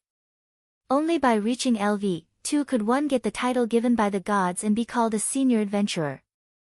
Generally speaking, if one wanted to upgrade from LV1 to LV2, it would take at least 3 years. AIC spent a year to upgrade to LV2, which was known as the fastest upgrade record in the world. Upgrading in less than 5 days. That was no longer a question of whether the record could be broken, but a question of whether it was normal. If the gods knew that someone rose to LV2 in less than 5 days, those gods who liked to join in the fun would definitely do a lot of earth-shattering things. In order to prevent such a thing from happening, Hestia did not advocate Noah to consider upgrading early, but to start with magic first. As a result, Noah not only did not listen, but also ran to challenge the floor master of the 17th floor, which made Hestia quite depressed. However, even if depressed, Hestia still did not refuse Noah's request. She pricked her finger with a needle and dripped a drop of blood on Noah's back. The familiar blue light bloomed from the ability value engraving on Noah's back. The mysterious text left Noah's back and moved up and down in the blue light. Hestia updated, modified, and rewrote these mysterious texts to help Noah upgrade the ability value. With the change of the sacred text above, a brand new value appeared in front of Hestia's eyes. To be honest, apart from other factors, Hestia was also very concerned about whether Noah could level up or not. So, almost as soon as the new ability value appeared, Hestia looked at it. Noah Doria LV 1 Power, S, 968, SS, 1068, Durability, S, 980, SS, 1078, Dexterity, S, 972, SS, 1085, Agility, S, 993, SS, 1093, Magic Power, A, 888, SS, 1017, Magic Skills Frowny Face Protection from the World, Permanent Skill. Equal to Luck. Events that were directly related to luck would eventually lead to the most favorable outcome. The moment she saw the ability value, Hestia's eyes widened and she cried out. What the hell is this?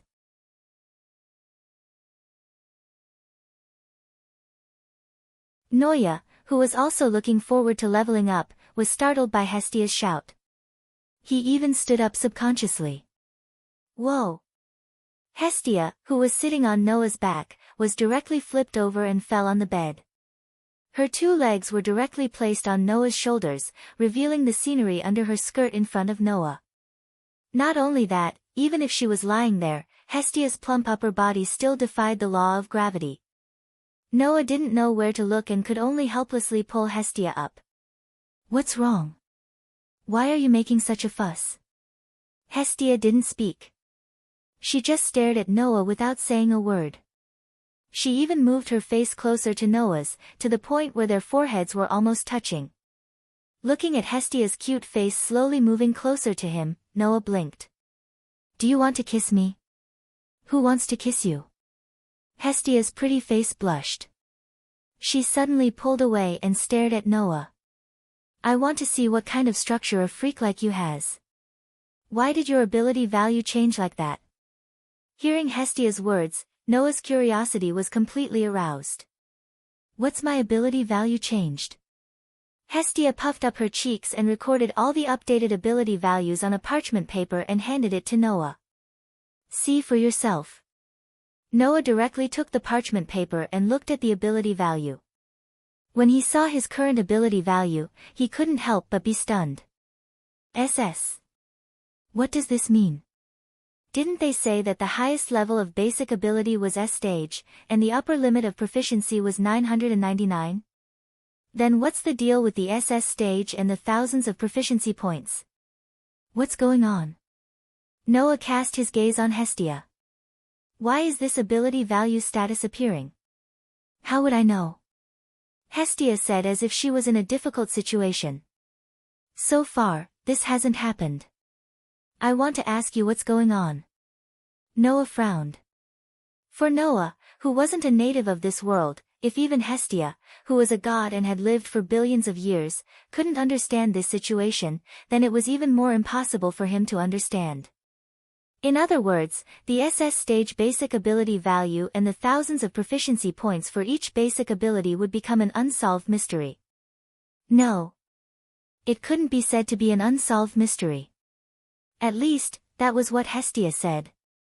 You've exceeded the upper limit of your ability value, Noah. Exceeded the upper limit of my ability value? Noah asked in confusion. Is it possible to exceed the upper limit of a basic ability value? I'm not sure. At least, I've never heard of anyone other than you surpassing the upper limit, Hestia said as she raised a finger.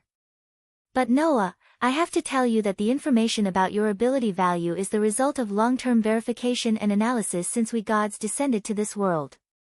The highest level of basic ability is S stage, and the upper limit of proficiency is 999. This information was also summarized by us gods over the past 1,000 years. It's only because no one has ever exceeded the upper limit that we came up with this theory.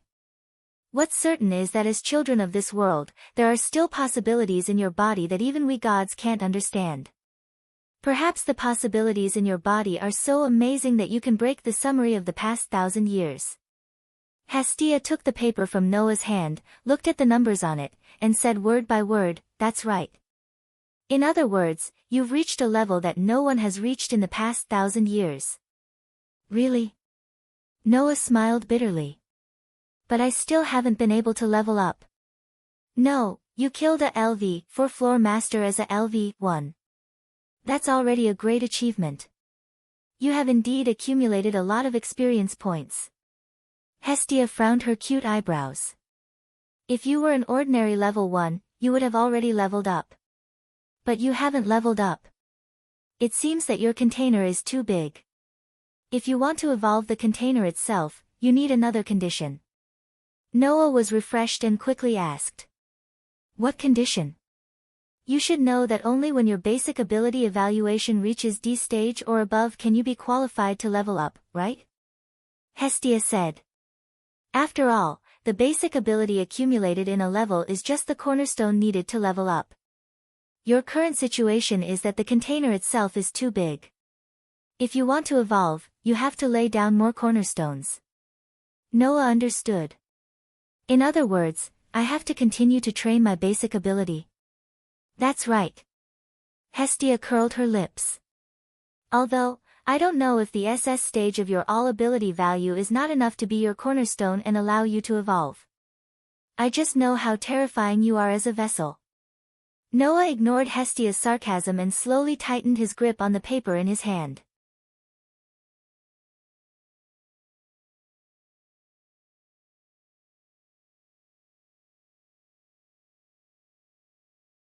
Chapter 859. In the deep area of the dungeon, the 37th floor was also known as the White Palace. The reason why it had this name was because it had white walls and a circular structure that looked like a castle. It was a structure composed of large circular walls that were 5 stories high. In the center of this floor, there were stairs that led to the next floor. The area it occupied was almost comparable to a huge city. It was very vast. Of course, as the first floor of the deep area, the monsters on the 37th floor were the most outstanding in the area above the 40th floor. Not only were there many of them, but their levels were also quite high. Even the interval between their birth in the dungeon was very short. If one was not careful, even a level 1 adventurer above level 5 would be besieged to death. One must not be careless. There would be many so-called warrior-type monsters on this floor.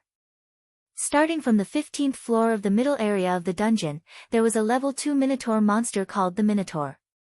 On the 37th floor, there were monsters that were similar to the Minotaur. They had the physique of a ferocious bull. In addition, there were all kinds of monsters that had some similar structures to humans rampaging in this White Palace. The levels of these monsters were between level 3 to level 4. In addition, the speed of their birth was very fast. After a while, they would form a certain number and become a real army.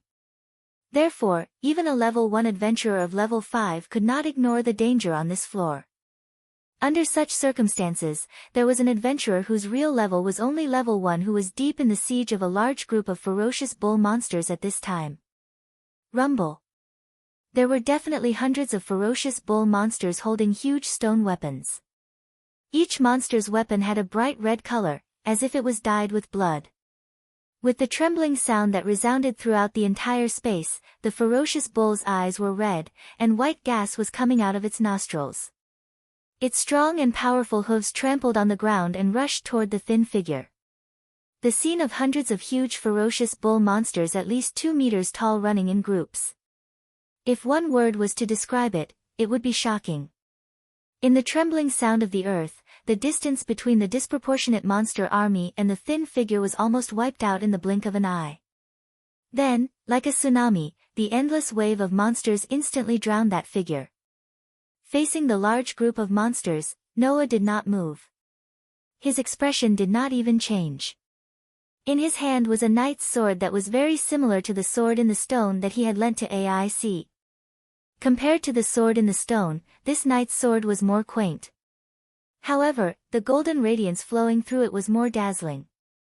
If the people from the Shape Moon world were here, they would definitely recognize this world-famous weapon.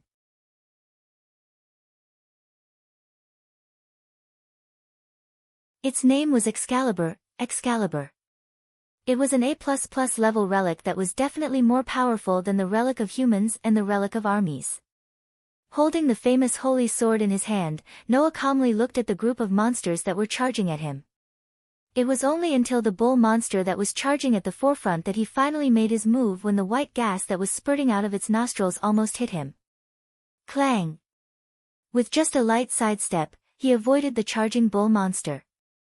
The holy sword in Noah's hand suddenly flashed and turned into a sword light. It swept across the neck of the first monster that was charging in front of him. Poochie! Very neatly, a bull's head fell from the monster's body, bringing a burst of blood mist. It also made the monster, who was at least LV 3 or above, stiffen and slowly fall to the ground.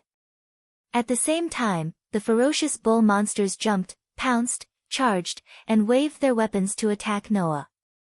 They pounced from the front, back, left, right, and the sky, instantly surrounding Noah.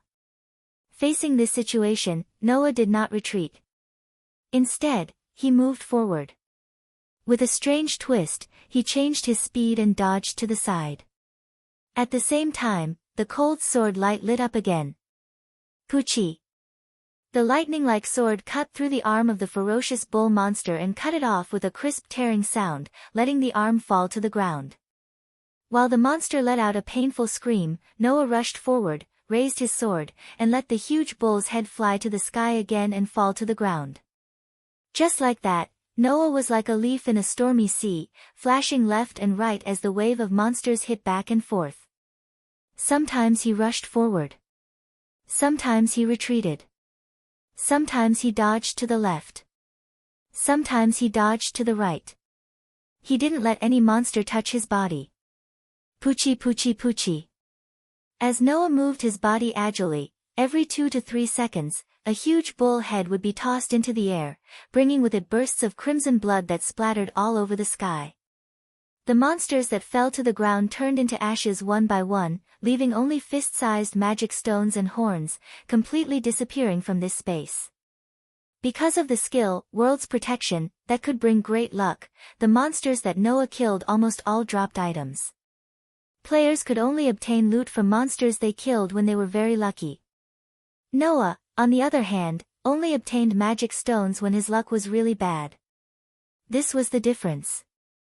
It didn't take long for the hundreds of bull-sized monsters to be completely slaughtered, leaving behind only a pile of magic stones and dropped items. Phew, Noah gently exhaled. Crack! Almost at the same time, the ground in front of him cracked, causing the ferocious bull monsters with red eyes to suddenly drill out of the ground and stare in Noah's direction. The 37th floor was such a terrifying place. The frequency of monsters being born was simply unimaginable. However, for Noah, this situation was something he was happy to see. After all, Noah originally came to the deeper areas to be able to fight for more powerful monsters to hone his basic abilities. Just as Noah was about to continue to rush forward, Noah's heart suddenly moved, causing him to stop. In his heart, on the surface of a roulette connected to 10 patterns, a subtle brilliance flowed and disappeared in the blink of an eye. I see. Noah murmured. It's already been a month. Yes. Noah had been in this world for a full month. Because of the turbulence in between the worlds, it was best not to use Noah's authority for a month when he first arrived in this world. Once used, it would have a great impact on the world. Only when the world adapted to the power in Noah's body that did not belong to this world and was too powerful, could Noah use the power that could kill gods without restraint. Now, a month had passed. This world had finally adapted to Noah's authority. Therefore, Noah's authority had an active reaction. Feeling the activity of the authority in his body, Noah suddenly smiled as he looked at the bull-like monsters that broke out of the ground one after another, gripping their stone weapons tightly as they prepared to charge towards him. Just in time, it's time for me to try my Beast Horde avatar. One of Noah's 10 avatars was the authority of Beast Horde. It was an incarnation that was originally used to summon Bio and Drager, who were residing in their souls, to fight for Noah.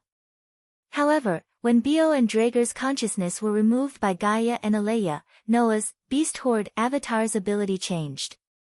Now, it was time to test the true power of this avatar. Thou hast violated the contract and brought evil to the world. When the long-awaited words reverberated in this space, Noah's body suddenly exploded with a shocking amount of magic. The Lord said, sinners must be punished. Their backs will be crushed, their bones, hair, and brains will be dug out, and their blood and mud will be trampled on. If I have sharp teeth, I will follow the Lord's words and give the person who violated the contract a hammer of destruction. In Noah's heart, on one of the corners of the stone plate that was connected to the 10 patterns, a pattern of 100 beasts running wildly suddenly lit up. Clang! Suddenly, around Noah's body, a dazzling light burst out. Immediately, in the light, pairs of eyes flashing fiercely appeared one by one. Along with them, there were also many black shadows. You're tuning into the Blissful Bookshelf YouTube channel. We're so grateful for your support, and don't forget to subscribe to join us on this incredible journey through captivating stories. Your generosity through donations truly makes a world of difference, as it's the primary source of revenue that allows me to expand and enhance this channel for you. Thank you from the bottom of my heart for being a part of this adventure.